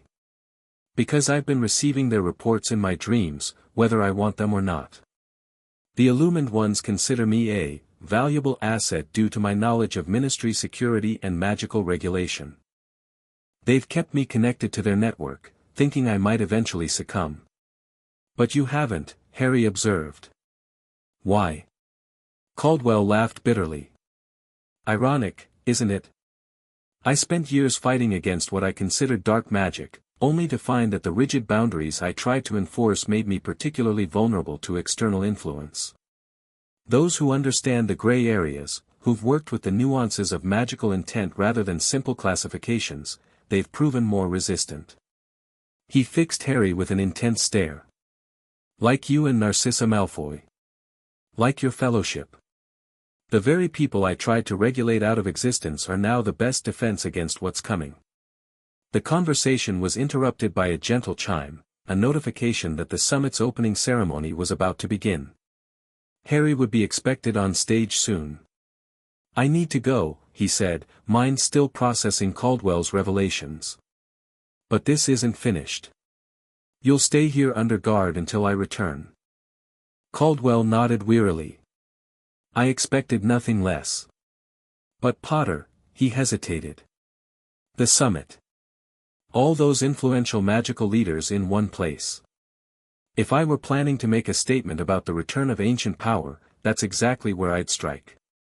Harry felt cold certainty settle in his stomach. Caldwell was right, the timing was too perfect to be coincidental. The question was whether the man himself was part of a trap or genuinely trying to warn them. Creature, Harry called. The elderly house elf appeared instantly. Mr. Caldwell is to remain here. Full security protocols. And send a message to Narcissa immediately, code Archway. Creature nodded, understanding the significance. Yes, Master Harry. Creature will ensure the wizard doesn't leave and will deliver the message personally. Harry turned back to Caldwell. If you're telling the truth, I'll hear the rest when I return. If this is some kind of diversion. It's not, Caldwell insisted, resignation in his voice. I came here because, despite our differences, you and Malfoy created something I couldn't, a balanced approach to magical power. And that balance may be all that stands between our world and what waits beyond the veil. With a final assessing look, Harry left the office, magically sealing it behind him. As he strode toward the great hall where the summit was gathering, he reached out through the Fellowship's magical network, a subtle touch against the minds of those who wore the silver shield pendants, alerting them to potential danger without causing panic. One by one, he felt their acknowledgments, Narcissa's cool precision, Ron's steady readiness, Hermione's analytical focus, Neville's grounded strength, Luna's unconventional awareness, Draco's cautious alertness, and others who had joined their ranks over the months since Stonehenge. The boy who lived and the Dark Queen had built something unprecedented in magical history, a network of practitioners who understood both the power and responsibility of magic beyond simplistic moral categories. And now, it seemed, that network would face its first true test as a unified force. The Great Hall of Hogwarts had been transformed for the summit. The 4 house tables were gone, replaced by a circular arrangement of seats surrounding a central speaking platform. Above, the enchanted ceiling showed a perfect blue sky despite the actual weather outside, symbolizing the limitless potential of magical cooperation. Harry entered through a side door, immediately scanning the gathering for signs of trouble. Narcissa had received his message. He could see her moving smoothly among the delegates, maintaining a gracious hostess persona while subtly directing their security team to key positions. The international delegates seemed blissfully unaware of any potential threat, mingling and conversing with the excitement of participating in what many already considered a revolutionary approach to magical education and research. Representatives from 12 countries had committed to establishing similar institutes in partnership with the original at Hogwarts, creating a global network of knowledge exchange. Everything all right? Ron appeared at Harry's side, his aura robes impeccably pressed for the occasion, though his wand was now held in a ready position partially concealed by his sleeve. Narcissa mentioned Caldwell's turned up. Potentially with a warning, Harry confirmed quietly. Staff fragments from Stonehenge may have survived. And people possibly influenced by the Illumined Ones might be after them. Ron's expression darkened. Bloody hell. Never simple with you, is it? Despite his words, there was no real complaint in his tone, just the resigned readiness of someone who had faced danger alongside Harry for most of their lives. Security status? Harry asked. Outer perimeter secure. Bill's team has the wards at maximum sensitivity, nothing's getting in without us knowing. Inner teams are on alert without being obvious about it. Ron nodded towards several casually positioned witches and wizards around the hall, all fellowship members trained in defensive magic. If something happens, we're as ready as we can be. McGonagall approached the central platform, signaling the formal beginning of the ceremony. The gathered delegates moved toward their seats, a murmur of anticipation running through the crowd. I should get up there, Harry said. Keep your eyes open. Always do, Ron replied with a grim smile. As Harry made his way toward the platform where Narcissa, McGonagall, and Kingsley were already gathering, he felt a familiar sensation, a faint tingling in the silver scar on his wrist where the mark had been. He glanced down, alarmed to see a subtle glow emanating from the old wound. Before he could process what this might mean, McGonagall's amplified voice rang out across the hall. Distinguished guests, esteemed colleagues, students and friends, welcome to the first International Summit on Magical Cooperation and Educational Reform. Applause filled the hall as Harry took his place beside Narcissa on the platform. He subtly showed her his glowing wrist.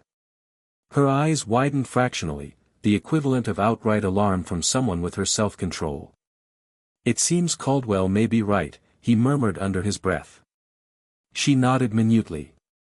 I've felt something since this morning, a disturbance in the castle's ambient magic.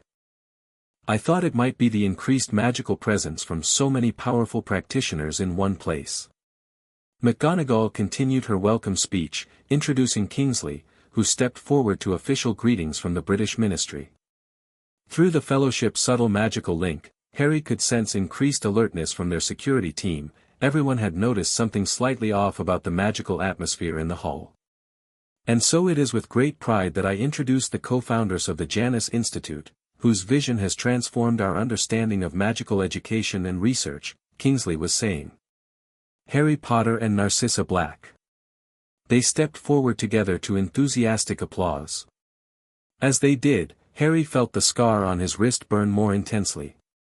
Something was definitely responding to his presence, something connected to the staff and the gateway. Narcissa began their prepared remarks, her composed voice betraying none of her concern. Thank you, Minister Shacklebolt, Headmistress McGonagall, honored guests. We stand before you today at the threshold of a new era in magical understanding. As she spoke, Harry scanned the hall intently. The delegates listened attentively, unaware of the invisible currents of tension flowing through the fellowship's network. Nothing seemed obviously amiss, and yet. There. Near the back of the hall. 3 figures standing slightly apart from the others, their postures too rigid, their attention too fixed. Harry recognized one, a former unspeakable who had been present at the Aszkaban incident. The others were unfamiliar, but all 3 had the same unnatural stillness that he remembered from the possessed prisoners. Integration of traditional knowledge with innovative approaches, Narcissa was saying smoothly. The arbitrary distinction between light and dark magic gives way to a more nuanced understanding of intention, application, and ethical framework. Harry felt a subtle shift in the magical atmosphere of the hall, a gathering of energy, like the air before a lightning strike. His scar blazed suddenly with silver fire, no longer just glowing but actively pulsing with power. Through the fellowship link, he sent a silent alarm, "They're here." 3 figures at the back. Possessed. Ron's acknowledgement came immediately, followed by others. Around the hall, the security team shifted subtly into defensive positions without alerting the delegates. Which brings me to the core principle of our approach, Narcissa continued without missing a beat, though Harry knew she had received his warning. Balance. Not the elimination of powerful magic, but the responsible wielding of it. Not ignorance of dangerous knowledge, but understanding that contextualizes and controls it. The 3 figures at the back began to move, not toward the platform but to equidistant positions around the perimeter of the hall. Harry felt rather than saw his security team tracking them, ready to intervene. "And now," Narcissa said, smoothly transitioning, "my colleague Harry Potter will speak to the practical applications of this philosophy in our curriculum." As Harry stepped forward to take her place at the center of the platform, the 3 figures moved in perfect synchronization.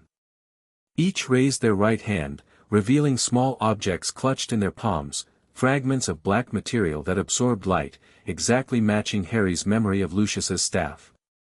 "Shield!" Harry shouted, abandoning pretense as the fragments pulsed with silver energy. The fellowship reacted instantly. Protective spells erupted throughout the hall as panicked delegates ducked or froze in confusion. Ron and Bill Weasley converged on one of the possessed figures, Neville and Luna on another, while Draco and Hermione moved toward the third. But they were too late to prevent the initial surge of power. The 3 fragments connected through beams of silver light, forming a triangular circuit that encompassed the entire hall. Where the beams intersected above the central platform, the air began to ripple and distort. "It's a gateway framework," Narcissa realized aloud, her wand already moving in complex patterns. "They're using the fragments to recreate the archway." Indeed, the rippling air was beginning to take shape, the outline of an arch forming directly above the platform where Harry and Narcissa stood. Beyond it, through a thinning veil of reality, familiar silver mist swirled with purpose and intelligence. "The mark," Harry gasped, his scarred wrist now burning as if branded. "They're using it as a focus point." The possessed figures began a chant in that same unknown language Harry had heard at Stonehenge, ancient syllables that seemed to vibrate the very stones of the castle. The delegates who had remained in their seats now fled toward the exits, only to find themselves contained within the triangular energy field. "We need to disrupt their connection," Kingsley shouted, his own considerable magical power joining the fellowship's efforts. But the shield spells that struck the silver beams simply dissipated, absorbed into the growing gateway. Harry looked to Narcissa, a desperate plan forming. "The soul boundary work," he said urgently. "If the mark is their anchor point, we can use it against them, redirect the energy like we did at Stonehenge." Understanding flashed in her eyes. "Not alone," she insisted. "The network, the entire fellowship, we channel through them." There was no time for debate. The gateway was solidifying rapidly, the membrane between dimensions thinning with each second. Through the silver mist, Harry could now see figures moving, the illumined ones, preparing to cross over in force this time, not merely possessing human hosts but manifesting physically. "Fellowship." Narcissa's voice rang out with authority that cut through the chaos. Boundary protocol. Form the circle. Those wearing the silver shield pendants responded instantly, moving through the panicked crowd to form a circle around the platform. 27 witches and wizards, the core membership of their network, linking hands or maintaining wand contact to create an unbroken circuit of magical energy. At the center, Harry extended his marked wrist toward the forming gateway while Narcissa began the complex incantation that would redirect its energy. The other members of the Fellowship added their power to the working, each contributing their unique magical signature to the boundary spell. The gateway pulsed violently, sensing the counter-effort. The three possessed figures intensified their chant, the staff fragments in their hands glowing brighter. Silver tendrils reached from the gateway toward Harry's scar, attempting to complete the connection that would fully open the dimensional doorway. Now! Harry called, feeling the moment of maximum tension between opposing forces. As one, the Fellowship channeled their magic through Narcissa's spell and into Harry's marked wrist.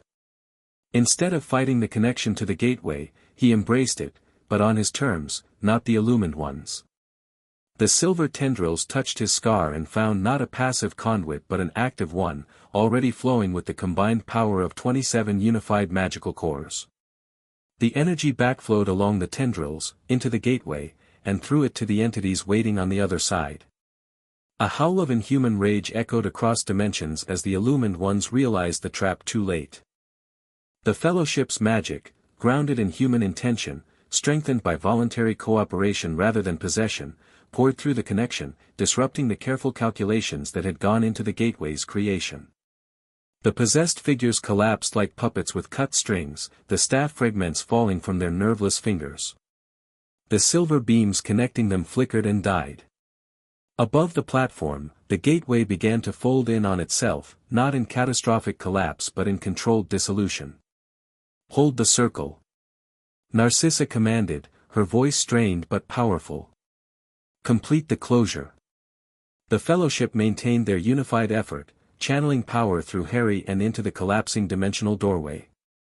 The silver mist retreated, the figures beyond receding into their own reality. The membrane between worlds thickened, solidified, and finally sealed completely. As the last traces of the gateway vanished, Harry felt the burning in his scar subside. The mark gave one final pulse of silver light, then faded to an ordinary scar, its connection to the staff fragments and the illumined ones permanently severed. The hall erupted in chaos as the immediate danger passed, delegates demanding explanations, security personnel securing the unconscious possessed figures, medical teams attending to those who had been injured in the panic. Through it all, the Fellowship maintained their circle for a moment longer, allowing their magical energy to rebalance after the intense working. Finally, Narcissa lowered her wand, her face pale but composed. "It's done," she said simply. "The connection is broken." The circle dissolved as Fellowship members moved to assist with recovery efforts. Harry slumped slightly, drained by the magical exertion, but Narcissa remained at his side, her presence steady and grounding. "Well," she said with remarkable understatement, "that wasn't quite the opening ceremony we planned." Despite everything, Harry laughed, a release of tension that felt almost inappropriate but entirely necessary. "I suppose it was a rather dramatic demonstration of our approach to magical threats."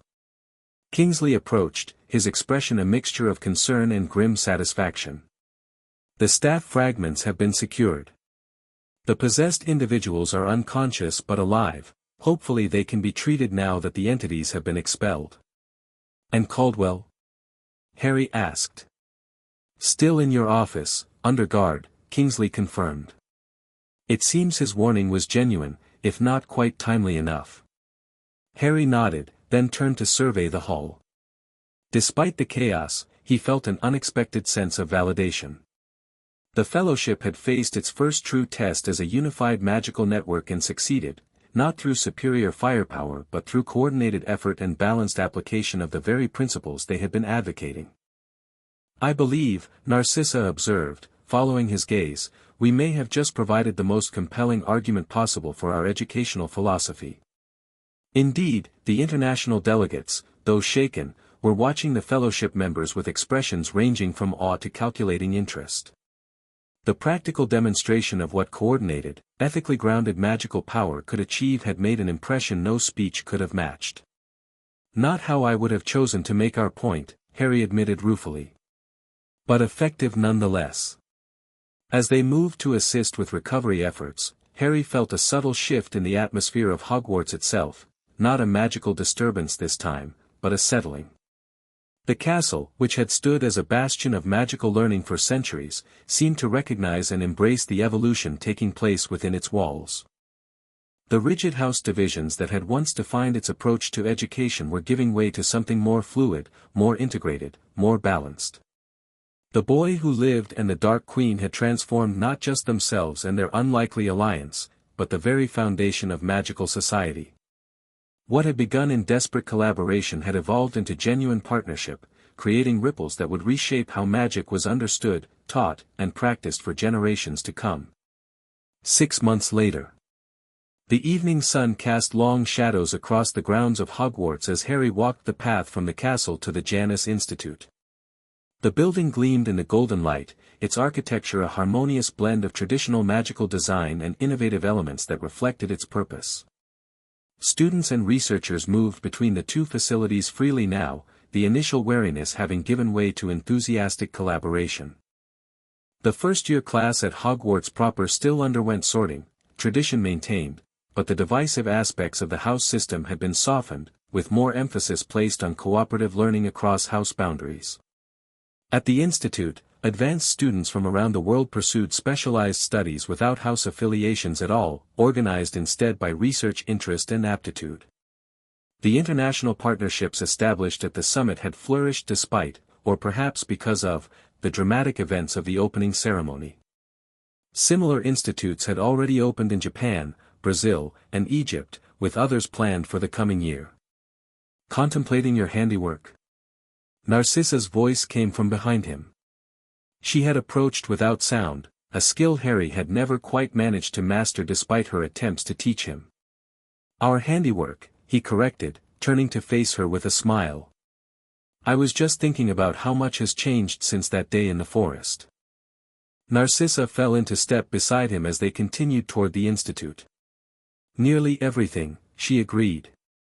Though perhaps the seeds were always there, waiting for the right conditions to grow. Philosophical this evening, Harry observed. Special occasion? In a manner of speaking. She reached into her robes and withdrew a letter bearing the ministry seal. Final approval for the Educational Reform Act. As of next month, the magical classification system will be completely overhauled, moving away from light versus dark categorizations toward a more nuanced framework based on application, intent, and safeguards. Harry took the letter, scanning its contents with growing satisfaction. Caldwell would have a fit. On the contrary, Narcissa replied with a slight smile. He's been surprisingly supportive from his new position at the Department of Magical Theory. His experience with the Illumined Ones gave him a rather dramatic change of perspective. They reached the Institute's entrance, where a simple plaque bore its name and motto, knowledge with purpose, power with responsibility. Inside, the central atrium buzzed with activity despite the evening hour, students discussing projects, researchers comparing notes, visiting scholars examining the magical artifacts displayed in specially designed cases. Harry spotted Draco and Neville across the room, deep in conversation with a witch in formal robes bearing the insignia of St. Mungo's Hospital, likely discussing the clinical trials of their botanical healing methods. Nearby, Luna demonstrated something involving an elaborate arrangement of crystals to a fascinated group of international students. Sometimes I still can't believe we pulled this off, Harry admitted quietly. Especially when I remember where we started. Narcissa's expression softened slightly, a rare glimpse of the vulnerability beneath her composed exterior. In the forest, when I checked whether you were alive. I was only thinking of Draco. Of getting back to him. I had no vision beyond that moment. And now? She gestured to the thriving institute around them. Now I see possibilities I never imagined. A world where magic isn't confined by arbitrary restrictions or distorted by prejudice. where knowledge is preserved rather than lost to fear or politics. They made their way to a small balcony overlooking the grounds, where Hogwarts Castle stood silhouetted against the sunset. In the distance, the lights of Hogsmeade began to twinkle as darkness approached. The Dark Queen and the boy who lived, Harry mused, leaning against the railing. The Prophet still uses those names, you know. Though they've mostly stopped making them sound sinister. They were never accurate labels, Narcissa replied. Just simplistic attempts to categorize what people didn't fully understand. Like dark and light magic. Precisely. They stood in companionable silence for a moment, watching the sky shift through deepening shades of orange and purple. Below, students crossed the grounds between the castle and the institute, their wand lights creating a moving constellation against the gathering darkness. The illumined ones are still out there, Harry said finally, voicing the thought that occasionally troubled his sleep. Beyond the veil. Waiting. Yes, Narcissa acknowledged without alarm. As are other entities and energies we barely comprehend. The boundaries between worlds have always been permeable to some degree. That's the nature of magic itself, it connects realms, bridges impossibilities. Then how do we protect against future breaches? Future Luciuses tempted by promises of transcendent power. Narcissa turned to face him fully, her expression resolute in the fading light. By creating something better here, she said simply. By showing that true magical advancement doesn't require surrendering our humanity or subjugating others. By building a community where knowledge is shared rather than hoarded, where power serves purpose rather than ego. She gestured toward the fellowship members visible through the atrium windows, Hermione teaching a complex theory to advanced students, Ron demonstrating practical defensive techniques, Bill and Fleur consulting over an ancient text, George testing a new protective device with a group of enthusiastic apprentices. This, Narcissa continued, is our true defense against what waits beyond the veil. Not walls or weapons, but a magical society strong enough, knowledgeable enough, and ethical enough to recognize manipulation and resist temptation. Harry considered her words, finding wisdom in them that echoed lessons learned through years of conflict and loss. Not so different from resisting Voldemort, in the end, he observed. The willingness to stand together rather than be divided by fear. Narcissa nodded. The tools and techniques change, but the fundamental challenge remains constant, the right use of power, the balance between security and freedom, the courage to protect what matters without becoming what you oppose. A chime sounded throughout the institute, the signal for evening assembly, where students and faculty gathered to share the day's discoveries and challenges. Harry and Narcissa turned from the balcony, preparing to join the others. "Ready, Professor Potter?" she asked with a hint of humor, using his formal title. "After you, Director Black," he returned with equal lightness. Together they walked back into the atrium, where their unlikely alliance had transformed not just their own lives but the future of magical education itself. The Boy Who Lived and the Dark Queen, labels that had once seemed to place them in opposition now symbolized the integration of different magical traditions, different perspectives, different strengths united in common purpose. Beyond the walls of Hogwarts, beyond the boundaries of the magical world, beyond even the veil that separated dimensions, challenges would continue to emerge. But within this space they had created, something new was taking root, a balanced approach to magic that honored tradition while embracing innovation, that recognized danger without succumbing to fear. And as the community they had built gathered around them, Harry knew with quiet certainty that whatever came next, they would face it together, not as followers of a chosen one or subjects of a queen, but as equals in the endless, magnificent exploration of magic's true potential. The end. Thank you for watching this video. Please be sure to subscribe to our channel and like this video.